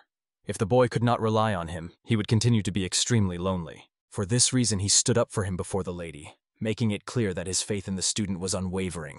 However, the woman was clearly angered by the young man's such decisive words. After that, the enraged woman declared that she believes these two work together and rob ordinary travelers and people. The hero immediately understood where it was all going, so he ordered the boy to step back and hide behind him. After that, looking around, he tried to figure out how best to deal with this woman.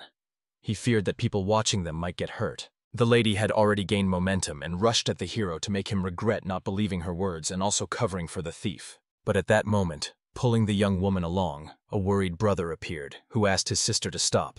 Of course, she was extremely furious and ordered him to step back immediately, as this matter did not concern him at all. However, he discontentedly pointed to the guy who was the thief that stole her money. Obviously, upon such a statement, the lady even gaped in amazement. It was hard to believe considering that this young man had only asked her for directions. However, her brother calmly made it clear that after he talked with his little sister, he ran away as fast as he could. And when he followed the young man, he found her wallet already in the pockets of this gentleman. He immediately fell to his knees, begging for forgiveness before the master, realizing that out of foolishness, he had committed a truly mortal sin. Of course, the woman felt awkward about the whole spectacle, for she had almost quarreled with everyone over her own false beliefs. The hero expected some comments from the lady regarding the situation. He felt she definitely had something to say to him and the student. But she looked away, apologizing for her distrust and misconduct. After that, she began furiously beating the thief with her feet, not understanding how he even dared to rob her. It remained unclear what kind of punishment technique she was using, but both immediately felt the urge to leave at once. After everything that happened, Sun Hyun and Hak Byum secluded themselves in their house, where both sat silently. Of course, the hero perfectly understood that Hak By was a good boy. However, it was visible to the naked eye that his entire appearance indicated that he had grown up in poverty and devastation. And if Sun Hyun needed to take him along, he should avoid such situations in the future. For this reason, after long reflection, he looked carefully at his student, who had been waiting for some kind of answer all this time. After this, the youth made it clear to the boy that it would be better if he did not go with him for now. The child was very frightened by the mentor's words, making it clear that he was not a thief. Moreover, the real pickpocket had already been found. It was not him. The wizard clearly understood and remembered that he had believed his student's words and even stood up for him. However, Hak By had no idea why. Despite this, the teacher was going to abandon him. Then Sun Hyun reminded the boy that he was not going to leave him at all. He just needed to stay in his house for a while. The hero fully understood that the child had a difficult childhood, and his behavior could cause both of them a lot of trouble. Therefore, Sun Hyun really wanted the young man to start studying literature and etiquette rules while he remained in his residence. Hak By understood what the mentor was striving for and agreed, but he was very curious about what the young master himself was going to do. Then he briefly mentioned that he had some urgent matters, but asked the student not to worry about anything, as he would return as soon as he finished with them. Hak By was still extremely reluctant to stay alone. Therefore, he decided to find out at least the approximate waiting time for the teacher. He promised that he would return in a month or two at most, so he asked that the boy not cause any problems during this time. At that moment, unable to bear it, the young man burst into tears and gave the master a promise that he would not disgrace his honorable name. Sun Hyun sincerely understood why the boy was crying, and the reason was that he was convinced the wizard wanted to leave him here in the village forever. Of course, Sun Hyun could not believe that Hak By considered himself so terrible that he thought he could only be treated in such a way. Reaching his hand across the table, he immediately clasped the boy's palms in his. After that, looking him straight in the eyes, he gave the young man a promise that he would never leave him, especially after taking him as a student. Hak By was still crying, but he smiled, hoping that the master was not deceiving him, and that he would truly never be alone again. After all this, they went to the nearest town where they could find a carriage for transportation.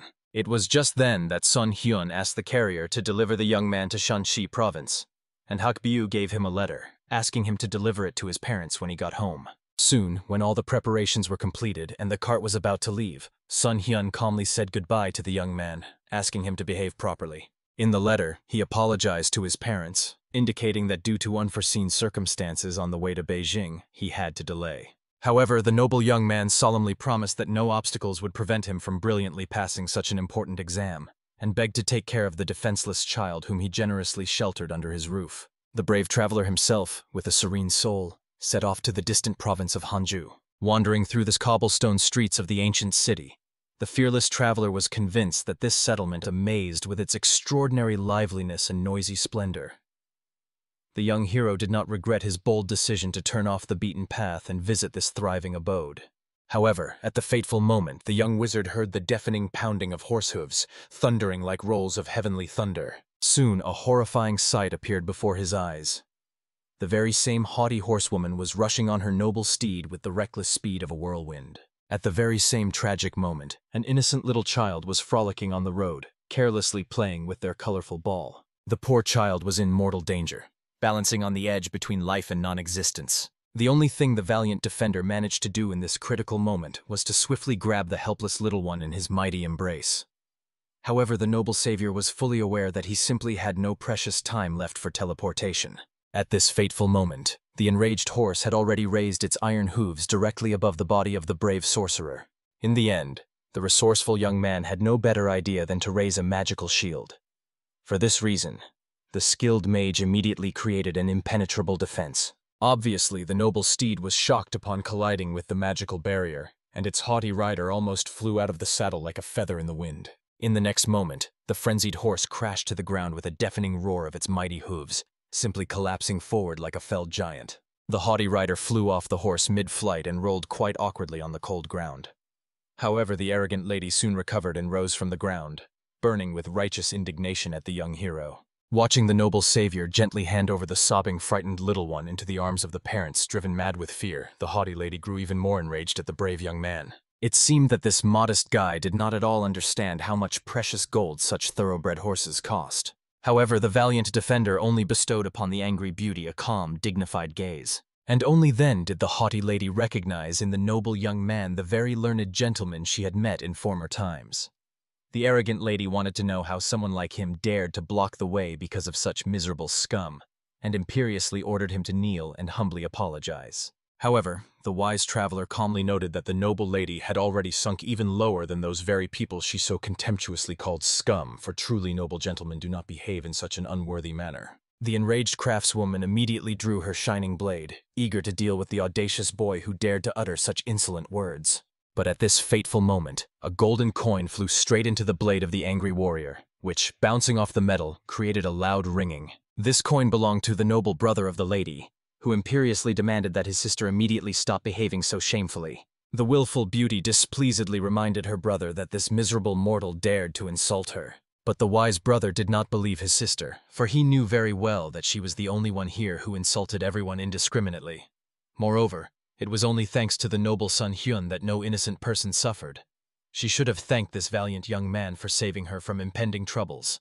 However, even after such fair words, the arrogant lady did not admit even a fraction of her guilt, after which the haughty horsewoman gracefully jumped onto her thoroughbred horse, which at that moment had already risen from the ground and galloped away like an angry storm. The noble brother stayed behind to humbly apologize to the honorable gentleman for the unseemly behavior of his headstrong sister. He made it clear that due to their hurried rush to an important meeting, they had lost track of the road. Of course, the generous Sun Hyun made it clear to the noble young gentleman that he had no reason to apologize to a simple traveler. However, at this momentous moment, the valiant young man noticed that before him stood the same courteous youth, before whom his haughty sister had already offended a couple of days ago. However, the wise Sun Hyun was absolutely indifferent to the unbearable temper of this capricious woman. He was much more concerned that absolutely none of the innocent people were harmed. The noble gentleman was extremely grateful to this wise young man, who showed such magnanimous indulgence towards her unworthy behavior. After which the courteous gentleman gracefully mounted his thoroughbred horse and rode away. Watching him with a keen gaze, Sun Hyun understood. Although it was not obvious at first glance, this young man truly possessed a powerful aura. Moreover, he was quite attractive and surely had many wonderful admirers. Meanwhile, in one of the numerous taverns, local men were passionately talking about how the Moog sect got into terrible trouble from sinister rebels. However, they told that the brave leader Cholmujan did not give up in the face of danger.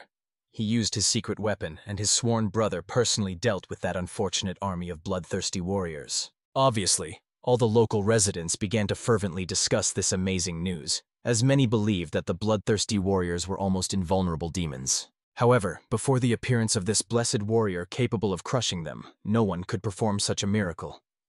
Then people began to whisper about this legendary fighter who appeared as if out of nowhere. Everyone considered him the dragon of the heavens and also called him the great dragon of 1,000 victories. They also gave him a fearsome nickname, the Bloody Iron Prince. Such was the greatness of this invincible hero. The valiant Sun Hyun was already becoming extremely embarrassed to listen to all these laudatory stories about himself. Moreover, deep down, the brave young man laughed, realizing that now, having such a loud nickname, he would be forever recorded in the sacred chronicles of Murim. At that moment, while the noble traveler was peacefully enjoying his meal, one of the managers suddenly approached him. He humbly apologized for the inconvenience, but made it clear that there were no more free seats in the establishment, and timidly asked for permission for other guests to sit next to him.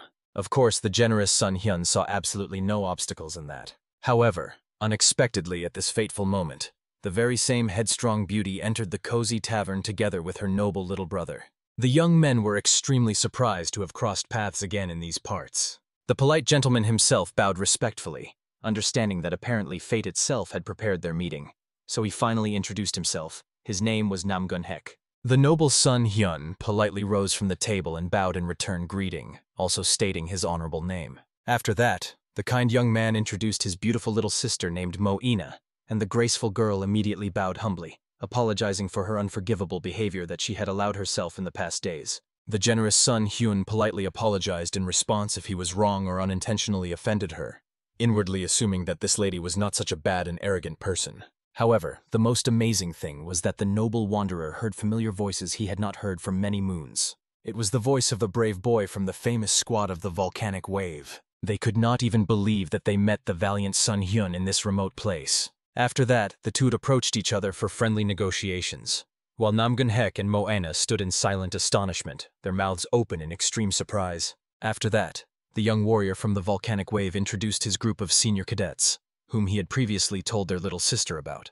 Then the noble man and woman politely introduced themselves in turn. Namgun-hek was extremely surprised to learn that these two had actually been longtime acquaintances. However, not only did the valiant member of the volcanic wave admit that the wise son Hyun had taught him much. In the end, these two realized that in this case they should reintroduce themselves, this time with their true names, and humbly apologized for hiding them because of their loud reputation. At that moment, the mysterious young man in black clothes who had been watching them realized. It seemed these two had met before since they were now communicating so trustfully. However, Namgun-hek only bitterly smiled at his comrade, not knowing how to say that their previous meeting had occurred under rather unpleasant circumstances. After that, all the noble persons sat down at the spacious table.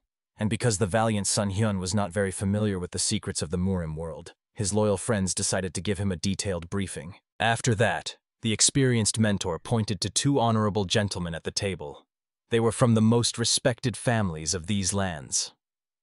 The noble Namgun-hek was the heir master of the renowned Namgun family, while the other brave young man was the young master of the influential Cheryl family. The beautiful ladies to their right were from other noble families. The one dressed in white and blue garments belonged to the ancient Baek family, and the graceful Mo-en came from the noble Mo family. After that, the cautious warrior decided to discuss the investigation he had conducted regarding the identity of that mysterious dragon. Understanding that this conversation was about himself, the wise young man decided to listen to what this insightful man had found out. They received astonishing information that the brave guy, who called himself the Heavenly Dragon and appeared during the Bloody Uprising, was not a true member of the Moog sect. He used martial arts they had never heard of before. Moreover, there were mysterious rumors that he was the sworn brother of the valiant Captain Cholmujin. However, these mysterious martial arts were still more similar to ancient Taoist teachings. They could in no way belong to Captain Cholmujin's comrade. Therefore, the conclusion remained the same. These were not traditional military techniques at all, which means this legendary warrior belonged to a completely different, unknown group. Of course, everyone present was extremely interested in such amazing assumptions. Everyone was incredibly eager to find out who this mysterious hero really was. The wise son Hyun himself did not utter a word, realizing that the situation was not as simple as he had previously thought. And if the rumors continued to spread like a steppe fire, serious trouble would soon arrive. In the evening, the noble wanderer went out to walk under the silvery moon and contemplate the entire situation. Suddenly, a loyal warrior from the volcanic wave approached him, who was quite surprised that Sun Hyun's older brother was wandering alone so late at night. The young man arrived just in time, as the wise mage wanted to tell him something. The valiant traveler honestly admitted that he had pondered for a long time whether to tell the young comrade about everything that was happening or not. The brave young man himself only smiled kindly, completely not understanding why Sun Hyun suddenly became so serious and thoughtful. Then the wise mentor revealed a staggering secret. He was the very legendary heavenly dragon they had been so fervently discussing in the tavern. However, he learned about these rumors only recently, and this revelation sounded so astonishing that the warrior of the volcanic wave could not even believe it. But soon, after a detailed story, the young fighter realized. It turns out, the honorable scholar Sun Hyun stepped into the dangerous world of Murim because of the noise and chaos that arose in the Moge sect. However, the wise Sun Hyun hastened to explain that the Murim itself occupied him little. The path he had chosen was completely different, and the noble young man had no doubt about this. At the end, the humble wanderer only asked that his friend from the Vulcan sect not tell anyone about the secret he had entrusted to him, and was extremely grateful that he was indeed able to make such a promise. At that time, the sincere Sun Hyun once again repeated that he is truly not interested in the affairs of Murim. He has a completely different life path. The reason he acted the way he did was that he wanted to follow the righteous path. However, the young warrior knew very well what the valiant Sun Hyun was really like. He had already managed to observe him, so he asked him not to worry about anything and just rely on him. Soon the noble company set out on a long journey in the morning. Everyone chatted cheerfully as if nothing had happened. At nightfall, the travelers stopped again at a small cozy inn to rest. There they sat peacefully, leisurely drinking fine wines and chatting about various trifles. And finally, at some point the wise guy woke up in his bed from the bright sun rays. Immediately, looking at how high the golden luminary was in the sky, he realized that he had slept for too long, and it was time to get ready for the journey. However, the noble traveler unexpectedly noticed his faithful friend from the Vulcan sect. He was sitting right on the floor and was in deep meditation, and his body and face were illuminated by golden sun rays. The wise Sun Hyun decided not to disturb him. instead quietly sitting down next to him on the floor to join the spiritual practice. After that, he began to gather internal energy from the surrounding environment into his body. However, Comrade, of course, noticed and felt the attentive gaze of his friend upon himself. He honestly admitted that it was extremely difficult for him to imagine exactly how much energy was hidden in the body of Mr. Scientist. However, it seemed to him that the energy was much greater than that of Sister Wei. However, the valiant Sun Hyun only smiled modestly. He felt that his buddy from the volcanic wave was mocking him and simply flattering him. However, the young warrior also decided to ask the hero what he had been mumbling while in a state of meditation. It sounded very much like some strange singing, but he could not recognize the language at all. The wise Sun Hyun calmly lied that it was just a kind of warm-up before using magic. He didn't need to bother at all, as it would take too long to explain how he knew some unknown foreign language. Meanwhile, the other warriors were already having breakfast on the spacious veranda, sitting at the set table. The noble Sun Hyun joined them, humbly apologizing for being late, and politely decided to ask if they had slept well. However, it turned out that they both went to bed quite late, which is why they woke up literally just a couple of minutes before the main character joined them. Then the insightful Sun Hyun realized. Most likely the other two from their glorious company had not yet arrived, possibly having indulged in sleep for too long, as the noble young man had supposed. But it turned out they left at dawn to admire the picturesque views and could return to them at any moment. And the wise Sun Hyun only bitterly laughed, realizing that because of his desire to sleep, he overslept and missed the beautiful morning view. Of course, the kind guys immediately tried to comfort the disappointed hero. The sun rose every day, and they could enjoy such a sight almost any time. However, suddenly they heard a loud crash as some person fell into the room where they were sitting peacefully. It was the very comrade who was barely standing on his feet and writhing on the ground from unbearable pain. Everyone immediately jumped up from the table and ran to him in shock to somehow help. The beautiful girl immediately grabbed the unfortunate man, trying to lift him, and asked anxiously what had happened. However, the beaten man reported with his last strength that the noble Moen was in mortal danger, and she was on a high mountain peak. After that, the unfortunate warrior coughed up scarlet blood and collapsed unconscious onto the cold floor. Everyone was extremely worried about his serious condition, but at the same time their dear friend was in terrible danger. In the end, nothing better came to mind than to leave the wise Sun Hyun to take care of the wounded comrade while they went to that ill-fated mountain peak. After that, the whole trio immediately went away in search of their friend. The noble mage immediately began casting spells over the injured man's body, trying to heal him. At that moment, he noticed the hotel manager nearby and asked him to help and take care of his friend while he was away. The skilled young man could not use the fast movement method of martial arts. Instead, he could use magical acceleration to catch up with his friends, but he would still arrive there later than the others. Meanwhile, finally 3 brave fighters have already reached that very ill-fated mountain peak. When they arrived, they saw their dear friend lying unconscious on the rocky ground, as well as 3 strong bandits standing threateningly over her. At that very moment, a young scientist teleported to them to help in the critical situation. Obviously, no one expected that the comrade would come here at all, believing that he should have taken care of their wounded friend. The leader of the bandits became concerned about the identity of the unknown Sun Hyun, but quickly calmed down when he realized that the young man was nothing like a dangerous warrior. For this reason, he suggested to his comrades to deal with these miserable aliens as soon as possible. At that moment, the worried Sun Hyun assessed the critical situation they had gotten into. He was clearly quite agitated when he saw the beautiful Lady Moen lying unconscious on the cold ground. For this reason, the skilled mage immediately jumped to the girl to help her. First of all, he checked her pulse. Thank heavens she was still alive. The wise healer really wanted to use full restoration on her, but it was unclear how the battle would develop further. He needed to save mana, so he used a healing technique to at least stabilize the injured person's condition and prevent it from worsening. Noticing that the unknown Sun Hyun was helping the girl, loyal friends stood in front with a protective shield. The valiant member of the volcanic wave imperiously ordered the bandits to surrender immediately, for they had committed a grave sin by attacking an unarmed cadet. However, the arrogant captain was too lazy to explain himself to these worthless creatures, so he delegated this humiliating task to one of his loyal comrades. Immediately, having carefully studied the manner of speech of these two, as well as their distinctive clothing, the brave guy from the volcanic wave began to have sinister doubts. Was he not one of the infamous Black Wolves?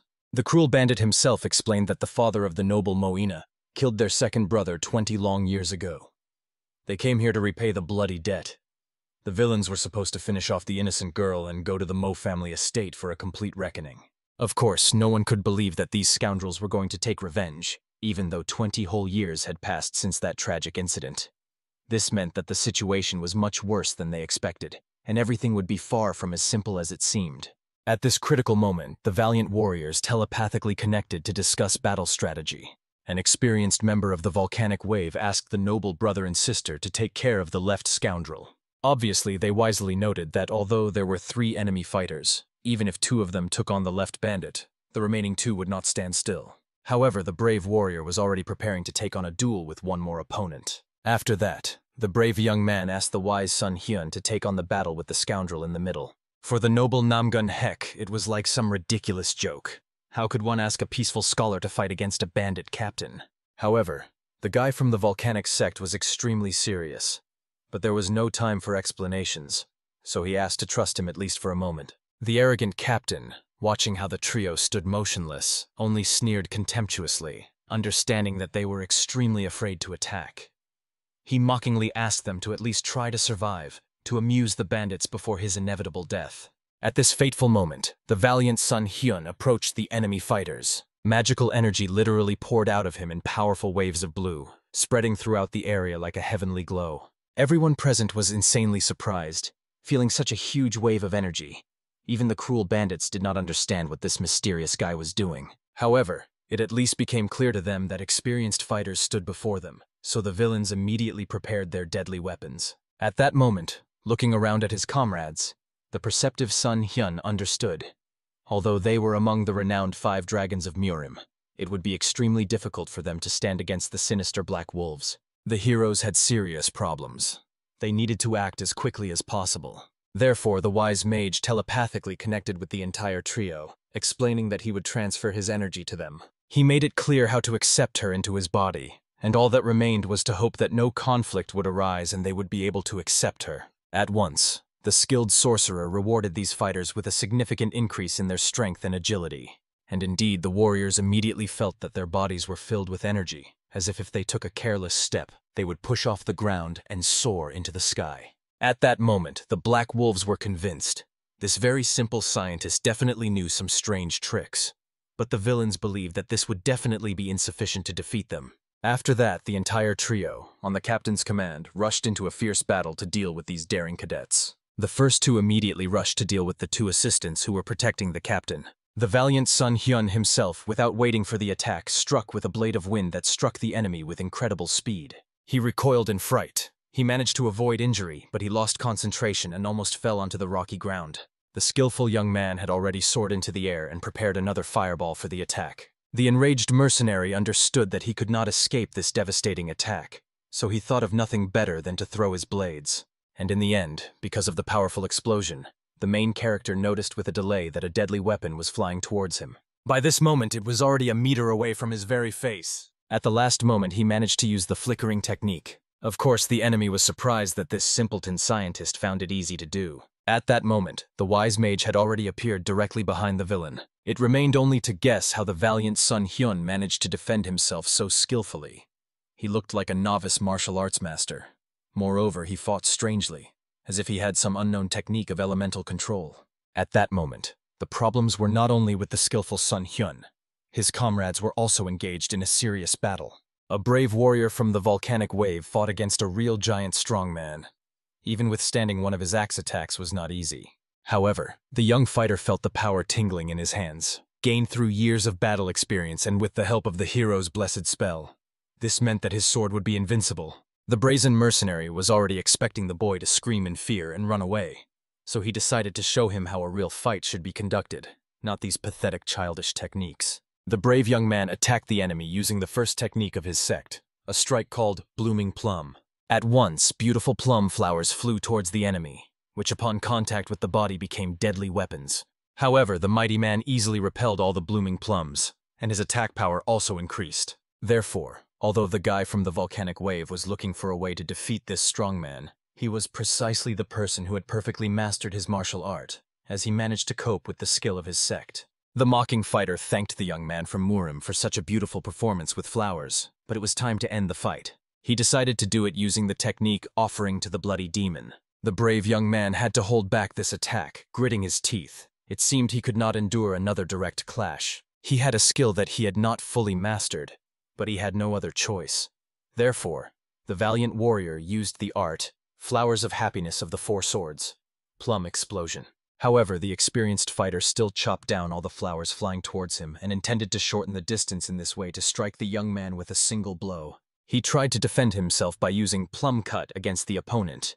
In this case, plum flowers and their petals became like the sharpest blades. In the end, when this technique was finished, the brave young man fell to his knees because of the wound that the enemy still managed to inflict on him. However, the strong man himself was not exactly intact and unharmed. A bleeding wound also adorned his side. After that, they immediately took up their weapons, preparing to continue the fight, which was still evenly matched. The captain of the Black Wolves was already rushing at the young mage to punish him. However, jumping back and avoiding all kinds of attacks, the guy continued to use magical bullets. But somehow the captain managed to dodge his attacks with incredible ease, even despite how destructive his magical bullets were, considering the mana he invested in them. Moreover, the brazen enemy had the audacity to mock the hero's pathetic tricks, which did not work on him, and intended to kill him, considering him an ignorant creature. The villain also constantly threw his weapons, which, due to their shape, worked exactly like boomerangs. Once again, the valiant boy avoided the attack using the flicker technique. However, turning behind his back, he realized that this weapon was completely not real, as if an illusion. The cunning captain, noticing that the perceptive Sun Hyun had already understood everything, took advantage of his bewilderment and launched another attack, this time with a real weapon. Panicking, the wise Sun Hyun at the last moment used a magical shield, causing the blade to deflect and fly away from him. And the self-satisfied commander was clearly proud of himself for managing to intimidate that pathetic puppy so much. And indeed, sincere Sun Hyun was scared. For another moment and he would have been dead. However, as an enemy, he was still easier than those the valiant Sun Hyun had faced before. And the problem was only that his attacks were too unpredictable. One fatal mistake, and the noble hero would become a lifeless corpse. At this time, a cruel bandit wielding 2 pairs of deadly claws was fighting simultaneously against 2 brave warriors. At a critical moment, he managed to deflect the blow of the noble Namgun Hek and attack him with a kick to the stomach. After that, turning with devilish agility, the villain wounded the beautiful lady in the chest, causing scarlet blood to immediately appear. The most graceful girl felt extremely awkward that her body was so exposed, so she immediately covered herself with her free hand. And the noble Namgun Hek was extremely angry at the actions of that scoundrel, who fought so vilely. Such behavior was unacceptable even towards a noble lady. However, he only laughed brazenly, reminding the naive cadets that they were still on a bloody battlefield. And if Namgun Hek so desperately wanted to die, he could continue to follow honor and morality, but then the villain would kill him here and now. Immediately after these contemptuous words, the scoundrel used the bloody offering technique, and 2 claws immediately attacked the young man. After that, the attack was also directed at the young lady, causing a deep cut on her leg and forcing her to fall to the cold ground. Taking advantage of this fateful moment, the cruel fighter rushed at the girl to finish her off. In the end, having inflicted a serious wound to the abdomen, her belly was literally torn open, and the brave brother only shouted fiercely, realizing that he had failed to prevent it. Enraged, Namgun Hek immediately attacked this bastard with his blade to avenge his sister. However, unfortunately, losing concentration due to stress, he missed the attack, and those clawed paws, like blades, rushed straight into his back towards the lungs. After that, the scoundrel also made a cut, tearing part of his back, causing blood to flow out along with pieces of flesh. So these 2 remained lying there, bleeding and losing consciousness. The pain was unbearable. The wise hero was preparing for a serious spell. It was the seismic shock. The technique involved shaking the ground under the influence of mana. And right there, the ground beneath the captain's feet turned into a real wave. He clearly lost concentration, and at that moment the skillful Sun Hyun rewarded him with the ice shot attack. Only at the last moment did the experienced fighter manage to defend himself with his sickles and shatter the ice into tiny pieces. However, at that very moment, the valiant guy had already launched a fire spear attack at him. The treacherous man managed to repel this attack with the Call of Death technique. After that, he performed the soul-extracting Devil's Throw. The sickle rushed towards him at the speed of light. Moreover, the wise Sun Hyun felt the sound of chi, deafening him. He heard it directly for the first time, and had no idea how someone from the Black Wolves managed to create such a thing. But even despite the unbearable pain his ears were experiencing, he still fought off the attack of a magical bullet that had gone off course. But the villain still managed to touch the young man's left hand, albeit with the very edge of the blade, but the damage had already been done. At this moment, scarlet blood flowed from his hand onto the ground, and the enemy was struck by several chunks of ice that simply got stuck in his body. Insightful Sun Hyun calmly looked at the enemy, for all the warriors he had encountered so far possessed ordinary martial arts. And now he encountered such strange art for the first time, backed by rich combat experience. This Black Wolf is a true veteran, for the noble hero could not read his movements at all. He needed to find a weak point. At that moment, the brave cadet from the volcanic wave continued to fight alone, still the only one who was not seriously wounded. He thought that he had finally found a weak spot and immediately delivered a crushing blow there. But the cunning opponent defended himself with his axe at the last moment. However, even from this, pushing him away, the young man knocked the big guy to the ground and plunged the blade straight into his leg. He only became even more furious than before, yet continued mocking the boy, demanding that he watch his neck, for he would cut it off immediately. At that moment, the boy was barely standing on his feet from exhaustion. He understood that he needed to find some unconventional technique in order to defeat this enemy. The brave warrior clearly understood that this technique was not yet fully mastered by him, but he had no choice. He could barely defend himself, let alone attack. While the valiant young man stood, concentrating his strength, the treacherous opponent rushed at him, believing that the boy was completely exhausted, and decided to finish him off with the technique. Howling Ghost, Harbinger of Death. The brave cadet from the volcanic wave responded in kind, rushing into attack with the technique, plums in full bloom, bringing joy to the world. In the end, the blades of these two clashed in a direct duel. All this continued until these cuts began to tear the bodies of the enemies. At that moment, the young warrior spotted his weak point. He tried to strike. It was successful, but at the same moment, the treacherous opponent managed to wound him with an axe while defending against the attack. In the end, the brave guy collapsed unconscious just the same, not believing that he had truly lost. At the end, dying, he saw his comrades who were already lying on the ground, bleeding. He could not believe that it would end exactly like this. On his last breath, he at least wanted to look at the hero to understand what was happening to him. The noble young man was trying to fend off the ball lightning at that moment. Like all the others, the opponent fell for this attack, trying to fend it off with his blades. However, the enemy was instantly struck by a lightning bolt, causing his body to tremble, transmitting electricity. The skillful Sun Hyun, using this moment, ran up to the enemy, grabbing him by the clothes. And after that, he turned him face down on his back. Immediately, without delay, the wise mage used the attribute of ice to create an ice spear. He launched it straight into the scoundrel's body, and he could only scream from the terror he experienced. But at that moment, the captain saved his comrade, who cut through the icy spear by throwing the blade towards the young man. After that, they laughed at the scientist, saying that he had more than one enemy. And then the perceptive young man realized, since the opponents had approached him, something must have happened to the other three. And indeed, when he looked at the ground, he saw that all three were lying unconscious, bleeding. At that moment, the warrior lifted his captain to make sure that his brother was all right. He was extremely grateful for the help of these two, because if they had arrived even a little later, he would already be in hell. Hearing this joke, the brothers were convinced that the captain was fine. Since he could joke, it meant he had enough strength. After that, he calmly stood on his strengthened legs and suggested they finish the fight. Now they were left 3 against 1 and could fully show the enemy the power of the Black Wolves. The wise Sun Hyen had no idea how long the battle against these 3 might take, but before the fight began, he had to check the condition of the wounded comrades. But he could not do anything, because at that moment the captain ordered them to attack. Only then, turning around, the villains noticed that the young man had disappeared from sight somewhere, and used a magical bullet attack. In the end, the captain was thrown backwards somewhere, and all the fighters immediately rushed to help him. Skilled Sun Hyun at that time approached his comrades to check on their well-being. However, at least the brave cadet from the volcanic wave was definitely dying at this moment. Therefore, the noble healer immediately applied healing magic on him to at least slightly mend his wounds. Of course, he realized that this would temporarily help them, but would not be able to save them. The condition of friends will not worsen for at least some time. The hero's moments were enough to heal them a little, and the Black Wolves were already behind him, coming for his soul. They all rushed at the hero. The time for games is over, and the Black Wolves will tear him apart. The first to attack him was the Black Wolf, wielding an axe. Their captain, wielding sickles, soon joined them right behind. And at the same time, he needed to beware of the third one with clawed paws. In the end, it became clear. The valiant guy would not be able to fight at such a pace. It was simply impossible. Therefore, it was best to protect himself, and for this he used the protective shield technique. The opponents naturally tried to break through the magical barrier. However, their deadly weapons simply bounced off the magical barrier, as if from an impenetrable wall. The villains did not understand what was happening with their attacks, so they continued to fiercely pound on the shield, hoping that the defense would soon collapse under the onslaught of their fury.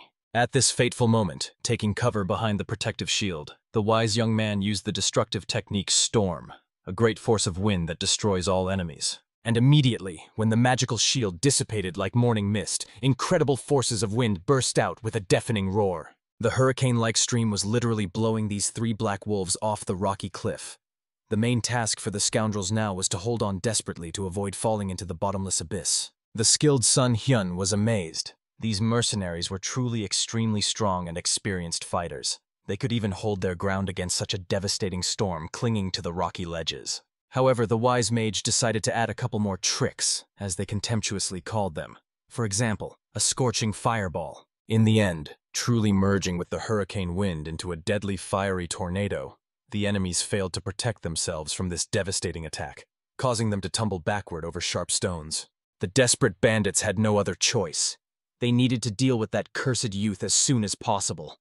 They had to significantly strengthen their attacks. The villains were sure that if they all attacked at once, Sun Hyun wouldn't even have time to react before dying from their blades. And indeed, the noble young man was very frightened when he saw with what demonic speed the enemies were rushing at him, like enraged wild beasts. He had no choice but to strengthen his hand with 2 stronger magical shields to protect himself from inevitable death. And indeed, deadly attacks from these mighty shields bounced away, but the Black Wolves did not give up even then.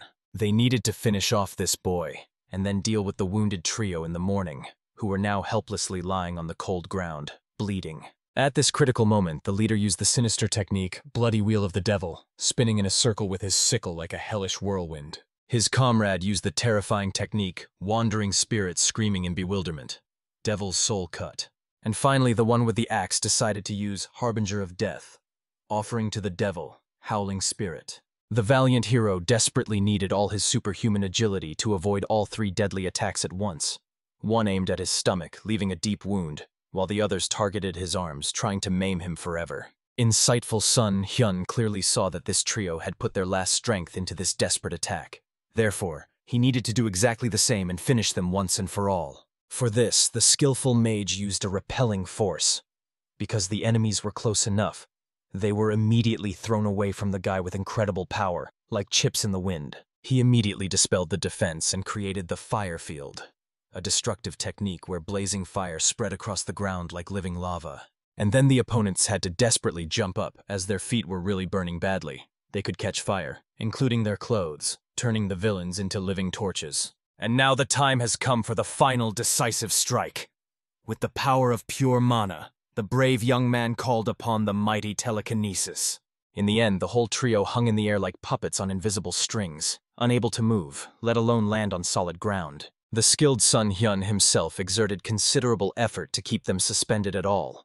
By this point, he had already used a huge amount of precious mana to first teleport here, then heal his comrades, and endure the exhausting battle. But he had to finish them off once and for all. Therefore, catching the villains in midair, the wise mage used the devastating technique, Ice Rain. In the end, a true hail of sharp icy spears rushed down on his enemies from a heavenly height. Gradually, all their bodies were completely frozen by this deadly ice, and they could no longer move a single muscle. And then the final chord in this epic battle was the shot of the wind arrow. As soon as the powerful projectile reached the enemies, the ice they had turned into immediately shattered into countless tiny fragments, like a crystal vase broken by a hammer. Only then did the exhausted Sun Hyun allow himself to fall to the cold ground from the unbearable exhaustion he was experiencing. The noble hero was glad that this bloody battle was truly over, and yet he managed to survive in this hell. The wise young man thought he had seen everything in his past life, but in this amazing world, he continued to meet new people and ever new, unexplored forms of martial arts. Thanks to this, he was able to learn a lot and became much stronger. However, of course, due to such deadly hardships, he also faced the risk of suddenly dying. It was extremely interesting to know what awaited him in the foggy future, and whether he would continue the path of the sage and wizard he had chosen. Somewhere around this time, deep night had already fallen near the cozy hotel, wrapping everything in a shimmering cover of stars. However, the young man whom the valiant Sun Hyun first treated finally regained consciousness after a long oblivion. He barely managed to leave the room, realizing that even if his friends cooperated, it would be extremely difficult to defeat the Black Wolves. Although he was wounded, he wanted to at least save a little strength to help them at a critical moment. But soon he saw a bright flash of light, and when he fully realized, he understood.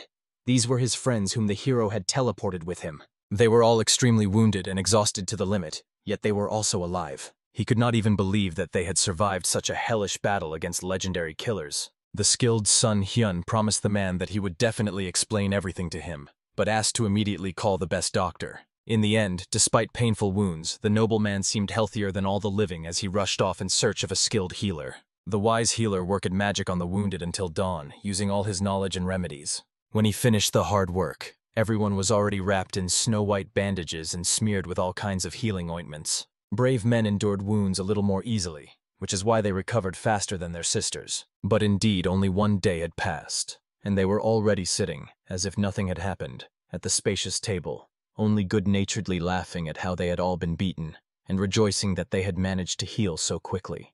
The wise Sun Hyun praised all these valiant fighters for their excellent physique, tempered by years of skill. It was precisely this that allowed them to preserve their precious lives in that hell. But the experienced cadet of the volcanic wave knew that this was not the only reason for their miraculous recovery. Surely the skilled Sun Hyun also lent his healing hand to help treat them a little. Moreover, everyone saw with their own eyes that he was an extraordinary martial arts master. Moreover, they already knew that he was that very divine dragon. And honestly, they were very surprised by this revelation. The noble hero already had to apologize for hiding it from them. He did not want to tell the truth because they were members of the martial arts faction. They might have misunderstood him. As for the formidable name, he did not choose it himself. He somehow accidentally got this nickname. The modest young man explained that he was not a martial arts master, but merely a scientist, as well as a wizard. When comrades asked which school his magic belonged to, the wise Sun Hyun calmly explained that magic is interaction with nature. Unaware of such amazing techniques, they thought that this school was invented by the hero himself. However, he only smiled mysteriously, letting his naive friend understand that these techniques were invented by their wise ancestors based on many descriptions many years ago. After that, he was asked to tell his exciting story, and the noble young man calmly recounted how he, a simple scientist from a ministerial family, ended up in the dangerous world of Murim. In the end, he only explained that although he ended up in Murim, he was still a wizard and definitely did not plan to become a martial arts master. And many clearly understood what the young man meant. He had a completely different life path and other lofty interests. But still, the noble Namgun Hek was very worried that the skillful Sun Hyun would not be able to avoid fights with other masters if he suddenly started being recognized everywhere. And the wise Sun Hyun himself understood this perfectly. But he honestly admitted that he had no desire to fight for glory. Yet he did not plan to avoid duels. He yearns to spread the noble art of magic throughout the country, bringing enlightenment to the people. At that moment, the beautiful Moina calmly admitted that there was no difference whether he was a wizard or a divine dragon. It was wonderful that they met each other and ultimately managed to become such close friends. Moreover, the brave cadets believed that since he was not a martial arts master, he could not be judged by the most ordinary standards. The most important thing was their relationships with each other. Although he was the only wizard and scientist among them, the most important thing was what kind of person he was at heart. After that, they all continued their long journey and reached the magnificent Wudang Mountains near the sacred Shaolin Temple, one of the greatest Murim factions. The skilled Sun Hyun was here for the first time, and he had only imagined this legendary place through rumors and stories. But when he saw it in person, he realized that the phrase chopped landscapes suited this place like never before. Moreover, the noble traveler was struck by how vast and majestic this amazing world full of mysteries and wonders was, while his loyal friends only laughed kindly. For usually when people see the majestic Udan Mountains for the first time, they are just as amazed. As the experienced cadet of the volcanic wave assumed, his sister and wise mentor should have already arrived there, and they would surely be extremely impressed to meet the legendary hero. The noble young man also certainly awaited the opportunity to see them again after a long separation. Moreover, as the skilled Sun Hyun learned from the stories, almost all sects will participate in these grand competitions, including people even from distant Moga. And the wise young man was extremely curious whether he would be allowed to meet the valiant brother Chol Mujin, as well as the beautiful Yan Sol Lin, during the subsequent trials. He missed the graceful girl very much and would be immensely happy to see her again. However, sincere Sun Hyun did not notice that other beautiful girls were admiring his slender figure. At this time, loyal friends told him about the faction training here, combining 3 different sacred paths: Confucianism, Buddhism, and Taoism. The disciples studied and mastered philosophy and repentance to achieve an excellent mind through deep reflection and constant spiritual improvement. In particular, thanks to its great founder, the Shaolin Temple holds the first place among Taoist literary circles, as their philosophy, leading to repentance, intellect, and spiritual openness, is extremely popular. So, through fascinating stories, they reached the legendary Sea Sword. In the Shaolin Temple, there was the Silver Sword, and among the shamans, the Sea Sword. All Murim members often showed deep respect to Shaolin and shamanism in their names. They also told about the ancient concept of Paekri Hama, arising from a sacred practice according to which, upon entering a radius of 100 ri from the Shaolin Temple, any martial arts master must dismount from the horse and put away their sword. Sea Sword is a sacred place where people put away weapons and join Shaolin and shamanism with respect. At that very solemn moment, two long-bearded old men in snow-white garments emerged from the majestic temple. They politely asked the esteemed guests to introduce themselves, after which the honorable man introduced himself. He was responsible for this sacred place. They quickly understood that these young masters had come here to participate in the grand competition. Everyone politely bowed and introduced themselves, naming the sects from which they had come solely for the competition. After that, they also introduced a person next to them. He was a scientist and also an honorary member of their group. In the end, the wise shaman welcomed them all into his sacred temple, asking them to lay down their weapons and follow him with peace in their hearts. At that very moment, the members of the volcanic wave were already settling into the cozy houses provided to them for a brief overnight stay. Just at that moment, seeing his captain, a cadet ran up to him joyfully, calling him over with excitement. The brave guy immediately decided to find out from his older brother if any other masters had arrived. As it turned out, the wise elder arrived early for registration and was immensely glad that his younger brother had reunited with the legendary 5 dragons. However, the young warrior also told his older brother that he had brought with him a person whose meeting would greatly surprise him. Immediately, having greeted the respected elder, the valiant Sun Hyun bowed respectfully. And he was truly deeply shocked, not understanding how the skillful Sun Hyun ended up here and by what fate. The story was too long to tell at the doorstep, so the wise elder decided at least to ask the boy how he had been doing lately. At that moment, the beautiful Yoon Solvi unexpectedly joined them, joyfully running to her older brother. She could not believe that she had truly seen him after such a long separation. Soon, sitting down at the spacious table, the elder decided to ask how these two had unexpectedly met. And the brave cadet hurried to tell that they had accidentally met in Soju, where the other dragons had also arrived. Then they realized that the world was truly very amazing and full of wonderful coincidences. After that, the wise elder decided, as if nothing had happened, to ask the young man how his important exam went. And he had to sadly explain that he missed his test due to unforeseen circumstances. Of course, it was very bitter for the elder to hear this, as he knew how much this exam meant to the young scientist. However, the sincere Sun Hyun did not feel much regret, understanding that he could try again next year in the same way. He was comforted by his dear little sister Yoon Solvi, asking her brother to cheer up. He still had everything ahead of him, and life was full of possibilities. After that, the brave cadet from the volcanic wave suggested closing this sad topic for now, and instead he wanted to know, had the wise elder heard the nickname of the legendary Heavenly Dragon? Of course, the venerable elder heard about him when he arrived here. Something related to the uprising in Moga and some dramatic events there. The beautiful Yoon Solvi, who was hearing about this mysterious dragon for the first time, was extremely curious about the essence of these rumors. Therefore, the wise elder hastened to explain that this man was a loyal friend of the young master Chol Mujan from Moge. It is also said that his abilities go beyond the understanding of ordinary people. However, the elder thought this was greatly exaggerated. People like to embellish stories. The very admiring Yoon Solvi could not believe that such a powerful person, about whom such incredible rumors circulated, really existed in reality. After that, the insightful elder decided to find out why the boy was asking him about this mysterious hero. At that moment, the young warrior looked back at the hero and suggested that he tell everything himself. And in the end, the modest Sun Hyun told rather uncertainly that this formidable name belonged to him himself. The elder could not believe it, and the admiring Yoon Solvi immediately congratulated her brother on receiving such a special nickname in the world of martial arts. However, the experienced elder hastened to warn the girl that this was unlikely to be an event worth celebrating with joy. After that, he decided to find out from the skilled Sun Hyun how it happened that he got involved in a dangerous conflict related to Moj, especially considering that his magic could be seen as some suspicious tricks.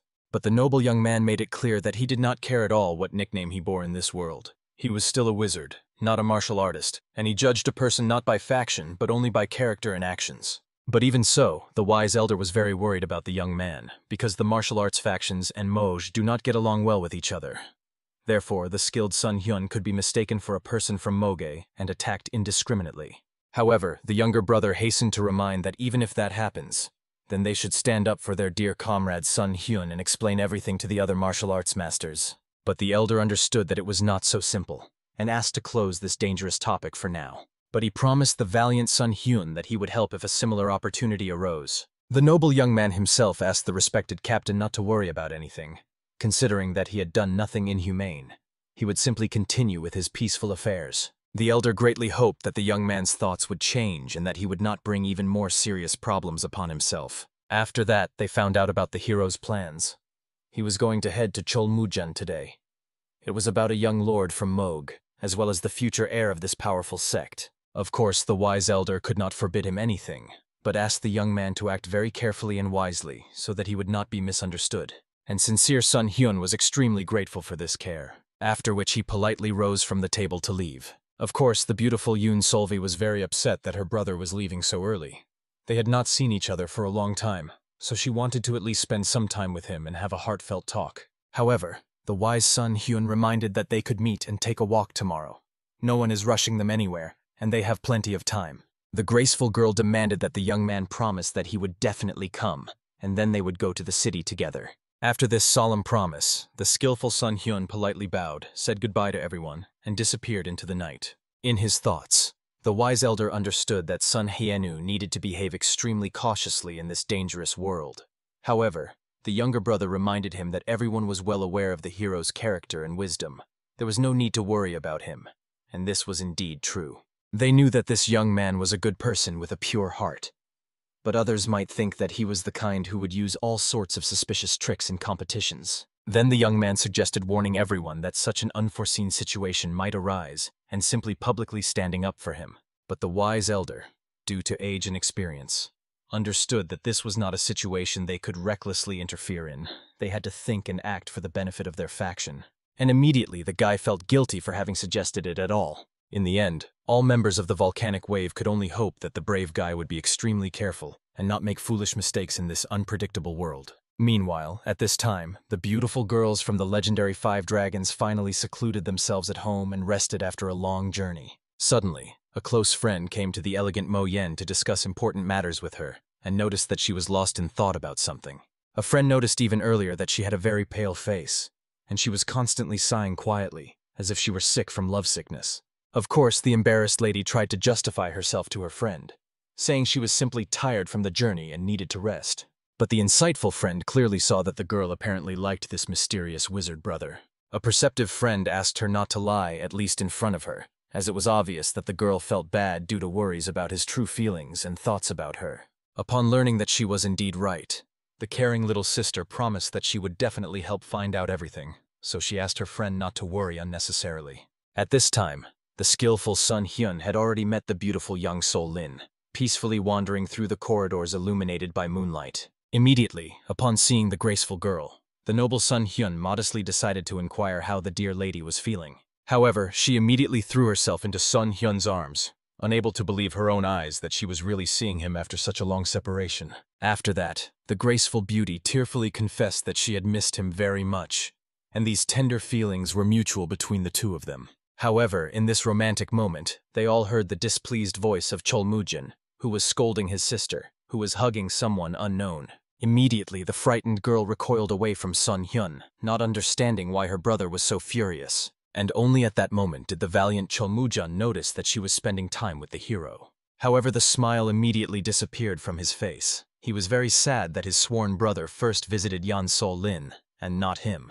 Of course, sincere Sun Hyun tried to justify himself to his friend, saying that he came to meet both of them. He just happened to see Yang Sol Lin in the corridor first. But, as it turned out, the noble Cholmujan was just joking. He was not jealous at all, although Yan Sol Lin understood that there was still a fit of friendly jealousy. After that, the wise Sun Hyun, laughing, immediately asked Yang Sol Lin to go with them to have a calm conversation. And the happy girl immediately grabbed his hand to go to the room. Somewhere at the same moment, 2 graceful maidens from Murim were walking along the moonlit path. They roughly saw in which direction the hero went, so they tried to find him. However, still not finding him even after half an hour of walking, the caring sister suggested to her friend to meet him tomorrow when he was supposed to come, to arrange a small surprise for him. After that, she asked the sad girl not to be upset. She would do everything possible to ensure that everything worked out in the best way for her and Sun Hyun. However, suddenly these two saw a very familiar silhouette in the distance. It was a hero who stood with some girl under the silvery moon. However, they did not recognize this mysterious girl, which was quite strange. Obviously, realizing the delicate situation, the wise girl immediately suggested to her sister to leave first and not disturb the two of them. However, when she tried to take her hand, she immediately rudely pulled her friend back. Obviously, the girl was not offended. She thought that her sister was in a real shock. She was really hoping that Sun Hyun would stop creating even more awkward situations. However, at that moment, two people who had confessed their love to each other kissed right before their eyes. And at that very moment, they recoiled from each other when they heard very loud screams. At that moment, the unfortunate girl fell to her knees and burst into tears while her friend tried to bring her to her senses. Obviously, the skillful Sun Hyun noticed this and immediately decided to find out what had happened to the sister from the Beck family. And her friend calmly greeted the hero, trying to explain that they had just gone for a walk, as tonight was a great moonlit night. However, she herself understood how foolish it was to talk about the weather in such a delicate situation.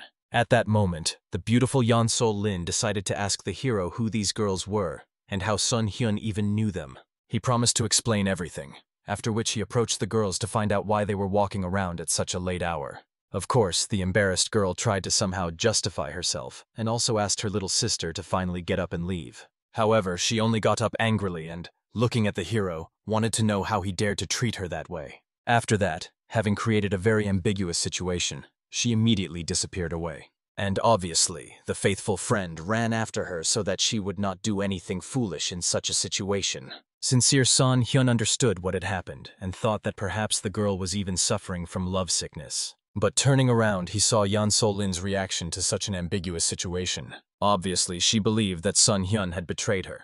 Everything pointed to it, yet he behaved as if nothing had happened. Therefore, the furious lady ran away, no longer wanting to see that treacherous guy. And in the end, the bewildered Sun Hyun completely did not understand what had happened to all of them. He was calmly walking home, not understanding why first the little sister from the Beck family went mad, and now Yeon Sol Lin. Women were extremely complicated creatures. While he was walking, pondering what was happening, he almost bumped into an old man walking ahead. He, of course, smiled kindly, noticing that the young man was so deep in thought that he did not watch where he was going. The noble hero immediately bowed, apologizing for his inattentiveness, and explained that he had some problems he was pondering.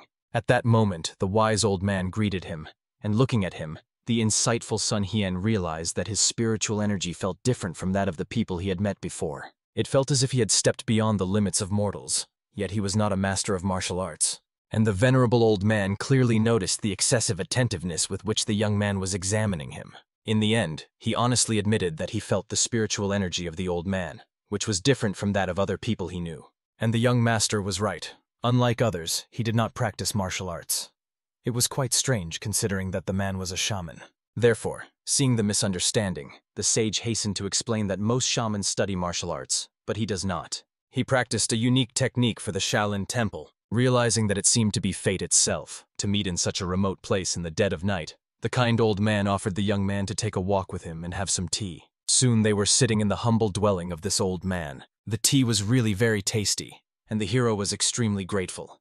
And the old man said that he brewed this tea himself from special herbs. The young man also noticed a book that was lying on the same table where they were sitting. It was the book that the old man was studying. When he allowed the young man to look, he realized that this book was about yin and yang, and also contained various techniques, such as the movements of the 5 elements. The wise old man hurried to explain that yin and yang were not divided into 5 elements. They are divided differently. In other words, they are divided twice. Yang divides into yin, and yin divides once more. At that moment, the hero recited the line, "Order generates fire, fire, earth, earth, gold, gold, water, and water, order." However, one could add the energy of wind to the energy of fire, and the energy of fire to the energy of water. And Sun Hyun realized that in this case he could significantly increase the power of his magic. Soon they finished the tea party, and Sun Hyun apologized for being so absorbed in the books the elder was studying. However, for the wise shaman, it was, on the contrary, a great happiness to meet such a curious young man. After that, they said goodbye, wishing each other a good night. On the way, only upon leaving the house, The hero noticed that he had missed the portraits painted in honor of the gods of Taoism. The young man read about them in books. He was extremely curious to finally find out what they looked like. The elder hurried to explain that the white tiger protected the west, the turtle snake the north, the blue dragon the east, and the phoenix protected the south. And although the young man saw these deities for the first time, they literally attracted him on some deep level. Around this time, an intriguing rumor spread through the Taoist temple that Yang So-lin was originally from Moge. One of the young men obtained this information by going through the temples and asking about all the girls. The curious girl thanked her spy for the excellent work, after which she let him go. And then she awkwardly glanced at her sister, who was still furious. However, she could admit their relationship. She also believed that Yan So-lin was not as beautiful compared to her. Moreover, many had questions about how Sun Hyun, who looked so innocent, could be with a girl from Moge. They believed that surely that bitch seduced him. But at the same time, the older sister understood that this might not be true. Therefore, the wise Moina tried to explain to her sister that perhaps she should step back and not interfere in other people's affairs. However, the stubborn girl could not come to terms with the fact that these two were together, for the cunning Yan So-lin came from the Moga clan, and their craftiness and treachery were well known throughout the world. Truly, the noble Moina was tormented by worry, lest the naive Sun Hyun, who knew nothing but studying in life, step onto a dangerous path and become entangled in the webs of this temptress to complete recklessness. Exactly for this reason, her faithful friend was firmly convinced that this shrew had definitely enchanted the young man with dark spells. In that case, they could not sit idly by. In the end, the noble Moina, fully trusting the wisdom of her friend, suggested saving poor Sun Hyun from the claws of this predator. They had to make every effort for his well-being, and were ready by any means to tear the innocent young man from her demonic embrace. Soon, the puzzled Sun Hyun came to the wise Cholmujan to talk with his brother. However, he decided to discuss the notorious betrayal of his beloved, which left the embarrassed young man in complete bewilderment. The Honorable Cholmudajan patiently explained that according to the beauty, she became angry because she thought he was involved with another girl while they were forcibly separated. Obviously, the noble young man considered it very foolish, given that his heart belonged only to her alone. Then the wise brother reminded of that unfortunate night when the unhappy girl burst into bitter tears upon seeing them together. Enlightened Sun Hyun immediately understood. It was about the younger sister of the Baek family. The young man himself was extremely curious to find out what had actually happened. He really did accompany her all the way to the sacred Shaolin temple. But they were not alone then, and he believed that she was definitely not crying because of him. Of course, the girl would not lie for no reason, which means some fatal misunderstanding occurred. The delighted young man rejoiced, for he finally understood the origins of the strange behavior of his beloved Yan So-lin. After a heartfelt conversation with his brother, he humbly asked the wise young man to help explain to the capricious Yan So-lin what really happened, as the willful beauty did not even want to listen to him, let alone see him. In the end, the magnanimous mentor agreed to meet with the angry sister and was already heading to her chambers. In the end, the insightful Yan So-lin very quickly realized that apparently, this pathetic girl was simply madly in love with her son Hyun. However, the sensible Cholmujan did not know the answer to such a delicate question, because according to the innocent Sun Hyun, he himself did not understand at all why the poor girl cried so bitterly. Wise Yan So-lin was not surprised at all. After all, he was still a naive young man, so this was to be expected from him.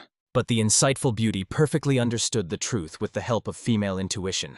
This ugly woman was madly in love with the hero. In the end, the prudent mentor had no choice but to allow the wise girl to think as she wished, and he hoped that the unfortunate misunderstanding would now finally dissipate. In the end, the charming Yan So-lin smiled, sweetly suggesting to go apologize to her beloved for not believing him from the very beginning. She sincerely hoped that the noble young man would accept her humble apologies, and the wise Cholmujan was completely convinced of this. However, the treacherous Yan So-lin was still shaking with rage when she realized that some despicable bitch had framed her hero, causing her to be angry at her beloved for no reason. Very soon these two were walking as if nothing had happened, chatting cheerfully and laughing carefreely. But unexpectedly, the kind-hearted Cholmujan approached the happy Sun Hyun again. Seeing his friends, he was very happy that these two had finally reconciled and regained their former harmony. And the grateful young man was infinitely thankful to the wise brother. All this became possible solely thanks to his precious help. However, the modest heir merely repeated someone else's words. There was no special merit in this matter, so he decided to inquire where these two were heading. As it turned out, the determined Sun Hyun was very eager to meet the generous brother to immediately ask him for something. It turned out that the brave hero wanted to go to the sacred monastery and use their training hall. Looking at his older brother's surprise, he patiently explained that during his long journey he had learned several powerful techniques and wished to test their strength. The safest place for this was precisely the sacred training field. Understanding Yan Sol Lin realized that for the sake of training, he would of course be allowed to come there. However, the prudent hero warned that the most important thing in this matter was that outsiders should not see him and not blab. In the end, the benevolent Cholmujin agreed. The brother could go there, pretending to be his younger brother. But still he could not understand how the beloved intended to go there unnoticed. However, suddenly he remembered what incredible power the celebrated hero possessed. In the end, the grateful Sun Hyun thanked his older brother for providing him with such great help, allowing him to go to a place where he could improve his abilities. And anxious Yan Sol Lin was very worried and concerned about how far her precious beloved would go. However, the caring young man promised that he would return as soon as possible. Moreover, he could not constantly stay beside the gentle Yan Sol Lin, so, after apologizing, he asked the beautiful girl not to be too sad in his absence. Gentle Yan Sol Lin hugged dear Sun Hyun, honestly admitting that she was starting to miss him even when he was nearby. Sun Hyun, who was in love, felt exactly the same tender feelings, and Cholmujan felt quite awkward watching these two inseparable lovebirds. Soon the loyal musketeer prepared a training ground for the celebrated hero, where he could spend precious time improving. After that, the devoted warrior also prepared absolutely everything that the honorable captain mentioned in his letter. After that, the brave musketeer dared to ask what else the mighty hero had learned. He was incredibly strong, so the fact that he had learned something else grand amazed his imagination to the core. However, the wise warrior still understood. The noble young man resembled a true martial arts master, for they all never ceased to strive for perfection and greater strength. After that, the respectful man bowed and left, asking the worthy young man not to worry about anything and to feel at home. In the remaining days, the valiant hero looked at the majestic training ground, deciding to begin his sacred training. Yearning Yan Sol Lin was wandering near the babbling brook at that time, grieving over her hero. He was gone all day and she really missed her beloved very much. She also bitterly regretted not going to training with him. However, unexpectedly in the fragrant flower field, she noticed the very girl who had burst into tears at the sight of her son Hyun. At that moment, the cunning beauty was pondering what to do and how to get rid of that unfortunate fox from her beloved. Although she did not directly admit to Mo Yen the truth of what was happening in her soul, these tormenting feelings grew stronger. She had to get rid of the annoying rival. However, at that moment, hearing a rustle, the alarmed girl turned around and saw the very so-called fox behind her back. The arrogant person was extremely enraged upon seeing that very scoundrel shamelessly flirting with her son Hyun. And the enraged Yan Sol Lin was utterly outraged that this brazen girl was so hopelessly trying to seduce her fiancé. Right away, the bold girl began to prove to the angry Yan Sol Lin that she would never be able to win the hero, no matter what clever tricks she used. She even dared to suggest that perhaps the treacherous girl somehow seduced him by twisting her body in front of him. It sounded so brazen and offensive that the noble Yan Sol Lin could barely hold back from scratching this fool's eyes out right now. In the end, unable to endure the mutual insults, both drew their shining blades to fight in a deadly duel. Both intended to defeat each other today. One wanted to do it so that her rival would no longer interfere, and the other wished to save the innocent son Hyun from the claws of the predator. Somewhere at this very time, the unsuspecting hero had no idea what bloody drama was unfolding around him. He diligently practiced the lightning magic technique, which was enhanced with the help of water magic. To be precise, it was a destructive technique of waterball lightning. When he cast the spell on the nearby boulder, it immediately smoked and charred. This was truly the initial level of mastery. Moreover, the amount of mana in the young man's body had significantly increased. He was using fourth circle magic, but the energy was as if from the fifth. But suddenly, hearing some sound, the alarmed hero anxiously looked back over his shoulder. However, to his surprise, he did not notice anyone, although a very unpleasant chill clearly ran through his body. Annoyed, rubbing the back of his head, the embarrassed young man reproached himself for his foolishness. He should not have thought about such things now. He had to focus on training.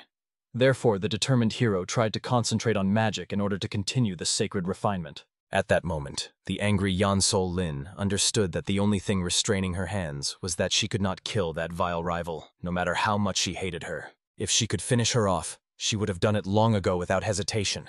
Exactly the same bloodthirsty thoughts were tormenting, in principle, her rival as well. Although she was eager to deal with the arrogant Yan Sol Lin, she understood that she might still be someone important to dear son Hyun. Therefore, the treacherous girl wanted at least to cut off a couple of her rival's hands as a lesson.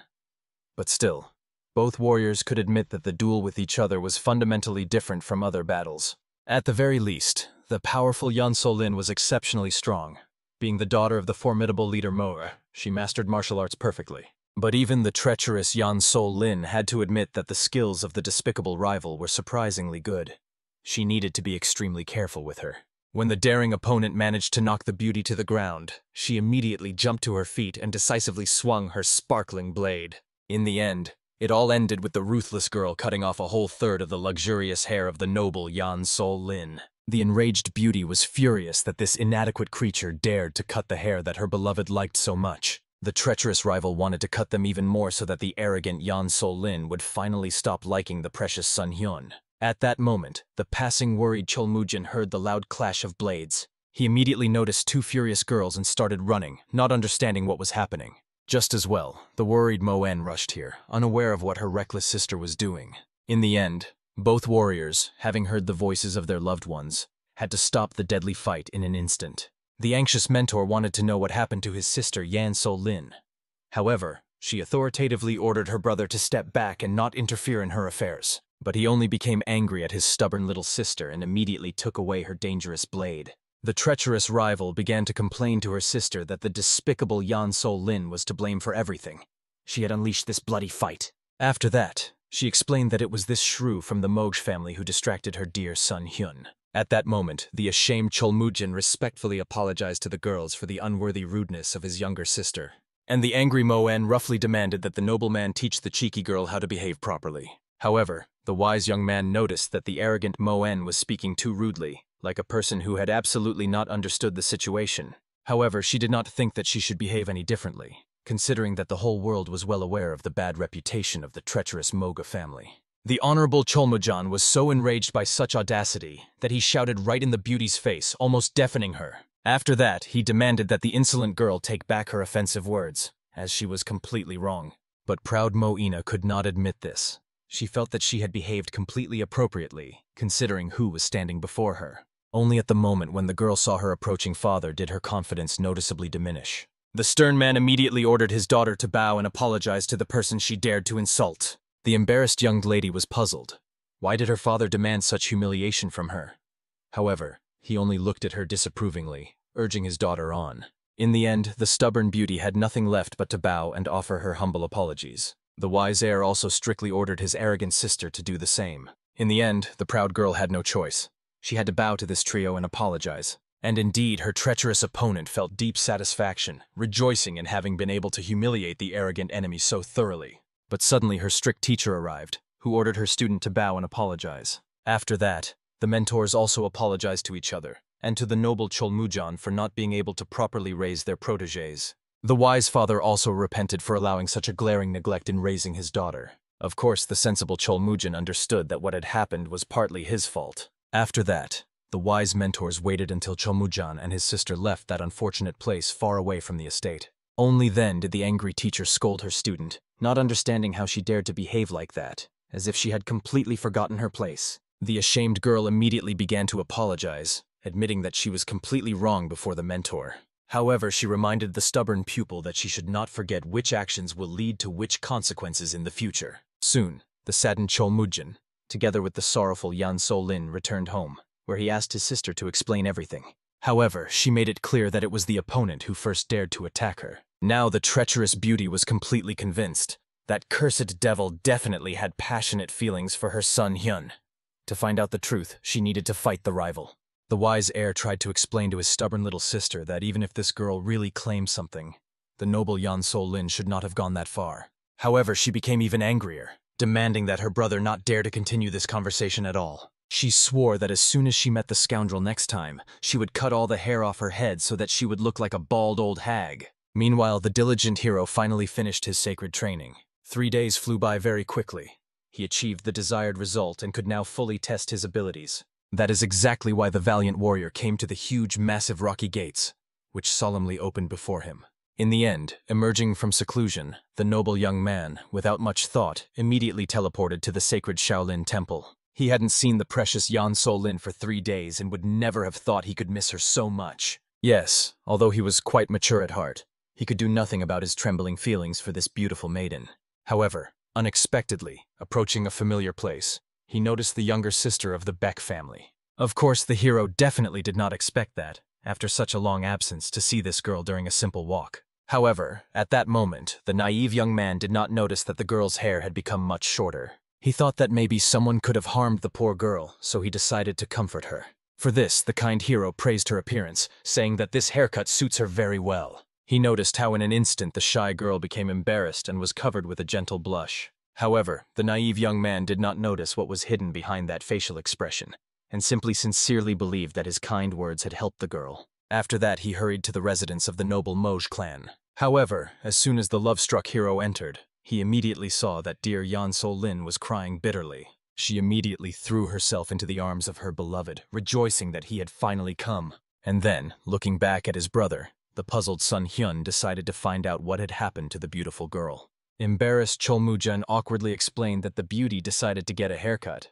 but only later realized that dear Sun Hyun might not like her new hairstyle, which is why she cried so bitterly. Noticing the hair of his beloved girl, the worried young man realized it had indeed become much shorter. He thought that perhaps this haircut had become popular among beautiful girls nowadays, which is why both Beck's younger sister and his beloved Yan Sol-lin got it. The caring hero immediately began to comfort the upset girl, assuring her that she looks very good and that this haircut suits her incredibly well. He gently asked her to stop crying because he had returned, which meant that everything would be fine now. The girl could not help but rejoice that the dear young man was comforting her so tenderly. After that, she apologized for her baseless tears, promising that she would no longer upset him. The wise Cholmujun only shook his head disapprovingly, realizing that he was apparently simply not meant to comprehend the mysterious female nature. At that moment, two more loyal friends of the hero from the renowned volcanic school visited the room. They had a nice chat and greeted each other joyfully, as they hadn't seen each other for some time.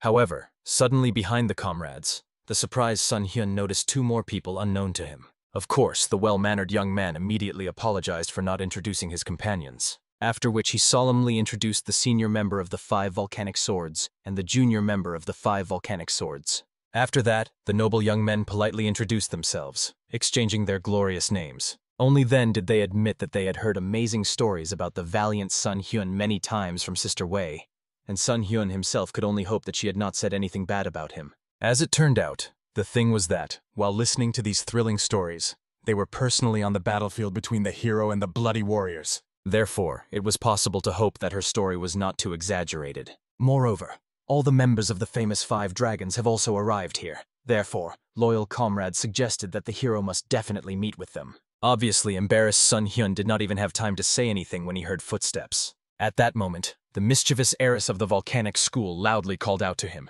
She also grabbed her older brother's arm, asking him to go play with her today as he had promised earlier. However, comrade reminded that the valiant Sun Hyun was going to go with them to the meeting with the renowned 5 dragons. The mischievous girl was quite upset that her older brother refused the long-awaited meeting with her for the sake of some strangers. The caring hero could only promise his upset little sister that he would return from this meeting as soon as possible, and then they would definitely go for a walk together.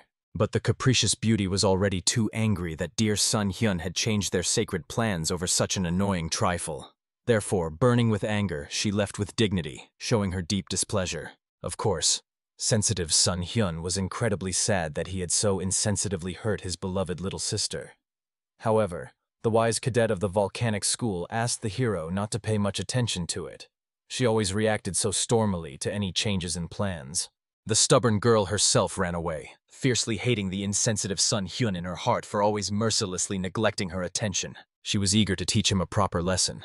It annoyed her unbearably, and a truly devilish idea suddenly came to her bright mind. The cunning beauty wickedly giggled, thinking about how she could punish and teach that frivolous young man a lesson in the most intricate way. At that moment, the focused Sun Hyun entered the spacious room where his loyal friends, as well as several unknown and mysterious shamans, were seated. First of all, he was solemnly introduced to the venerable bearded elder, Master Doho, possessing a majestic and wise aura.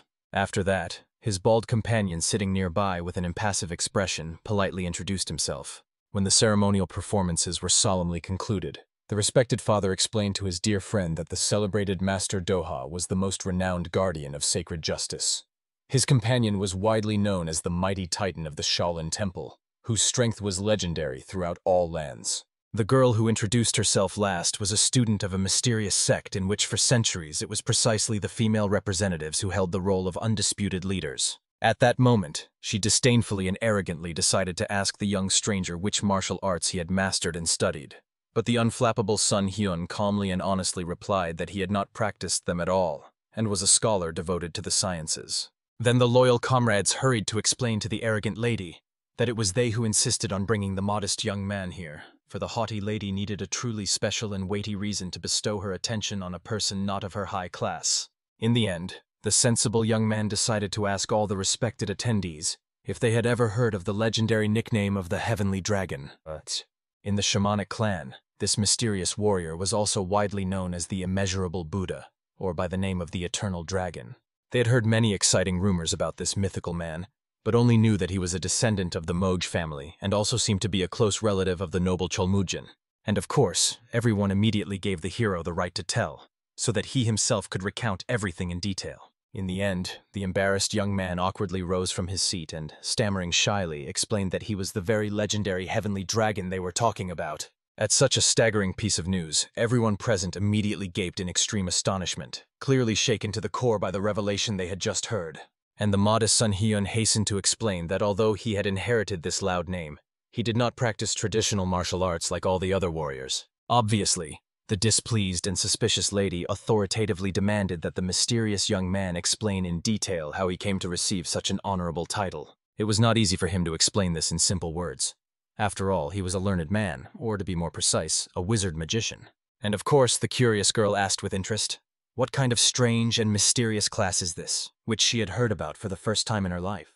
Patient Sun Hyun once again had to thoroughly explain that wizards are special warriors who use powerful magic instead of traditional martial arts. After that, he decided to visually demonstrate his abilities with a spell, as he had long been used to the fact that people do not really understand or believe anything just by words. When the skilled mage summoned the wind in his palms and it began to flutter the clothes and hair of everyone sitting, those present immediately understood what was going on. Obviously, immediately baring her teeth with distrust, the arrogant girl contemptuously thought that the cunning Sun Hyun had used some forbidden dark art. However, to the wise shaman, this mysterious phenomenon seemed very similar to the ancient Shinsensel or Taoist Dosel. The arrogant girl was quite surprised to hear such a rare and uncommon name of the mysterious art. Moreover, the magic used by the renowned hero hardly resembled these traditional techniques. And indeed, the longer the experienced shaman looked into the hero's unusual magic, the more differences he found from the original method of Shinsensel or Dosel. It was something very similar, but at the same time somewhat alien and unknown. No one understood what it could really mean. Therefore, the sensible Sun Hyun made it clear that what he demonstrated was neither dark art, nor Shinsengumi, nor Dosel. It was true magic. However, the arrogant lady did not like at all what the mysterious hero demonstrated. Therefore, she sternly reminded that even if he was an ally of the Moj clan, it did not cancel the possible severe punishment for him for using suspicious arts. But the brave Sun Hyun very much hoped that wise people would not force him to conform to the strict standards of traditional martial arts masters. After that, he decided to cautiously find out what they think about becoming friends with the group Blooming Plum and Gem John. And the noble hero also made it clear that he should follow the path of the sorcerer, and generally entered the world of warriors only to promote and develop the art of magic. But he himself was by no means a warrior by nature. So he sincerely hoped that no one would try to fit him into their usual standards and expectations. The wise Mo Yen drew everyone's attention to the fact that the demonstration of the unusual abilities of the valiant Sun Hyun made the atmosphere in the room quite strange and tense. And since they met after such a long time, it would be much better for them to talk about something more cheerful and pleasant. Even the noble Namgun Hek respectfully asked, so that the pompous lady would not think badly of the hero. He was much more honest and noble than anyone else. Moreover, he was their valiant savior in a difficult moment. However, the proud girl heard about this for the first time, so she interestedly asked her older brother to tell her about it in detail. But at that moment, the sensible Mo Ina took the floor. She was the one who wanted to tell this thrilling story. After that, she began questioning her arrogant sister. Had she ever heard of the sinister group Black Wolves 20 years ago? Her father dealt harshly with this bloody gang, and then they tried to kidnap her herself to take revenge on her parent.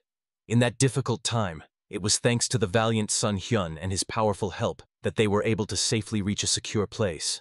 Of course, looking at the modest hero, it was really very difficult for the haughty lady to believe this. And indeed, looking at her displeased and skeptical facial expression, the perceptive young man understood. She was clearly one of the extremely distrustful kind.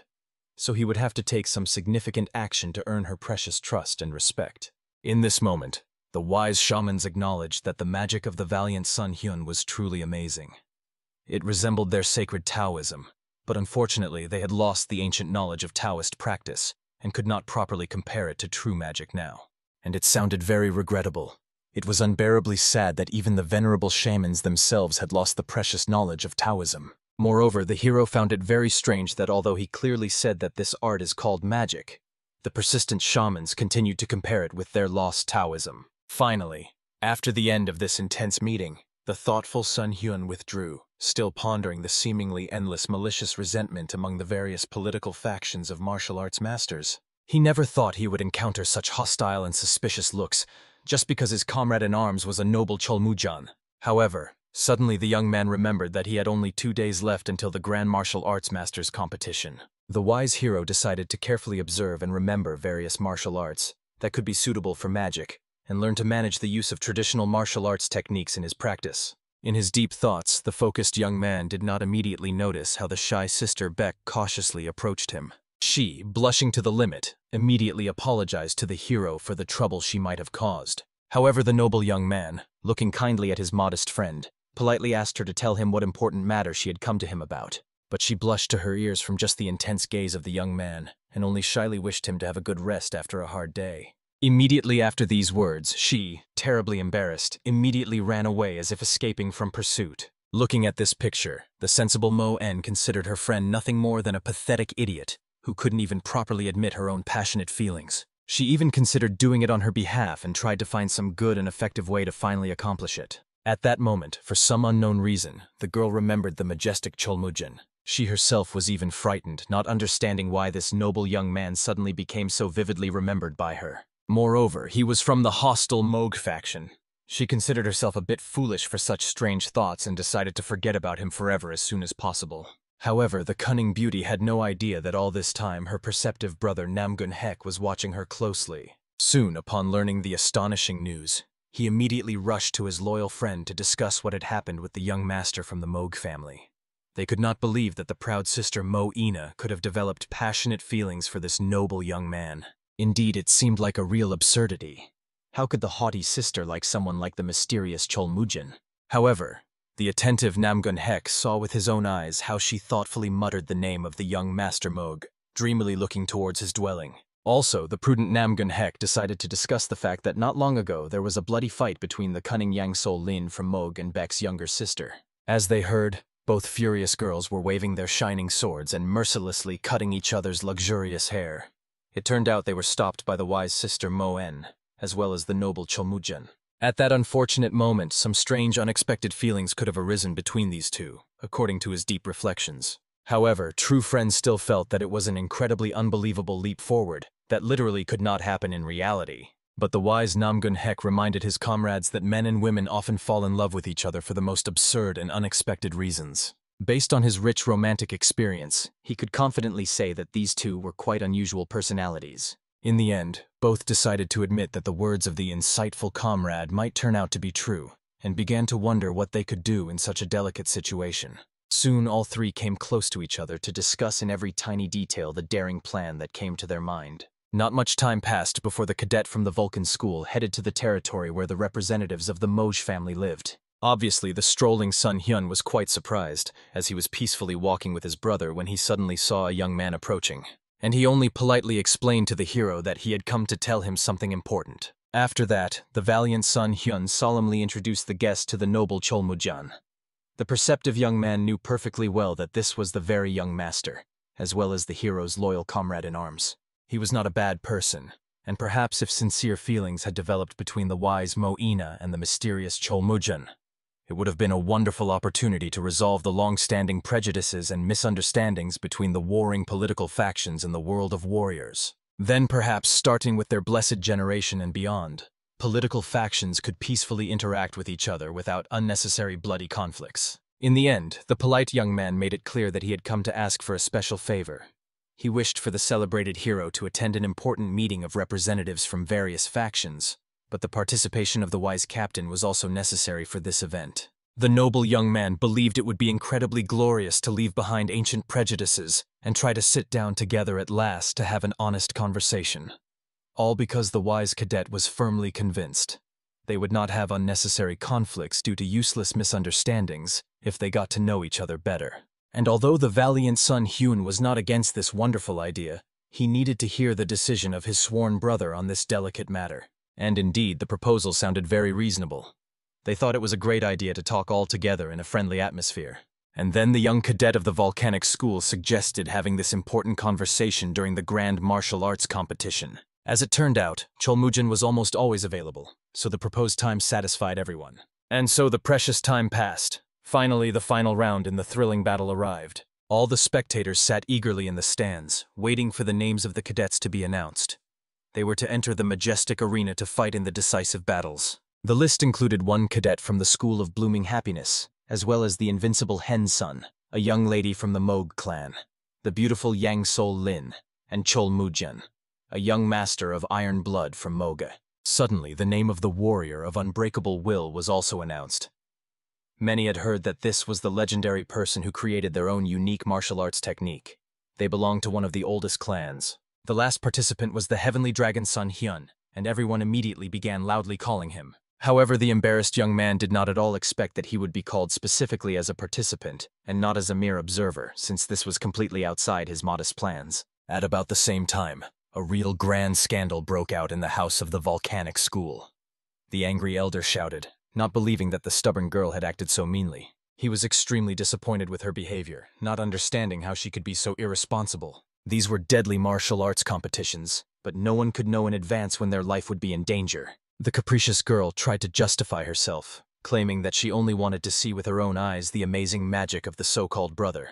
After all, she had only heard exciting stories about it before. Even the caring son Hyun asked the respected teacher to calm down a little, promising that everything would be fine and well. However, the mentor was furious because of the foolishness of this reckless girl. Not wanting to waste any more effort in vain, the young man suggested calming down, promising that everything would be fine. Around this time, the venerable shaman finally stepped forward, solemnly thanking everyone for gathering on this distant sacred mountain Mudan.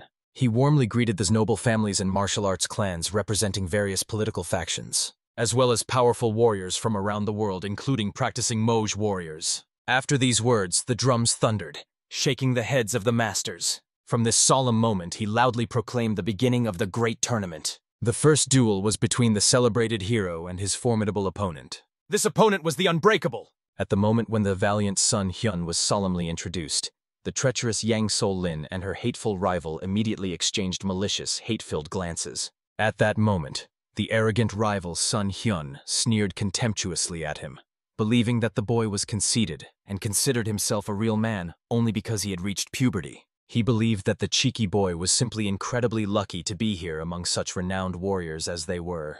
The arrogant fighter believed that allowing the youth to participate in the sacred battle was sheer madness. He intended to mercilessly destroy the conceited enemy. However, the calm young man was not worried at all, knowing that this martial arts tournament should not be fundamentally different from similar competitions in his past world. Now he had a great opportunity to significantly raise the status of his magic throughout the entire world of warriors. Therefore, the determined hero prepared to repel the inevitable enemy attack. He really attacked first, swiftly lunging at the unflappable son Hyun, raising a gleaming blade for a crushing strike. The hero met him with the calmest expression on his face. When he patiently waited for the enraged man to come close enough to him, the mage instantly teleported right behind his back, and onto the broad back of the opponent, he unleashed a crushing attack of the ice spear. The frightened warrior managed to dodge this rushing deadly attack at the very last moment. And at that very moment, the skillful young man was already attacking him with a dazzling lightning strike. Fortunately for the opponent, he jumped aside because a huge burnt mark remained on the stone wall.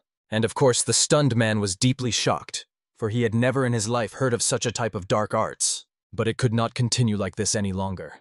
He had to finish off that cursed scoundrel before he could hurt him. Therefore, the enraged warrior was about to use the legendary art of the 9 unbreakable winds. Spinning his mighty blade like a deadly wheel, he charged at the hero with inhuman speed. However, at the very last moment, the clever young man used the magic of flight, gracefully avoiding absolutely all devastating attacks. In the air, he clearly saw that his opponent was exceptionally strong. meaning the duel would be far from as simple as it seemed.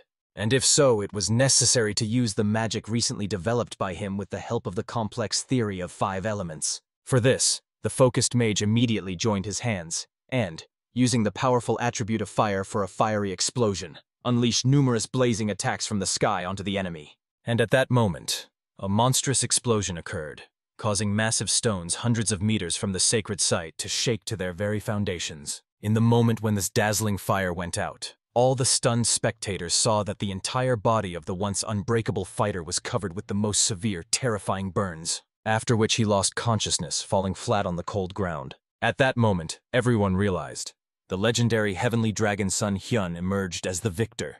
But no one clapped or applauded the victor, so the modest Sun Hyun did not immediately realize that he had achieved a brilliant victory. In this moment, the enraged people were angry at the terrifying dark magic used. Everyone immediately began to consider the use of such treacherous tricks unacceptable for nearly killing a person during the sacred tournament. And they began fiercely driving the young man away from the holy mountain Mudan. Obviously, the confused hero had no idea why everyone was reacting so violently and hostilely to his well-deserved victory. But suddenly the majestic elder gave a mighty voice, authoritatively commanding all the protesters to be silent immediately. After that, he himself went down to the puzzled young man in order to talk face to face. The wise mentor also gently touched the wounded fighter, but immediately realized that he was merely in a deep unconscious state.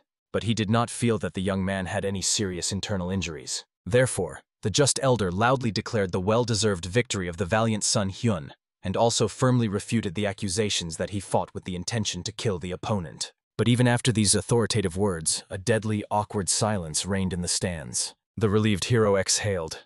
Good thing they stopped unfairly accusing him. He understood that people were probably very surprised by his unusual magic, and the misunderstanding was caused by the long-standing feud between the conservative martial arts factions and magic practitioners. After that, the grateful young man respectfully bowed before the wise old man, sincerely thanking him for resolving the unfortunate misunderstanding. However, the prudent elder understood that he simply had to intervene, for ordinary observers could not understand that the young man used his powers only after carefully assessing what his formidable opponent was capable of. And of course, the modest Sun Hyun was even more grateful for the precious help of the honorable old man, considering that he truly understood the real situation. However, at that moment the struck young man felt an incredible power emanating from the majestic elder. It seems that he has reached the same rank as the wizard of the 8th circle, who was significantly more powerful than the hero in the previous life. At that moment, the wise old man, looking intently at the amazing Sun Hien, realized he truly had a special, unique energy. Therefore, he said with deep satisfaction that he would like to watch his next exciting battles. The immensely grateful hero bowed before the insightful elder, who valued his abilities so highly. And looking after him, he realized, besides the formidable head of the Moog clan himself, it seemed there were incredibly many people in the world who were significantly stronger than him. This meant that he also needed to tirelessly hone his magic and surpass its current level. Soon all the invited guests gathered together to discuss this exciting duel over the festive dinner. Many sincerely congratulated the valiant Sun Hyun on his brilliant victory in this difficult duel. They also revealed that his formidable opponent was previously a renowned martial arts master at the Shaolin school. Even now, many people with the highest status have gathered around one table. Moreover, the honorable host honestly admitted that he hoped all the youth would get along with each other, so that in the future this would stop all fruitless quarrels between factions. And with this wise thought, the noble Cholmujin resolutely agreed, and the attentive Sun Hyun looked at the beautiful Yang So-lin sitting next to him. She was literally devouring Baek's younger sister with hostile glances. It became clear. These two remained in extremely unfriendly relations. Therefore, the wise young man from the volcanic school suggested that everyone present drink in memory of this momentous meeting and henceforth live in peace and harmony. Everyone immediately raised their mugs for such a wonderful toast today. Insightful Moina also noticed the indecisiveness of her shy sister, gently asking her to become more confident in herself. And in the end, everyone raised their mugs into the air with joyful exclamations, "Hooray!" The wise Moina, who knew that the noble Cholmujan was busy participating in the competition, suggested they have a drink since they were so lucky to meet together on this blessed day. The young man, of course, agreed, still carefully looking at the beautiful girl in front of him.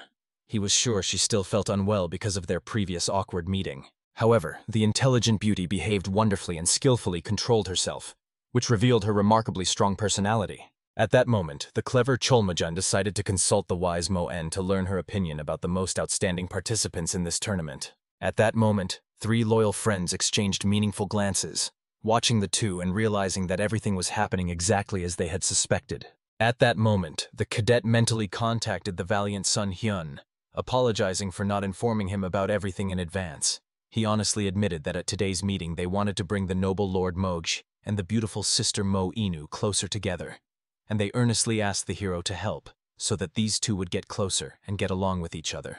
And the valiant Sun Hyun could truly say that it was an excellent plan, and it seems it was brilliantly executed. Satisfied, Namgun joyfully realized he hopes that the world around him will always remain as harmonious in the future as it is today. He had nothing more to wish for complete happiness. The next day of the grand competition, the tournament was already taking place between the noble Cholmujan and the skillful Mo Ina.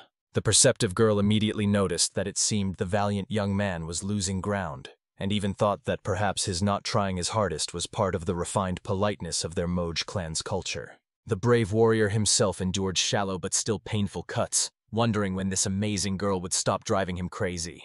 At that moment, he skillfully jumped back from his opponent, while she made the young man understand that if he did not take decisive action immediately, he would very quickly lose this duel. At that moment, the wise Cholmujan realized the sensible Mo Yen was truly a tough nut to crack. They both thought about how to achieve victory without causing each other serious harm. In the end, the determined young man chose to use the art of the heavenly blood sword, the third step.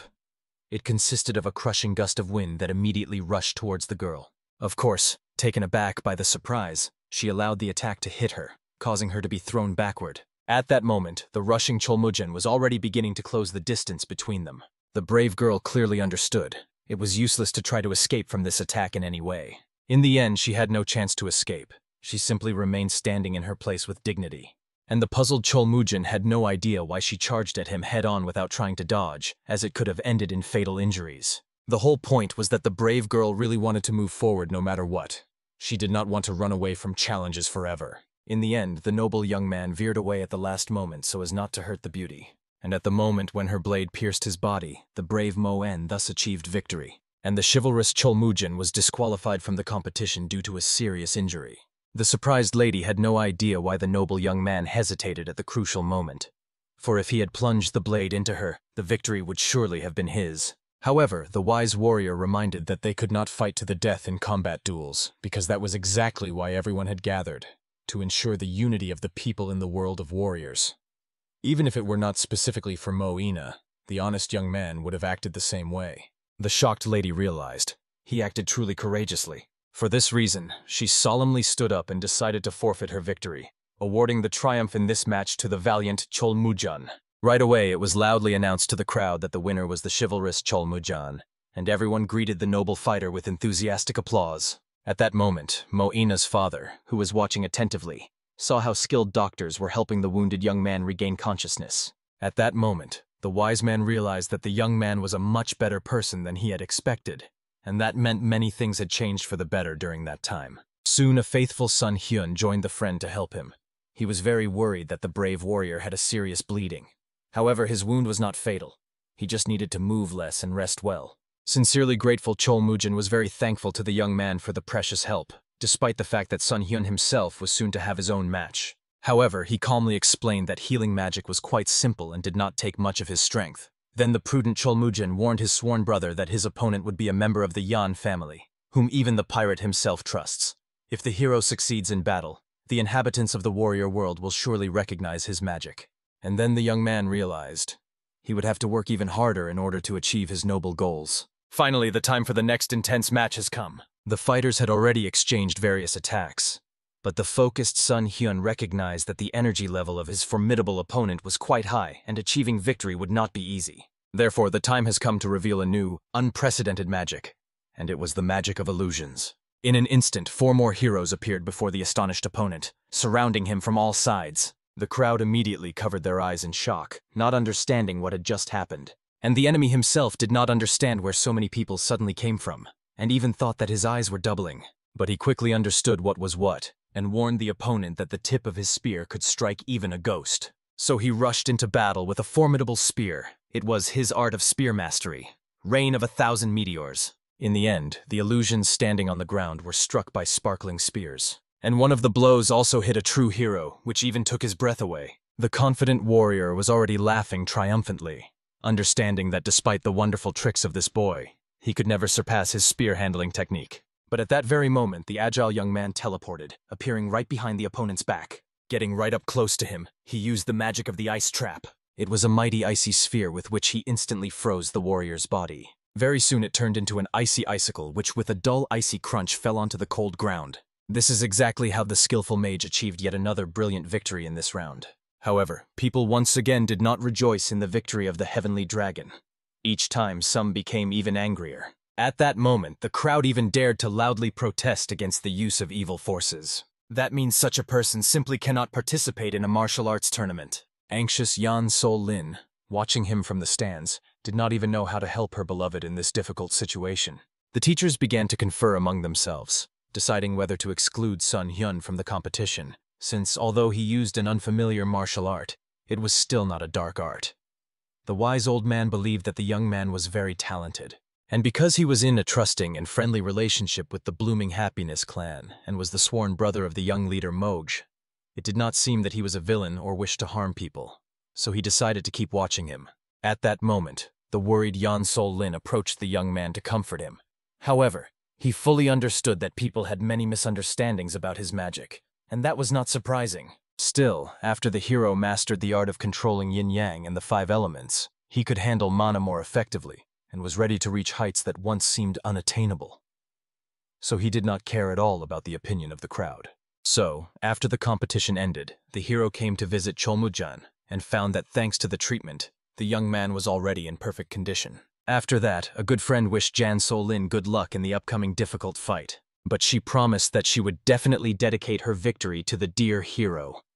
Moreover, she really wanted to teach a lesson to the one who dared to laugh at her beloved. At that moment, Madame's bodyguard reminded Yan Sol Lin that although he allowed her to participate in the competition, she must not overdo it, because he would not be able to look the teacher in the eye if something happened to her. But confident Yan Sol Lin perfectly understood that the mentor had nothing to worry about.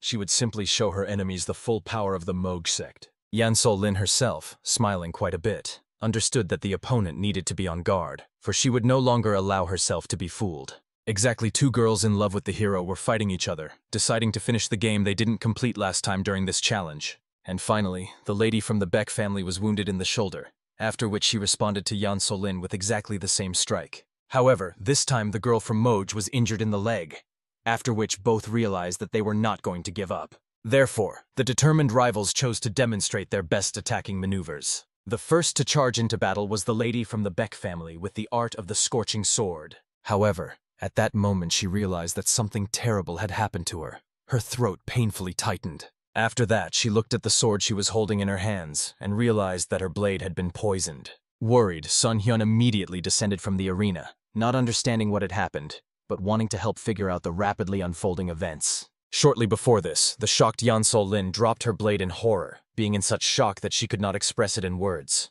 And the teacher was trembling over her student, not understanding what had happened to her, and begging the girl to come to her senses and wake up. The experienced woman understood. First of all, she needed to stop the spread of the poison by cutting off the blood flow. For this reason, she immediately pressed on the vital points on the girl's body. However, unfortunately, she continued coughing up blood, and this could not prevent the spread of the poison. The enraged teacher immediately blamed the cunning Yan Sol Lin for everything that happened, calling her the most ignoble names. She intended to attack the girl immediately. However, the noble Cholmujan immediately intervened, instantly using the blood surge technique. Between these two, he raised a barrier of his strength, preventing the mentor from attacking.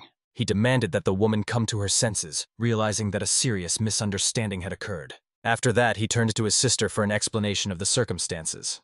However, she herself had no idea what had happened. The woman herself was furious at the behavior of those fraudsters from Moj, who continued to mock her. Everyone knew that Yan Sol Lin and her student were quarreling over some trifles, and it must be that the vile Yan Sol Lin tried to take revenge on the girl for the offense. Of course, the honest Cholmujan insisted on the falsehood of this slander, asking for time so that he could reveal the truth. However, the enraged woman was not going to listen to these pitiful excuses. She wanted to receive a proper punishment. And at that very moment, she attacked the young man using the spirit explosion technique. At the very last moment, Sun Hyun rushed to these two using teleportation magic. Immediately finding himself ahead of his friends, he raised a mana shield that allowed him to deflect the strike. After that, he respectfully asked the teacher to come to her senses, as now is not the time for quarrels due to misunderstandings and revenge. Moreover, if the girl had truly suffered from severe poisoning, her condition was now critical. He was obliged to heal her.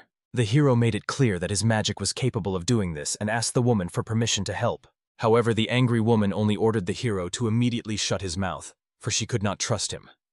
She intended to find out the whole truth about what happened right away and make the guilty pay for what they had done. At that moment, behind the enraged woman appeared the wise Mr.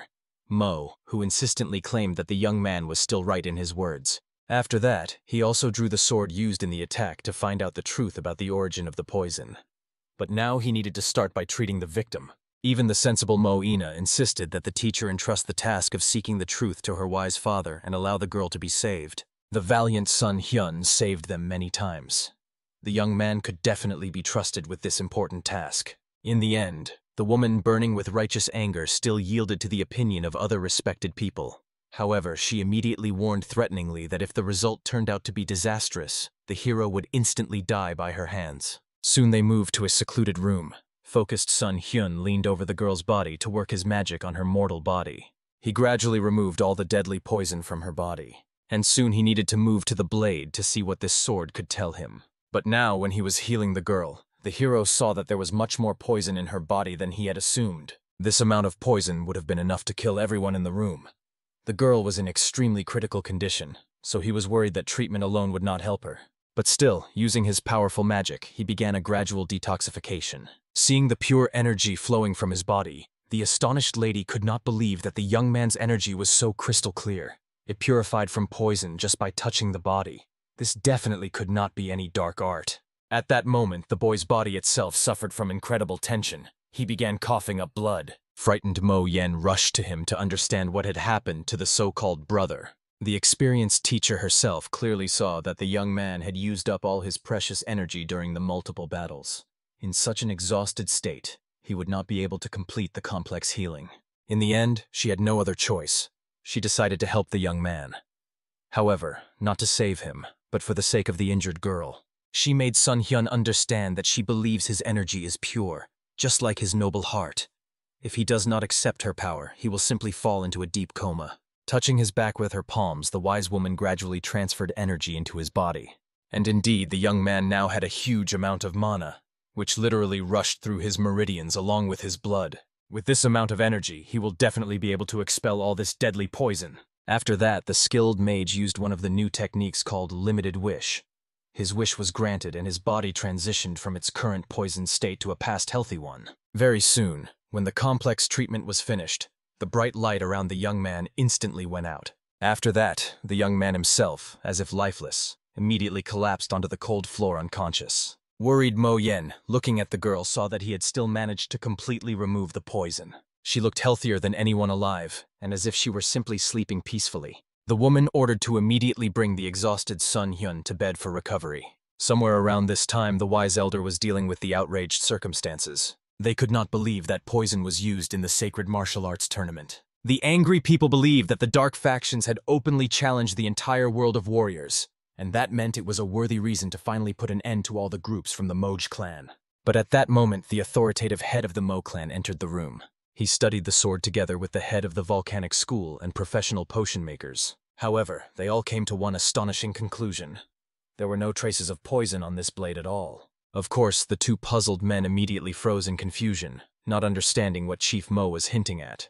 And he was clearly extremely displeased that these men doubted the truthfulness of his authoritative words. However, at that moment, a worried Cholmujan entered the room, believing that since the misunderstanding was resolved, they could at least release his sister from custody. After that, he promised that he, together with his sect, would be able to uncover this mysterious secret. The prudent elder ordered to give the blade to the owner, for since it was not poisoned, the cause must have been something entirely different. However, he strictly forbade anyone from leaving the Shaolin Temple until the truth was revealed. Immediately taking this blade, everyone withdrew to their chambers. The wise elder ordered the leaders to return to their homes and deal with the situation outside, as the crowd had become very unruly and demanded justice. At that moment, the worried bodyguard wanted to ask the master how they should act, since these people truly considered them guilty of a vile crime. However, It was precisely for this reason that the determined young man intended to get to the truth, and was confident that the valiant Sun Hyun would help with this. Meanwhile, they had to stop the agitation among the angry people. At that moment, the caring Yan Sol Lin continued to take care of the young man who had lost consciousness from exhaustion. Finally, the guy came to his senses, discovering a crying girl persistently watching him. However, the caring young man was the first to worry about the lady from the Beck family. Understanding that his beloved was also shaken by what had happened, he wanted to know if she had hurt herself in the commotion. He also made it clear that since Miss Beck received timely medical assistance, she is already feeling significantly better, so the girl has nothing to worry about. However, she, crying more than before, immediately threw herself into the arms of her dear beloved. At that moment, the young man felt something strange in his magic. He was supposed to have used up all his mana, but for some unknown reason, pure mana was still rising through the vessels in his body. Moreover, he had never before felt so strong and full of energy. At that moment, a serious Cholmojin came to the young man, making it clear that they needed to get to the truth, because according to the head Mo, there was no poison on the blade. Then the clever young man decided to use his memory restoration magic. With the help of this spell, they could raise some memories left on the blade from the depths of the past. At that moment, they saw an amazing vision. It was the bedroom of the young lady from the Beck family on the night before the match. At that very moment, a mysterious man approached her, glancing at her blade. And it was precisely he who smeared her blade with some deadly poison. It was quite strange, considering that according to the teachers, the blade was not poisoned. And although Sun Hyun had no idea what happened to the poison afterward, now they knew. The blade was indeed poisoned. After that, he asked Cholmujan to find the head of Mo together with him right now in order to discuss everything thoroughly. So, coming to him, they stunned the man when they confessed that someone had indeed used poison, and now they knew it was done by a mysterious person. And he learned about this through magic that evokes memories from the past. However, he wanted to understand why the head of Mo concealed the fact that the blade was poisoned.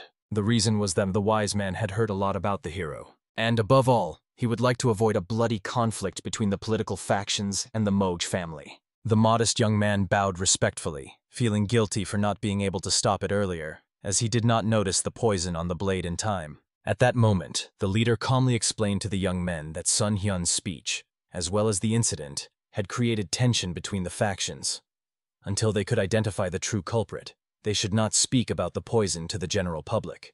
However, at that moment, all three noticed that someone was eavesdropping under their windows. Everyone immediately rushed outside to catch this mysterious man. Sun Hyun immediately threw a blade of wind after the spy. In the end, he cut the camouflage bandages off the man's face. Despite this, he continued to run away, and unfortunately, Sun Hyun could no longer catch him in this dense forest.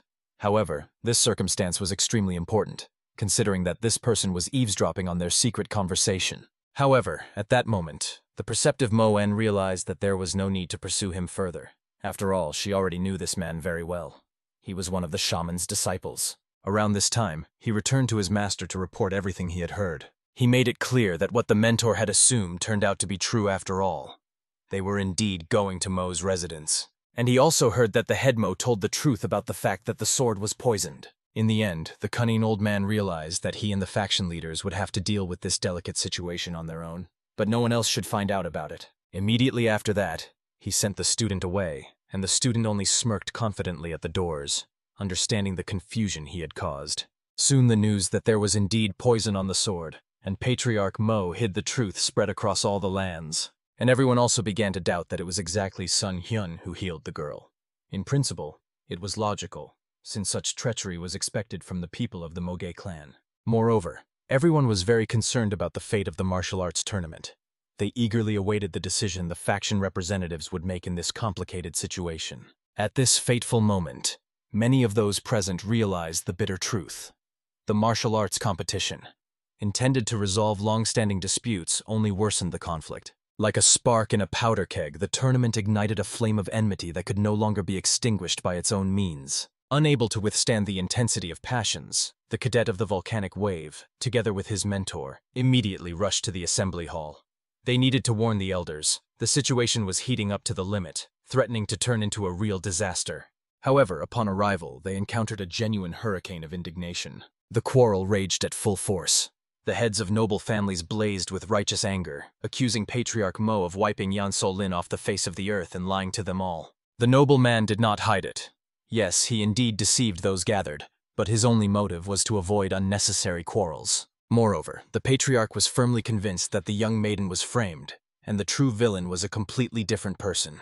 They could prove it by using Sun Hyun's powers. But the leader only became even more enraged, drawing his blade and making it clear. Sun Hyun and all his kind were just fooling him. He no longer intended to endure such outrage and was about to finish off the impudent man along with all his comrades right now. However, the loyal bodyguard immediately stood up to protect the innocent, making it clear to the leader that he had gone too far in his anger. No one would allow him to do whatever he pleased. Cholmujan only became even angrier at the audacious guard, ordering the young man to immediately lower his weapon. Although he did not understand why he should spare such people, he could destroy these hypocrites right here and now. The hero, watching the unfolding drama, felt no surprise. After all, the political factions in the Mogila clan had long fought each other over their disagreements. However, they all remained residents of Murim, and even their leaders could not rid themselves of prejudices, let alone ordinary mortals. At this tense moment, Mistress Beck's mentor assured those gathered that Sun Hyun and his companions were by no means dangerous rebels, so she was ready to vouch for them and begged the elders to make a wise decision. The venerable old man himself was indignant in his soul. He tried to resolve the conflict quietly and peacefully, but in vain. The situation turned out to be truly difficult, and the tournament had to be stopped immediately. But at this critical moment, one of his assistants arrived, reporting to the master about a serious incident. It turned out that warriors of all clans were simply killing each other, and the city streets were stained with blood. Therefore, everyone immediately forgot their petty quarrels and hurried to see what was happening outside. Truly, they witnessed massive massacres right on the city streets. The elder could not believe his own eyes. While their leaders held a meeting, the most ordinary students could not keep their sanity and succumbed to the madness of fear. But no one had any idea who struck the first blow. At that moment, the enraged leader pressed the blade to Cholmujan's throat, determined to leave not a single one of his followers alive. However, the nimble young man instantly dodged and delivered a crushing blow to the man, causing him to rapidly collapse to the ground. After that, the noble warrior made the opponent understand. He was indeed the future leader of the Moj clan, and would not avoid a fight if someone was eager to battle him. Let them begin. He is ready for combat. Everyone immediately decided that the impudent person had shown his true face and rushed to strike him down. In the end, a fierce battle ensued. However, Sun Hyun understood. He had to put an end to this. The bloody battles he had seen in the past, while on the continent, continued in this world as well. But now he had the strength to no longer tolerate such madness, for he did not want blood to be shed for such absurd reasons. Therefore, the hero immediately began to recite the spell, after which the power of his cosmic strike swept across the entire territory of the shamanic temple. The whole earth trembled, causing people to fall prostrate. Everyone was struck by the incredible power of the young man, capable of shaking the very sky and earth. At that moment, the hero loudly called for silence from everyone. Not understanding why the men were fighting each other, he ordered them all to stop. After all this time they lived together in Murim, which means they should have resolved disagreements peacefully, without allowing bloodshed. But everyone ordered the alien to be silent. No one wanted to listen to the speech of a man who had bewitched the factions with his magic. Moreover, even the members of the Moj faction did not want to listen to the hero. They were eager to protect their honor. At that moment, the leaders loudly protested, reminding the young man that he was in no way involved in their war, and therefore should not interfere in the battle using his strange magic. As a result, after these words, the fight continued not only between the clans, but also among the ordinary followers. Understanding the young man's desire to stop this slaughter, they still could not stop. Now they had to give their all to stop this madness. However, the young man could not come to terms with what was happening, and in despair he decided to show the people, so eager for battle, a truly worthy fight. Everyone was amazed by the strength of the young man. He intended to separate all the fighters with fire, and created the technology Phoenix Sunrise. Immediately after this, the majestic fiery bird rushed towards the frightened warriors. Next, the young man used the earthquake technique so that the ground beneath their feet simply collapsed. As a result, a huge crater appeared right under their feet, forcing everyone to retreat. It seemed as if the earth itself had opened up. So vast was this chasm. However, the young man did not give up, now suggesting that they try to continue the fight when they were separated. After that, he calmly made it clear that he was leaving Murim. If they want to do things their own way, so be it. He was a foreigner, not a martial arts master, and did not intend to interfere any further. From now on, these people could live on their own. Immediately after that, deforming the space, he disappeared. Everyone sighed heavily, not understanding how everything had come to this. At that moment their adversaries rejoiced. After all, their plans had succeeded better than ever. The factions were blinded by hatred, so from now on they would play into their hands. And the Lord ordered his subordinates to immediately take the following measures. The time of the Bloody King was coming. Somewhere around this time, the young man was calmly resting at his home. Here reigned blissful peace. He was glad to return to his native walls after a long journey. Moreover, he was pleased to reassure his parents, who had not slept at night due to worry about him. This peaceful life was strikingly different from the existence of a sorcerer in the past world. It was a completely different aspect of being. After that, the young man secluded himself at night for study. Every night he felt a painful longing, unable to forget that he had returned to his comfort zone.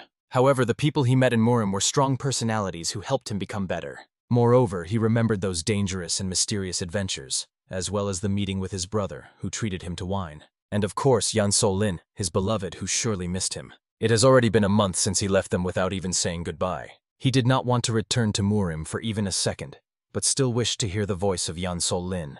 Therefore, he decided to at least stop by the tavern to find out what people are currently saying about the situation. First of all, upon arriving there, he asked to be brought beef, vegetables, and mantu. Immediately after that, he began to listen to all the talks about a large-scale war between the factions and the Moge clan. It was unknown what was happening, but Moge seemed to be losing. By this time, both sides had already suffered greatly. Moreover, there were rumors that the master of the Mage clan was dead. Immediately, the anxious hero thought about the fate of his brother, as well as his beloved. Therefore, quickly paying for lunch, he hurried away. I didn't know where to look for comrades, but I heard rumors that they were defeated in the town. However, it was too vast an area to search through entirely. At the very least, he could have followed the trail of the magical weapon he gave to his brother. Somewhere at that moment, Yan Sol-lin was running through the dark forest while two men were chasing her. They wanted to deal with the girl quickly and leave calmly, and she tried in every way to escape by running away until she saw a bright flash of light right in front of her. Immediately, the girl fell to the ground, and the warriors of the righteous faction pounced on her. But the suddenly appeared young man immediately tied up these scoundrels with his web. He did not understand how those scoundrels dared to point swords at his beloved. After that, the hero embraced the maiden, greeting her. He was very sorry that he disappeared without saying anything. He did not expect that everything would turn out this way. Then Sun Hyun asked what happened to his brother Chol Mujin. It turned out they had separated, but the brother should be fine. At that moment, the young man decided to question the prisoners from the faction whose orders they obeyed. However, they only laughed, letting the hero understand that he was late, and now they could not escape from the clawed paws of their masters. Of course, Sun Hyun had no idea what it meant, and the scoundrels did not explain. They had already committed suicide by taking poison. Then Sun Hyun realized how serious the situation was becoming, and asked Yang Sol-lin to leave with him so that the parents could accept her. And she only promised to be with Sun Hyun wherever he went. Soon the young man brought the girl to his house, asking his parents to accept her as a dear guest. And they were clearly very glad that the hero brought the lady to their humble dwelling. They asked the beauty not to be shy and to feel at home. Moreover, the parents were surprised that Sun Hyun had managed to meet such a beautiful maiden, and they were glad that a wedding ceremony would soon take place in their home. Sun Hyun himself was very glad that she came to his house. His parents were kind by nature. They were sincerely happy to see her. However, Yan Sol-lin cried, understanding the bitter truth. If her father were nearby, he would also be happy to meet the kind-hearted parents of her beloved. But the venerable master stayed at the headquarters to help his daughter escape inevitable doom. Looking at her grief, the noble young man asked the beauty not to worry about anything. The master was the greatest martial arts lord and was definitely safe. Moreover, the hero would surely tell him the joyful news that his precious daughter was perfectly fine. Besides, Sun Hyun clearly understood. This was the only way to save his beloved from certain death. The events that occurred made him realize that he wished for Yan Sol-lin to always be by his side, so that she would be happy and protected from all the troubles of this cruel world every moment of her existence. With these trembling words, he made a proposal to his beloved. The beautiful maiden herself very much wanted to marry the hero and was firmly convinced that she would be happy with him all her life. And then they sealed their love with a kiss full of tenderness and promises. Sun Hyun was convinced. He would never let her be sad or unhappy again. Shortly after this, the noble warrior decided to go out to walk around the house and reflect on the future. No matter how much he searched, he could not find any news about the master or his sworn brother. But at that fateful moment, a worried servant ran to him, who nearly lost consciousness from the shock. It turned out that while the owner was not at home, the lady was kidnapped right from her chambers. At that moment, The hero rushed to his parents but found his stern father and weeping mother. It was unbearably painful to deliver the terrible news. The man who came to them said he knew the girl. They had no idea about his true intentions, but suddenly the scoundrel grabbed the beauty and disappeared, leaving only one letter. The message said, "If anyone wishes to return the captive, they must come to the bamboo forest." The addressee identified himself as someone who truly wants to become a friend to the hero. Immediately, the noble warrior was inflamed with righteous anger, not understanding who, damn it, dared to act this way. He teleported immediately. All he wanted was to punish the scoundrel who not only broke into his house, but also dared to kidnap his fiancée. In the blink of an eye, he was already in the bamboo forest, where strangers were waiting for him. They made it clear. If the young man wants to see the girl alive, he will have to calmly follow their instructions. However, the gentleman instantly moved to the mercenaries, freezing literally a millimeter from their faces, like a predatory beast ready for a deadly leap. And they warned discontentedly, if the young man touches even one of them, he will never see Yan So-lin again. To meet the one they served, the young man had to close his eyes and obediently follow them. In the end, Sun Hyun agreed but warned, if even a single hair falls from his bride's head, their death will be long and painful, like hellish torture. Soon they reached some gloomy fortress. Of course, Sun Hyun could not make out its architecture because of the blindfold. After that, they began to take him deep underground, which made the prisoner have more and more questions. Who were these mysterious people? At that moment, they knocked on the massive gates and reported to their lord that they had brought the heavenly dragon. He ordered the gates to be opened. Obviously, the mysterious man was very pleased that his subordinates had brought such a valuable guest. He ordered the boy's blindfold to be removed immediately, after which he calmly greeted the hero. The mysterious person explained that they had prepared exquisite dishes and noble drinks for him. He hoped that the esteemed guest would dine with him and they would establish a strong friendship. After that, the young man greeted the heavenly dragon by name, introducing himself. At a single glance at the young man, the hero immediately recognized the bodyguard of the lady, who was always by the Moj family's side. However, he made it clear that his story was very complicated and full of dark secrets. In short, before joining the Grave Clan, he was called by another name, and he also came from the Blood Clan. Finally, all the pieces of the puzzle came together. The setup by Yan So-lin at the martial arts tournament that sparked the war, the poisoning of the blade, and now the kidnapping. He was responsible for all of it. The young man himself admitted that Sun Hyun was very impressed by the magical powers he demonstrated. Such warriors were necessary for the prosperity of their blood clan. However, Sun Hyun was not interested in the ambitions of this madman. He demanded to be shown immediately where Yan So-lin is. Then the cunning young man realized that he had probably arranged the dinner party too early, and decided to first allow Sun Hyun to meet with his beloved. Soon these two descended into a deep dungeon underground. There they saw a girl bound with heavy chains. She was unconscious for some time and was now experiencing unbearable pain from these shackles. However, the scoundrel hastened to reassure. The pain was not that severe, not enough to cause direct torment. Sun Hyun immediately went mad at this bastard who dared to act this way with an innocent girl. He immediately conjured an icy spear in his hands, intending to kill that scoundrel. However, he in an instant with just a wave of his hand dispelled the icy magic, turning the weapon into shards that scattered in all directions. After that, he finally ordered the prisoner to calm down. After all, he came here to save his fiancée. As is known, Sun Hyun had magic, and they had their own techniques, which they invented thanks to long solitude. After all this time no one accepted them. Therefore, he suggested to the young man to simply have a calm conversation. For the cunning man had only one desire from the very beginning, for the heavenly dragon to become a true friend of the Blood Clan. Then, when he goes out into the world again, he will already be standing with it in the same vanguard. The traitor was very hopeful that Sun Hyun would approve his proposal. After that, he pointed to the girl hanging on the chains, indicating that there was little time. These shackles constantly drain her life force. In the end, the frightened young man realized that he simply had no choice.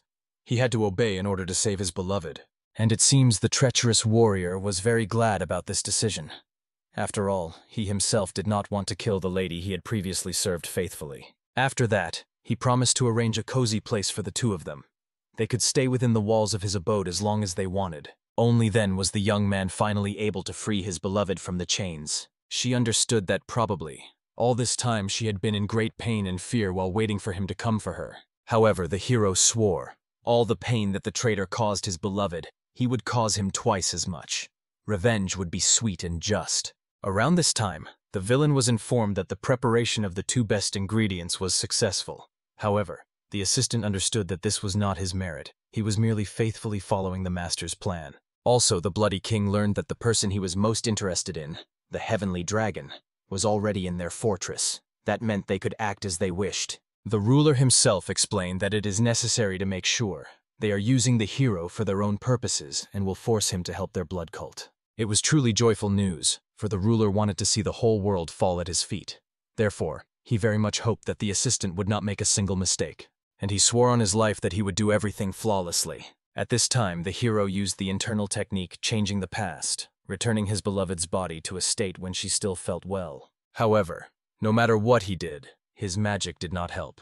He only wasted more and more precious energy. No matter how much he searched for answers in books about medicine and poisons, there was no information about this strange curse of loneliness that the bodyguard had told him about. Moreover, it was very different from all those curses of black magicians from his past life. Therefore, he did not understand how to decipher this malicious witchcraft. Then the traitor calmly made Sun Hyun understand.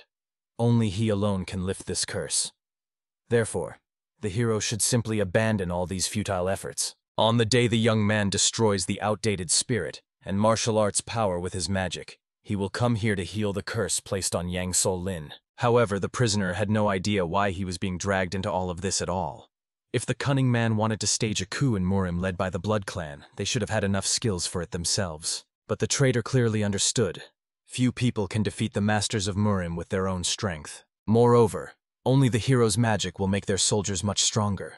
Even take, for example, the sword filled with power that the young man gave to Cholmujun. After these words, the prisoner realized how much this scoundrel knew about them. So I just reminded him that he must keep his promise and heal the girl as soon as the hero does everything. The villain only smiled, reminding the hero that he keeps his promises. After all, he wanted to be friends with him. Therefore, he asked Sun Hyun first and foremost not to do anything that could undermine their fragile friendship. Moreover, he wanted to show something to gain the guest's trust and asked him to follow him. To definitely prevent the defeat of the Blood Clan, he wanted Sun Hyun to take a look at their secret weapon. There was a time in the past when the power of their clan flourished, but since then many secret techniques have been lost. Among them was one special technique that could turn people into the strongest martial arts soldiers. It bore the ominous name, Bloodshed Technique. Sun Hyun had not heard about this before. At that moment, the bodyguard revealed the best martial arts masters who had been reborn as soldiers ready to fight for their clan. And it was that very shaman elder and head of the Shaolin clan. Next to him was also the head of the Moj cult. The cunning young man explained that the reason for their confidence with which they looked to the future was that 2 of the 3 great masters of Murim were already in their hands. The future is already predetermined. Therefore, he asked Sun Hyun for himself and his girlfriend not to resist this inevitability. He will just have to kill Murim soldiers with his own hands. After that, the scoundrel threw a small handful of something on the ground, and immediately disgusting bugs crawled towards him. The hero immediately realized, perhaps these creatures were the key to breaking the curse of loneliness. If so, then he would be able to heal the curse placed on Yan Sol Lin. In the end, the prisoner promised the young man that he would definitely show him the power of his magic and not disappoint him. After that, he calmly went away, wandering through the long labyrinths of the dungeon. No one even suspected what he was going to do. While these miserable little people can enjoy their imaginary success, very soon they will experience the true power of the Archmage of the 7th Circle.